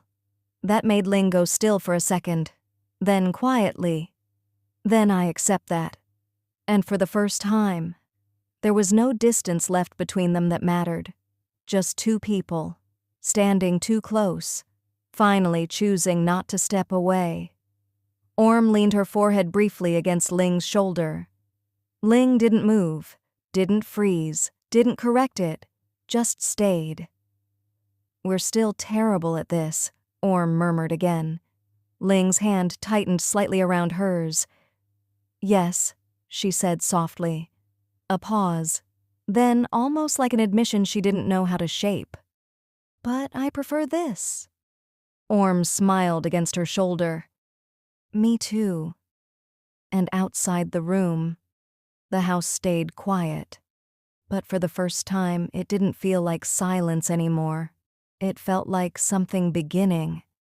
Falling for the Nanny. Chapter 9. Morning didn't come softly this time. It came loud, not because of Leo, not because of chaos, but because of a phone vibrating, again and again and again, against a glass surface somewhere in the house. Ling woke first. Of course she did. Her eyes opened before the alarm, before movement, before thought. Years of discipline didn't allow anything less. But the sound, that wasn't routine, that wasn't controlled. It was persistent, sharp, wrong. Ling sat up slowly, already reaching for her phone on the bedside table. 3 missed calls, 7 notifications, all from the same person, Anong. Ling's eyes narrowed slightly. That alone was unusual. Anong did not call repeatedly unless something was either extremely amusing, extremely inconvenient. Ling unlocked her phone, opened the messages, and for the first time in a long time, she went completely still. A link, a screenshot, a caption, a photo. Ling and Orm, outside the house, close, too close. Not inappropriate, not explicitly, but Ling's hand on Orm's wrist. Orm looking up at her, soft, unaware, the kind of moment that meant nothing until someone decided it meant everything. The caption read, "CEO Ling Sirilak getting a little too close with her live-in nanny." Below it, thousands of comments, speculation, assumptions, accusations. Ling didn't scroll. She didn't need to, because she already understood the outcome. Power imbalance, abuse of authority, inappropriate relationship. It wrote itself. Her jaw tightened slightly. Not panic, not fear. Calculation, assessment, damage control. Her phone buzzed again. Anong calling. Ling answered. "What?" No greeting, no softness. Straight to the point. "Well, good morning to you too." Anong's voice came through, lighter than the situation deserved. "Explain." A pause. Then Anong dropped the tone. "It blew up overnight," she said. "Some gossip account posted it. It's everywhere now." "I am aware." "Are you?" Anong replied dryly. "Of how bad it looks?" Ling didn't answer immediately. "Because yes?" She was. "I will handle it," Ling said. "Of course you will," Anong replied. "But Ling, this isn't just PR. People are already framing it as exploitation."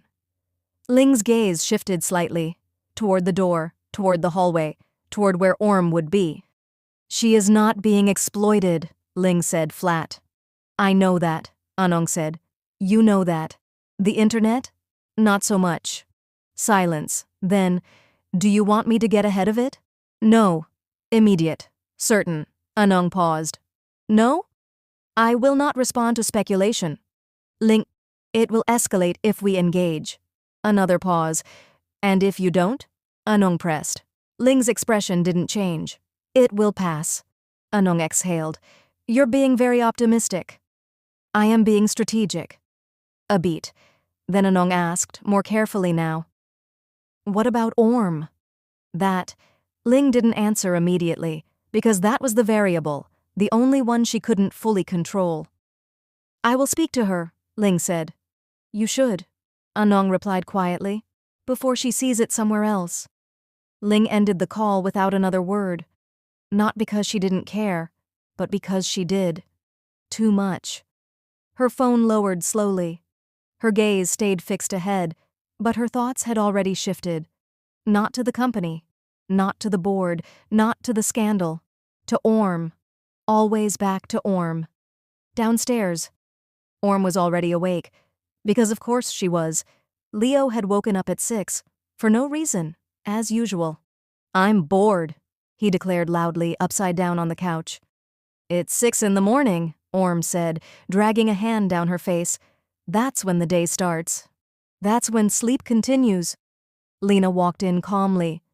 With him, it doesn't. Orm sighed. I'm making breakfast. I want pancakes. You always want pancakes. Because they're good. Orm pointed at him. You're getting eggs. That's unfair. That's life. Leo gasped dramatically. This house is abusive. Lena didn't look up. No, it's not. It is to me. Orm laughed despite herself. Sit down. Miraculously, he did. Orm moved around the kitchen, familiar now. Comfortable. Safe. The kind of normal that didn't feel fragile anymore. At least, it didn't. Until her phone buzzed. Once. Then again. Then again. Orm frowned slightly. Who is texting me this early? She wiped her hands quickly and picked it up. Group chat. Friends. Too many messages. Too fast. Her stomach dropped slightly. That never meant anything good. She opened it, and everything stopped. The photo, the caption, the comments. Her breath caught. Oh. Lena looked up immediately. What? Orm didn't answer, because she couldn't.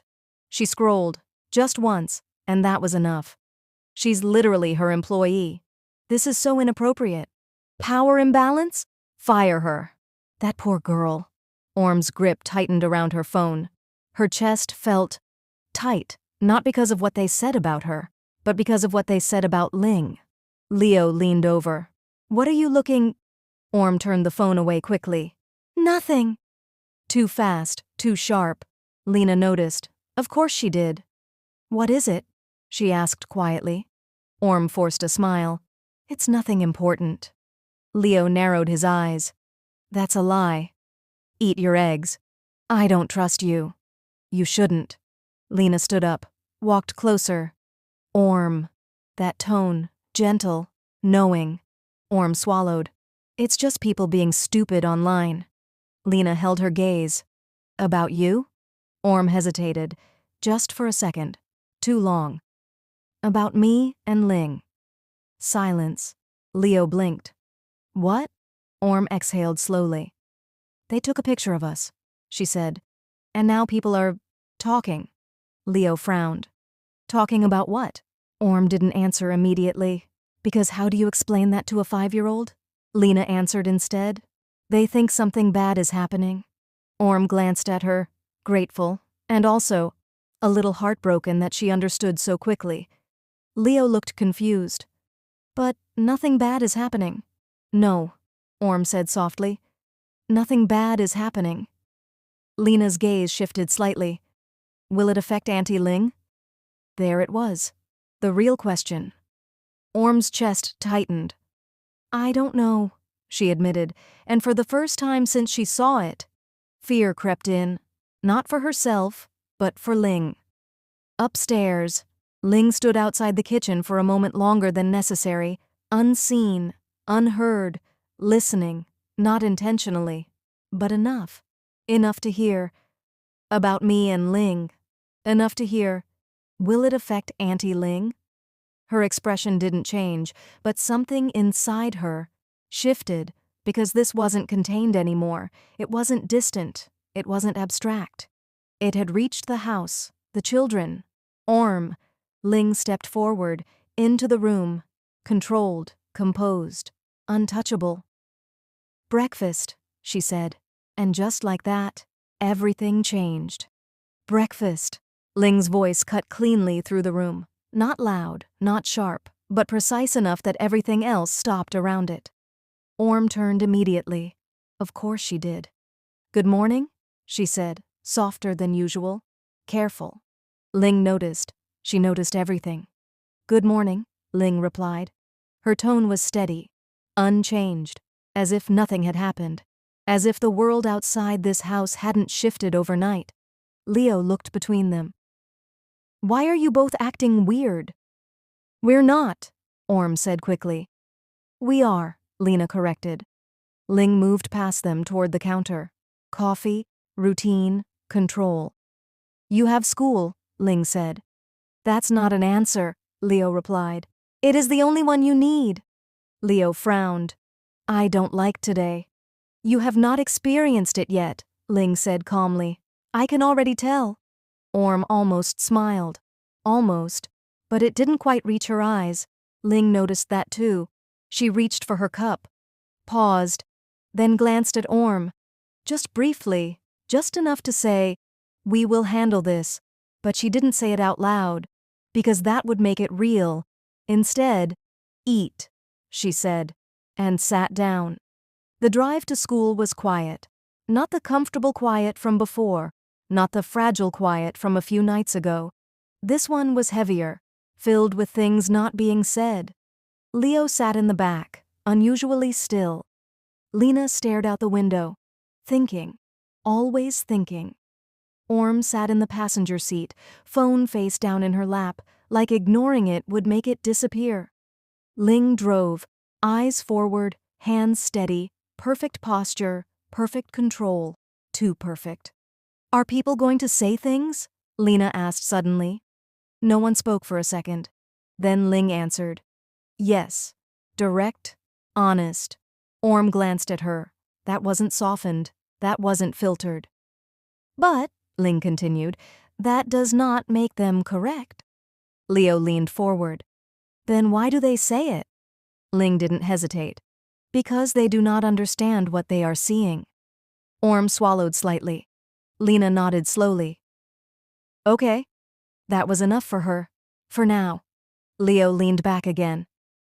"If someone says something, I'll tell them they're wrong." Ling's grip on the wheel tightened just slightly. "You will not," she said. Leo blinked. "What?" "You will not argue," Ling continued. "You will inform a teacher." "That's boring?" "That is correct." Orm let out a small breath. "We'll handle it," she added gently. "Okay?" Leo sighed. "Fine." Lena glanced between them again. Quiet, observing, not convinced. They didn't see it happen. Not directly. Because that's how these things always worked. It wasn't loud at first. It wasn't obvious. It was whispers, looks, phones, screens turning slightly as they walked past. Orm noticed. Of course she did. She felt it before she saw it. The shift, the attention, the weight of being watched. Ling noticed too, but she didn't react, didn't slow, didn't acknowledge it. Because acknowledging it gave it power. And Ling did not give power away. "Go," she said to the kids. Leo hesitated. Are you sure?" Ling looked at him. "Yes." Lena nodded once, took Leo's hand, and led him inside. Orm watched them go, her chest tight. "This is bad," she said quietly. Ling didn't look at her. "It is inconvenient." Orm stared at her. "People think you're—" "I am aware of what people think." Sharp. Controlled, but not angry at Orm, never at Orm. She finally turned, looked at her directly. It will not affect you. Orm blinked. What? Ling's voice lowered slightly. I will ensure that. And there it was again. Control, protection, but only aimed in one direction. Orm shook her head. This isn't just about me. Ling didn't respond. Because to her, it was. Orm exhaled slowly. Ling, I need to go to the office. Of course she did. Retreat, structure, something she could control. Right, Orm said quietly. Ling paused, just for a second. Then, stay with them today. I always do. A beat. Ling nodded once, then she left. Just like that. The call came 2 hours later. Orm knew something was wrong immediately because schools didn't call unless something had happened. Hello? Is this Ms. Cornifat? Yes, what happened? A pause. Then, there's been a small incident. Orm's stomach dropped. What kind of incident? It's regarding Leo. By the time Orm arrived, she already knew. Not exactly what had happened, but why. The energy in the school felt different. Too many looks, too many whispers. Again. The office door opened. Leo sat inside, arms crossed, face scrunched, defensive. Lena stood next to him, calm, but tense. A teacher stood nearby. What happened? Orm asked immediately. Leo looked up. They started it. Of course he said that. They said something about Auntie Ling, Lena added quietly. Orm froze. What did they say? Leo's expression twisted. They said she's bad. Silence. Orm felt something twist in her chest. The teacher stepped in gently. There was an argument, she said. Another student repeated something they saw online. Which is stupid, Leo interrupted. Yes, the teacher said carefully. But Leo reacted physically. Orm closed her eyes briefly. Leo. They were wrong. I know, she said softly. But you can't hit people. They said she hurt you. That made Orm go still. What? Leo's voice cracked slightly. They said she forces you to stay. The room went silent. Completely. Orm didn't speak. Couldn't, because that was exactly what the internet was saying, and now it had reached a 5-year-old. Lena stepped closer to her. He got angry, she said quietly. I tried to stop him. Orm swallowed. Hard. Did you get hurt? She asked Leo. No. Did they? A little. The teacher sighed softly. No serious injuries, she reassured, but we need to address the behavior. Orm nodded slowly. Yes, of course. But her mind wasn't there anymore. It was somewhere else, somewhere heavier, because this wasn't contained. It wasn't just online, it was here, in their lives, affecting the kids, affecting everything. I'll take them home, Orm said quietly. The teacher nodded. That's fine. We'll follow up. Orm didn't wait. She took Leo's hand. Lena walked beside them, silent, thinking, always thinking. The car ride home was different. Leo didn't talk. Lena didn't ask questions. Orm didn't know what to say. Because what do you say when something ugly from the outside world starts touching something safe? They're wrong, Leo muttered suddenly. Orm looked at him. I know. You wouldn't stay if you didn't want to. Her throat tightened. No, she said softly. I wouldn't. Lena glanced at her. Would you? That question. That one landed differently. Orm didn't answer immediately. And that hesitation, Lena noticed. Of course she did. Orm forced a small smile. I'm here, aren't I? It wasn't an answer. Not really. And Lena knew it. But she didn't push. Not yet. Back at the house, silence settled again. But this time, it wasn't fragile. It was heavy. Ling wasn't there. Which made it worse, because everything felt like it was building. And she wasn't here to hold it together. Orm sat Leo down. You're not in trouble, she said gently. Leo looked up. I'm not. No, she said, but you can't hit people. They were wrong. I know. They said bad things. I know. Then why do I have to be the one who stops? Orm didn't answer immediately, because that was a very real question. Because you're better than that, she said softly. Leo frowned. That's not fair. Orm smiled sadly. It never is. Lena watched everything. Quiet, absorbing, understanding more than she should have to. And Orm felt it all, every piece of it, every ripple of something that started with a photo and was now breaking into their home, their lives, their peace, and for the first time, a thought started forming, small, quiet, but dangerous. This is my fault. Across the city. Ling stood at the head of a conference table, composed, sharp, untouchable. We proceed as planned, she said, but the public response, someone started, is irrelevant. It affects the company. It will pass. They are calling for your resignation. Silence. Ling didn't react, didn't flinch, didn't blink. Then they will be disappointed, she said, flat, final. But as the room fell quiet, her phone lit up again, message after message, headline after headline, and for the first time, it didn't feel like noise, it felt like pressure. The office had never felt like this before. It looked the same. Glass walls, clean lines, muted tones, order, control, everything exactly where it should be. But underneath, something had shifted. It was subtle. Ling noticed it immediately. Of course she did. Conversation stopped a second too late when she walked past. Eyes lingered a fraction longer than appropriate. Phones were lowered, but not fast enough. Respect was still there. But something else had crept in alongside it. Doubt. Ling didn't acknowledge it, didn't slow, didn't react. Because acknowledging it meant it existed, and Ling Cyrillac did not allow things to exist unless she permitted them. She walked straight into her office, closed the door. Silence, finally, controlled, contained. Her phone buzzed again. She didn't look at it, didn't touch it.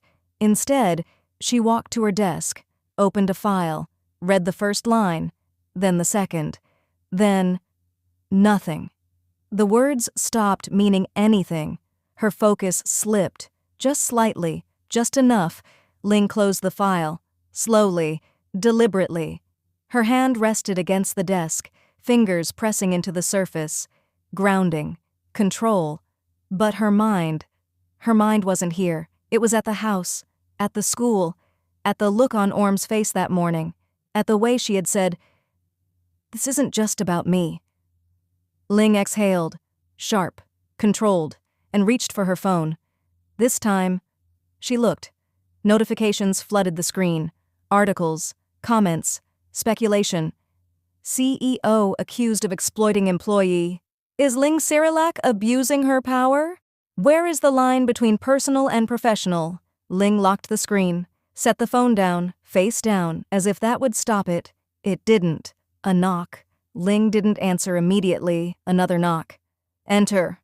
The door opened. One of her senior managers stepped in. Careful. Too careful. Miss Cyrillac. Yes. A pause. Then, the board has requested a meeting. Of course they had. Ling didn't react. When? Today? 3 o'clock. Ling checked the time. 12:17. 3 hours. Enough time to prepare. More than enough time to dismantle any argument they brought forward. Noted, she said.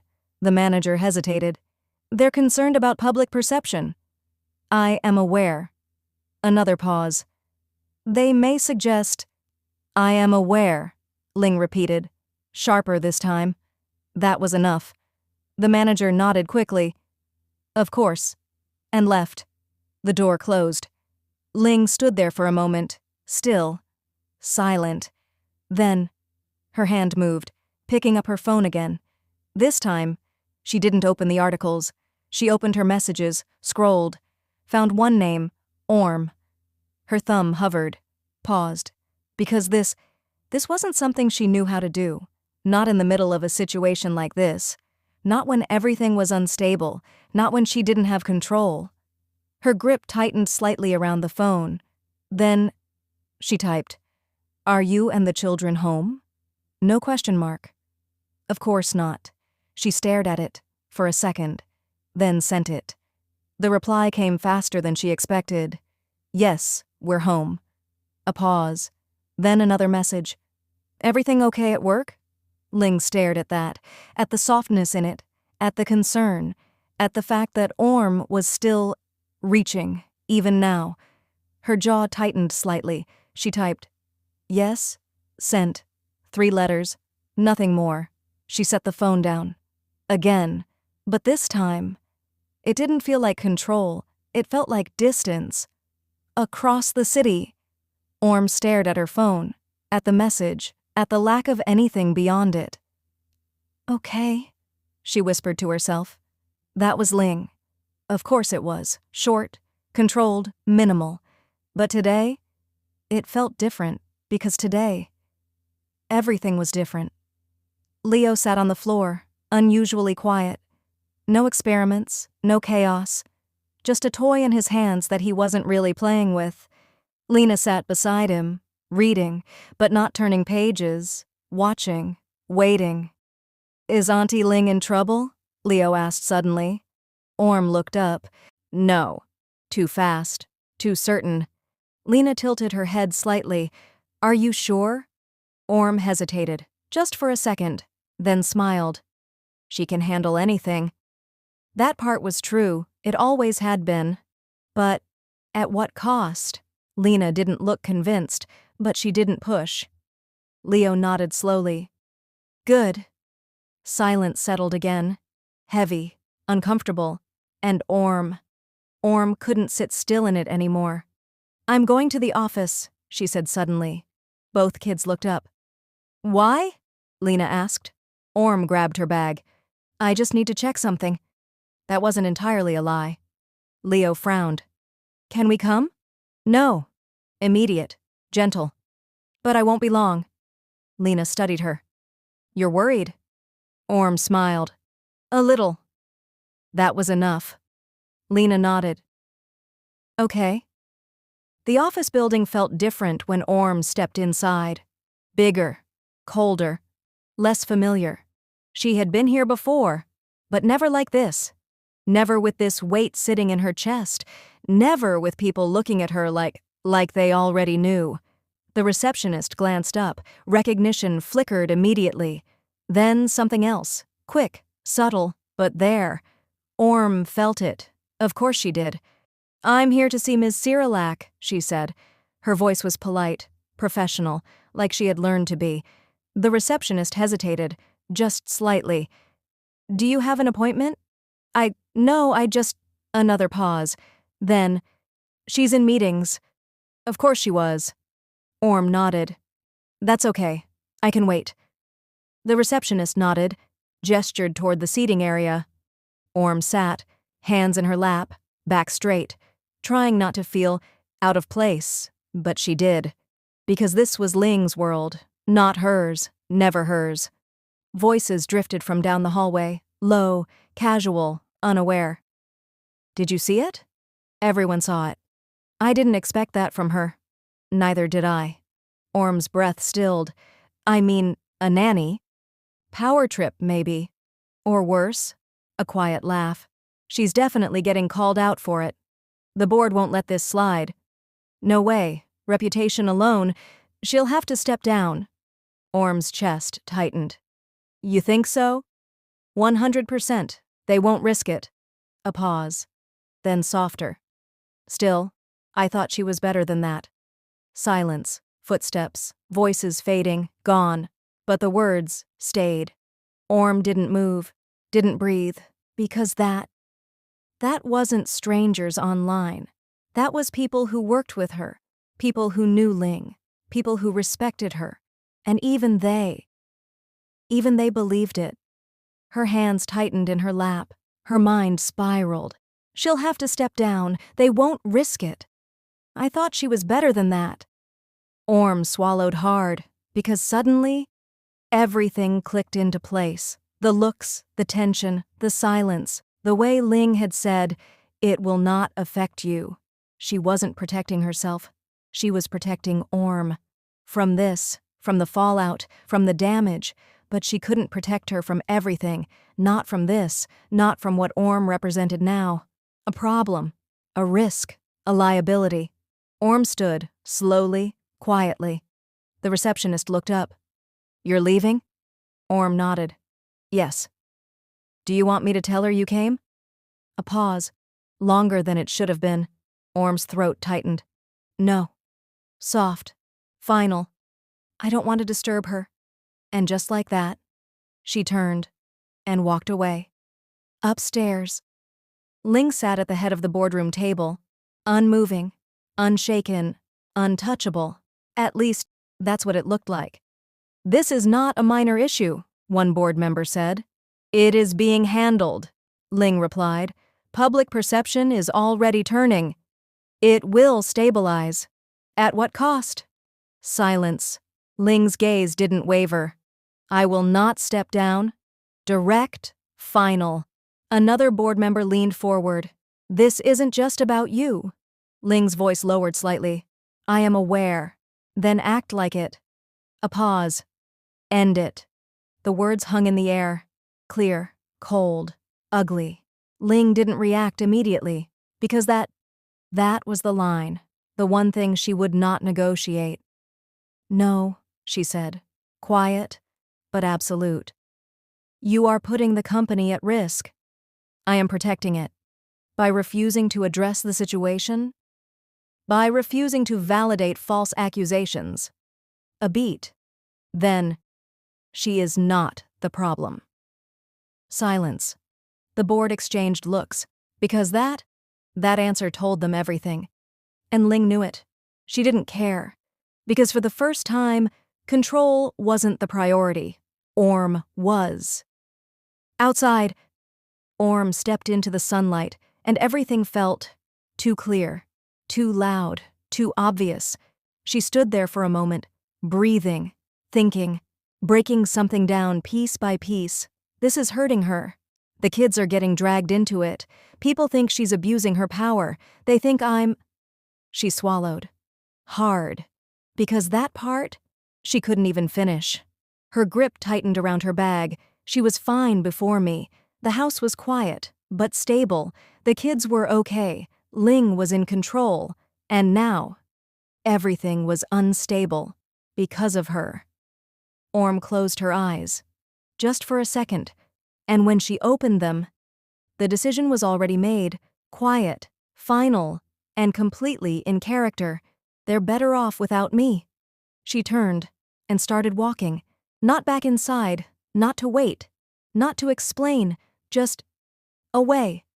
The walk home felt longer than it should have. Orm didn't rush, didn't stop, just moved, step by step. Like if she kept going, her thoughts wouldn't catch up to her. They did anyway. Of course they did. She'll have to step down. They won't risk it. I thought she was better than that. Orm swallowed hard. Her chest felt tight, heavy, because this wasn't something Ling could just control. This wasn't a meeting, or a contract, or a problem she could solve with precision. This was people, judgment, perception, and Orm was right at the center of it. By the time she reached the house, she already knew what she had to do. That didn't make it easier. It just made it inevitable. The door opened quietly. Inside, the house felt normal. Too normal. Leo's voice echoed faintly from the living room. "And then I said it was stupid." Lena's quieter response followed. "You weren't supposed to hit him." "He deserved it." "You always think that." Orm stood there for a second, listening, memorizing, because suddenly, everything felt temporary. "Orm?" Lena called. Orm stepped in, smiled, soft, familiar. "I'm back." Leo ran over immediately. "Did you see Auntie Ling?" Orm shook her head gently. "No, she was busy." "Oh." Disappointment. Simple, honest. Lena walked closer, watching her carefully. "You look different," she said. Orm blinked. Do I? Yes. A pause. Did something happen? Orm smiled again. Too quickly. Nothing important. Lena didn't believe her, but she didn't push. Not yet. Orm clapped her hands lightly. Okay, come on, homework time. Leo groaned. Worst day ever. Orm laughed softly. Yeah, a beat. Something like that. The afternoon passed like it always did. Homework, snacks, small arguments, Lena correcting Leo, Leo ignoring her, Orm mediating gently. Normal, so painfully normal. And that was the hardest part, because nothing felt broken on the surface. Everything still worked, still fit, still felt like home, which made leaving feel wrong. But staying, that felt worse. Every time Leo laughed, it twisted something in her chest. Every time Lena looked at her like she knew, it made her hesitate. Every time she glanced toward the door, expecting Ling, hoping, it hurt. Because she knew what would happen if she stayed. Things would get worse. For Ling, for the kids, for everything they had built. And Orm. Orm couldn't be the reason it all fell apart. Evening came slowly. Too slowly. Dinner was simple. Quiet. Leo tried to talk again, failed again. Lena watched. Still. Always still. Are you okay? She asked finally. Orm looked up. Of course I am. Lena held her gaze. You're lying again. Orm smiled faintly. I know. That answer surprised her. Just slightly. Then why are you doing it? Lena asked. Soft. Not accusing. Just asking. Orm didn't answer immediately. Because how do you explain something like this to an 8-year-old? Sometimes, she said slowly, you lie to make things easier. For who? Lena asked. Orm's throat tightened.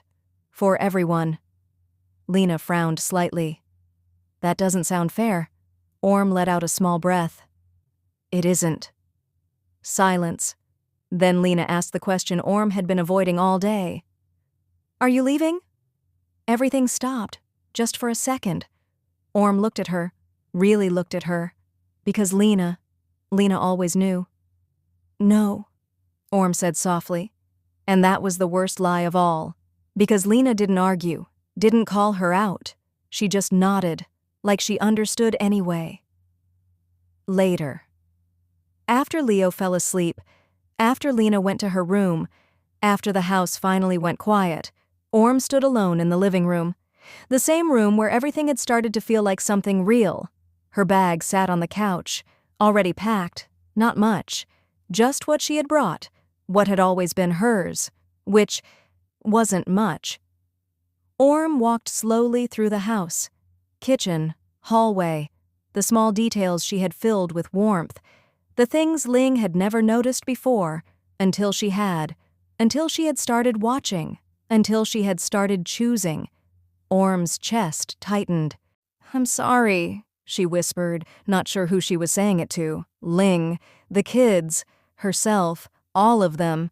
She stepped into Ling's study, paused, because this felt like crossing a line. Even now, even when she was leaving, the desk was exactly the same, perfectly organized, controlled, unchanged. Orm reached into her bag, pulled out a small piece of paper, sat down, pen in hand. She stared at it for a long moment, because nothing she wrote would be enough. Nothing would explain it properly. Nothing would make it hurt less. So she didn't try. She wrote simply, carefully. Ling, I'm sorry. This is hurting you. And the kids. You said you don't know how to do this. I don't either. But I know you deserve better than this mess. Thank you for choosing me. I'm choosing you too. Just like this. Take care of them. Orm. She stared at it for a second, then folded it neatly, placed it on the desk, right in the center, where Ling couldn't miss it. Her fingers lingered on the paper, just slightly. Then she pulled back, because if she didn't, she wouldn't leave, and she had to. At the door, Orm paused. One last time. She looked back, at the house, at everything she was walking away from. Her chest hurt. Her throat burned, but she didn't cry, because if she started, she wouldn't stop. "They'll be okay," she whispered to herself. "She'll be okay." She had to believe that. Otherwise, this would be for nothing. Orm opened the door, stepped outside, and closed it behind her, quietly, like she had never been there at all. Hours later, Ling returned. The house was quiet. Too quiet. Not unusual, but something about it felt off. She stepped inside, set her keys down. "Orm." No answer. Her gaze shifted slightly. "Lena." Silence. "Leo." Nothing. Ling's brow tightened. She moved further in. Lights off in the living room. Kitchen clean, too clean. Her steps slowed. Something was wrong.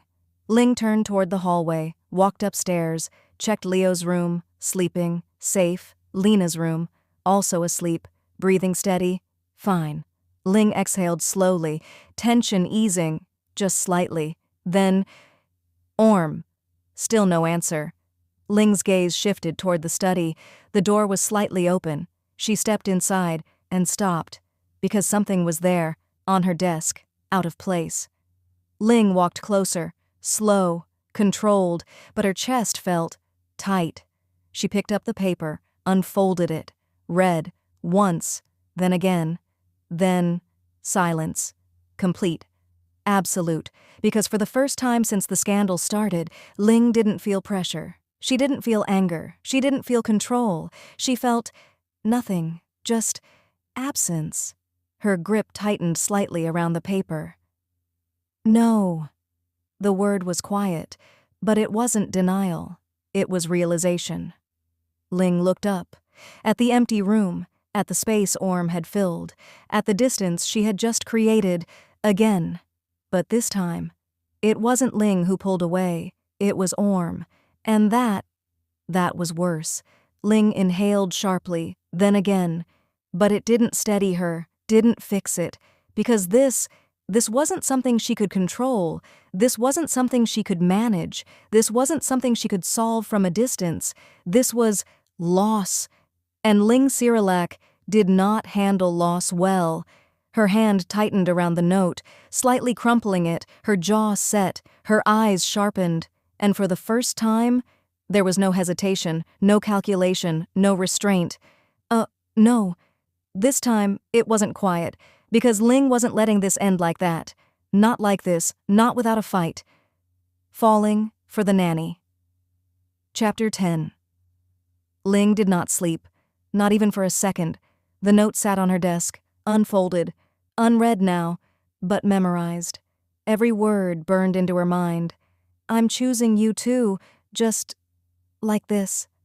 That line made something in her chest tighten in a way she couldn't control, because that wasn't choosing, that was leaving. Ling stood in the middle of her study, still in yesterday's clothes. Perfect posture, perfect stillness, but everything inside her was wrong. No, the word came out quieter this time. Not sharp, not controlled, just empty. She moved suddenly, fast, out of the study, down the hallway. Leo's room, still asleep. Lena's room, still asleep, safe. But Orm, gone. Ling grabbed her phone, dialed once, twice, 3 times, straight to voicemail. Her jaw tightened, again and again. No answer. Ling didn't stop. She called Anong, immediate. Find her. No greeting, no explanation. Anong paused only a second. "What happened?" "She left. That was enough. I'll start calling," Anong said instantly. Ling hung up, already moving, already grabbing her keys, already out the door. The city moved normally, cars, people, noise, everything exactly the same, and Ling hated it. Because nothing felt normal, not without Orm. She drove, not carefully, not recklessly, just fast, her mind running ahead of her. Where would she go? Family, of course. Ling turned the wheel sharply, changed direction. Her grip tightened, because she had never chased anyone before, never needed to. People stayed, or they left, and Ling let them, always, until now. By the time she reached the office, her expression was back in place, controlled, sharp, untouchable, because this she could still control, at least for now. The board meeting was already waiting. Of course it was. Ling walked in without hesitation, without greeting, without acknowledgement. She took her seat. And before anyone could start, she spoke. "This ends today." Silence. Immediate. One of the board members leaned forward. "We agree." "No," Ling said, calm but cold. "You misunderstand." A pause. "I am not stepping down." Another member spoke. "That is not the only option." "It is not an option at all." Her voice didn't rise. It didn't need to, because the weight behind it was different today. Not controlled, not calculated, something sharper, something personal. "This situation has escalated beyond acceptable limits," someone said carefully. "You are correct," Ling replied. "Then, you will stop it." Silence. "That is not how this works." Ling leaned forward slightly, and for the first time, they saw it. Not their CEO, not their strategist, something else, something far less patient. "You believe I am taking advantage of her." No one answered, because denying it would be a lie, and they all knew it. Ling continued, flat, certain. "You are wrong." A pause. Then, something shifted, not in tone, in meaning. "I am going to marry her." Silence, absolute, total. No one spoke, no one moved. Because that wasn't a PR strategy. That wasn't a defense. That was a declaration, and it landed like one. "You cannot be serious," someone said finally. Ling didn't blink. "I do not make statements I do not intend to follow through on." Another board member frowned.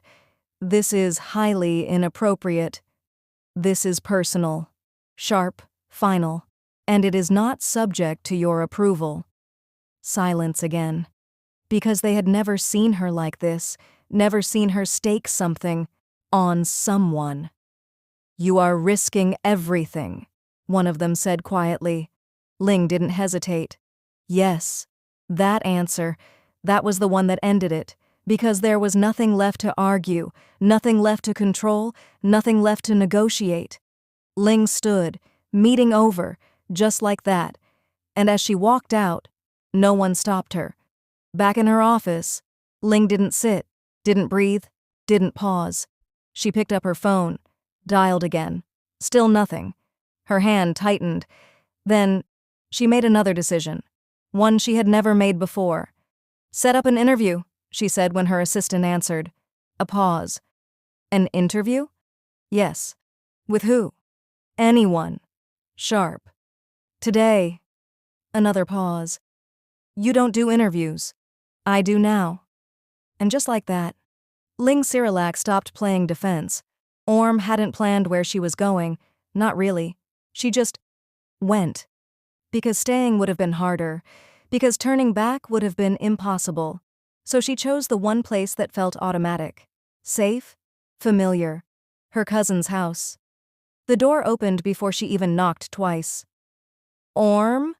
Her cousin blinked at her, confused, concerned. "Why do you look like that?"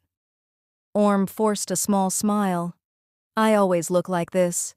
"No, you don't." A pause. "What happened?" Orm stepped inside, because if she stayed at the door, she might leave again. "Can I stay here for a bit?" she asked quietly. That was all it took. "Of course," her cousin said immediately. No questions, no hesitation. Just, "Family." Orm nodded. "Thanks." It didn't take long. It never did. Because her family, they weren't subtle, they weren't quiet, and they definitely weren't the type to not get involved. By the time Orm sat down, her phone was already blowing up again. Not messages this time. Calls, names flashing across the screen. Mom, Dad, Niran. Orm groaned softly. "I shouldn't have told anyone I was coming here." Her cousin snorted. "You didn't have to. You disappeared. That's basically an invitation." The phone rang again. Relentless. Orm stared at it, then sighed, and answered. "Hello." What did you do? Her mother's voice exploded through the phone. Orm winced. I didn't do anything. You ran away from your CEO girlfriend? She's not. Orm started, then stopped. Okay, she kind of is. Orm! I panicked. You always panic. I had a reason. Oh, I'm sure you did. Coy shot back dramatically. Let me guess. You decided to sacrifice yourself for love like you're in a tragic drama? Orm stared at the wall. That's not inaccurate. Oh my God! In the background, her father's calmer voice. Let her explain.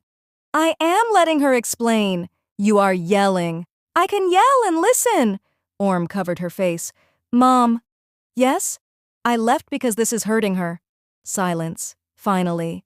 Explain, her mother said, quieter now. Orm swallowed. There's a scandal. People think she's taking advantage of me. The board might fire her. The kids are getting dragged into it. A pause. Then, and you think leaving fixes that?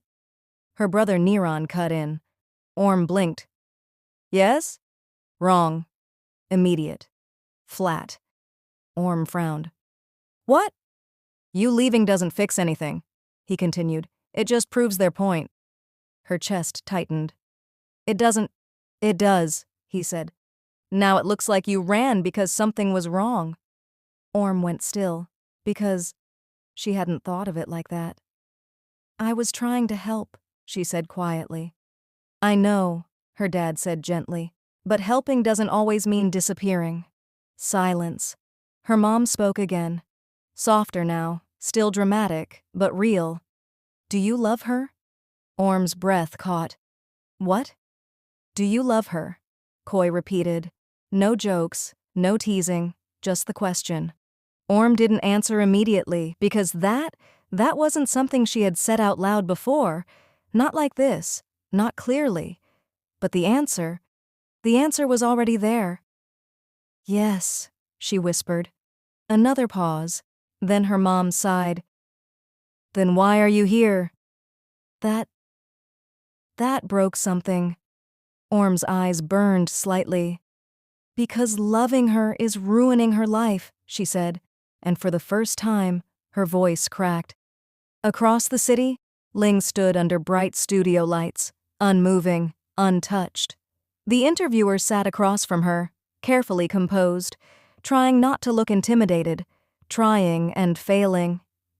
Ms. Cyrilak, the interviewer began, this is your first public interview in years. Why now? Ling didn't hesitate. Because people are speaking about something they do not understand. Clear, direct, no hesitation, the interviewer nodded. The allegations are false, sharp, immediate. Some would argue they are incorrect. A pause. Then help us understand, the interviewer said carefully. What is your relationship with Ms. Cornifat?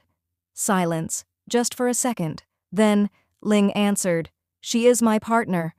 No hesitation, no softening, no deflection. The interviewer blinked slightly. Your partner? Yes. Not your employee? She works in my home, Ling replied calmly. That is not the entirety of who she is. The interviewer leaned forward slightly. Critics say there is a power imbalance. Ling's gaze sharpened. Critics say many things. A pause. Then, slower. They saw a moment. Her voice lowered slightly. They did not understand it. The room stilled. Because now, this wasn't a defense. This was something else. They took something private, Ling continued. Something genuine. A brief pause, almost imperceptible. And they turned it into something ugly. Silence. The interviewer didn't interrupt, didn't move, because something had shifted. Ling exhaled slowly, then said the thing she hadn't said to anyone yet. Because of that, she continued, quieter now. She left. A ripple moved through the room. Subtle, but real. The interviewer blinked. She left? Ling's gaze didn't waver. Yes. A pause, then. Do you expect her to return? Ling didn't hesitate. Yes. Not hopeful, not uncertain. Certain. Why? Ling's voice lowered again. Because I am waiting for her. And that wasn't for the audience anymore. That was for one person, somewhere else. And if she's watching? The interviewer asked carefully. Ling didn't look at the camera, but her words, they found it anyway. Then she should know, Ling said quietly, that I am not ashamed. A beat. I am not hiding. Another. And I am not letting her go. Silence. Then, the final line.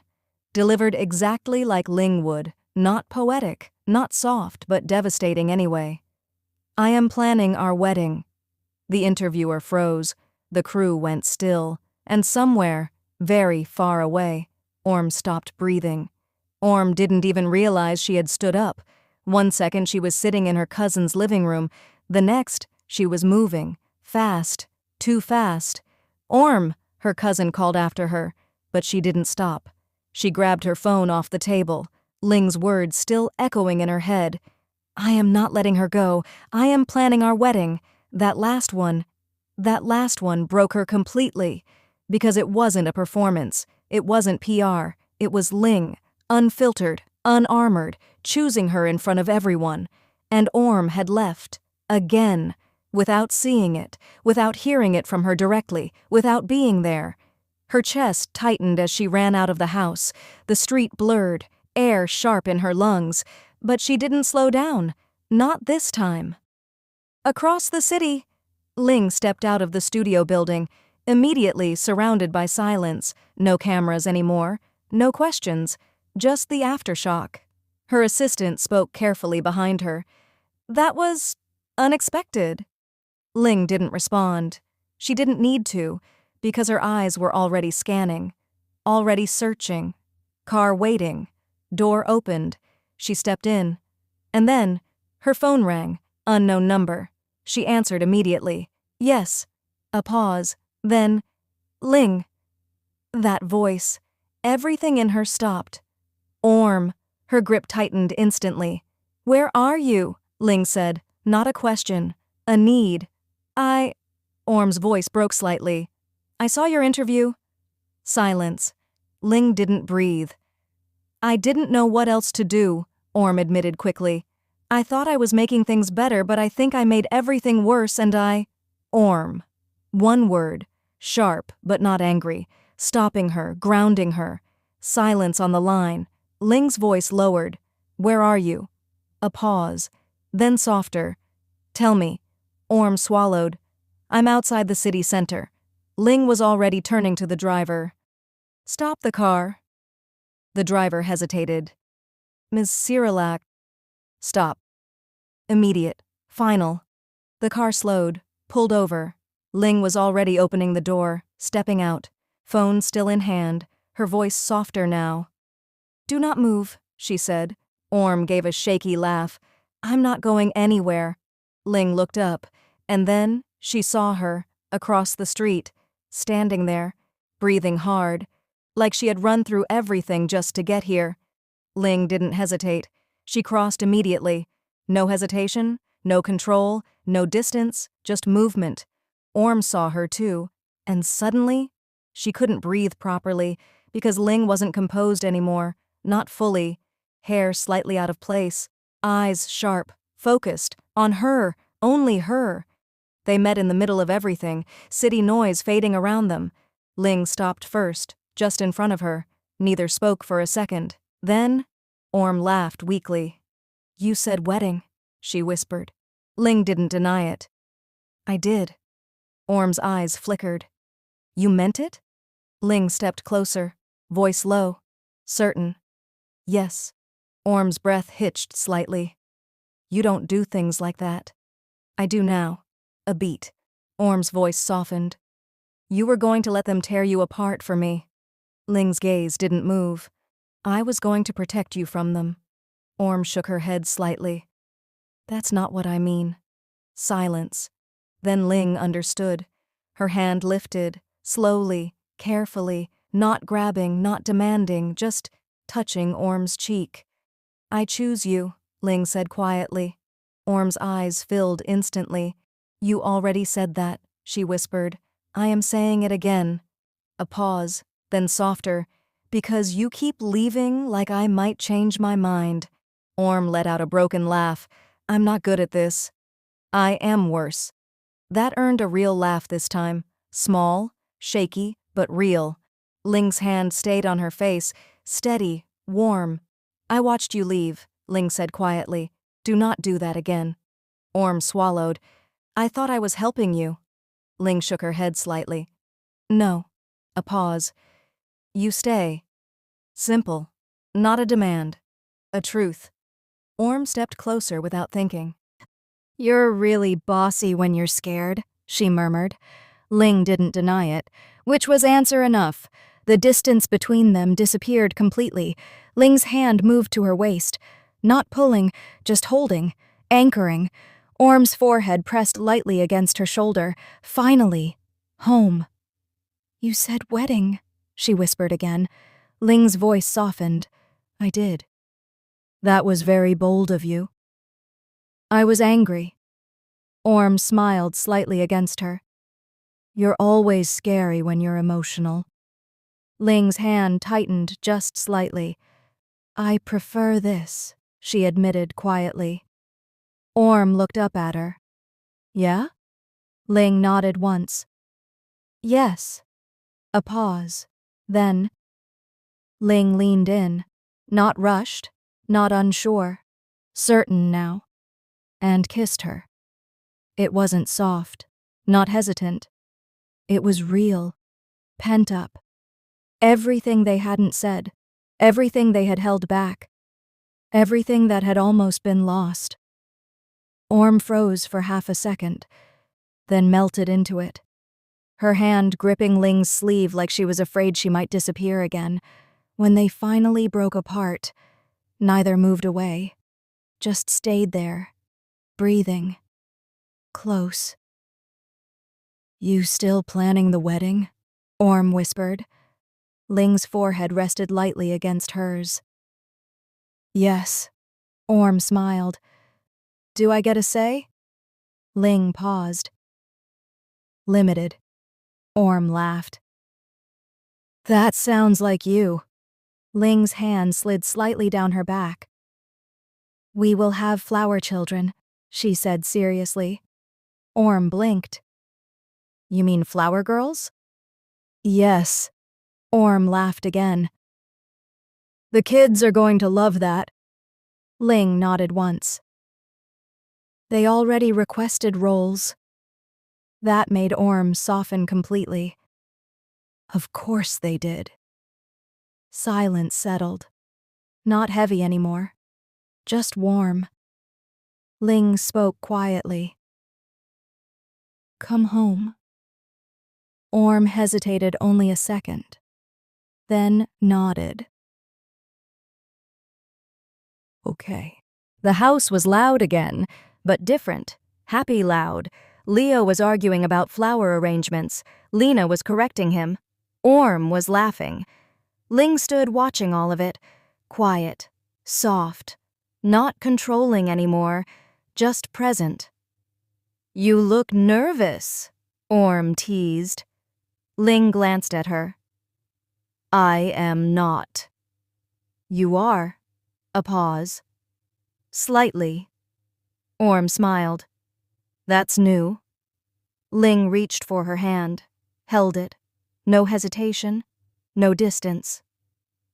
Do not run again, Ling said softly. Orm squeezed her hand. Only if you do first. Ling looked at her. Then, I will not. Orm smiled. Good. Because this time, they both stayed. And when they walked down the aisle, it wasn't a CEO and a nanny anymore. It was just Ling and Orm choosing each other. Again, and again, and again. The end.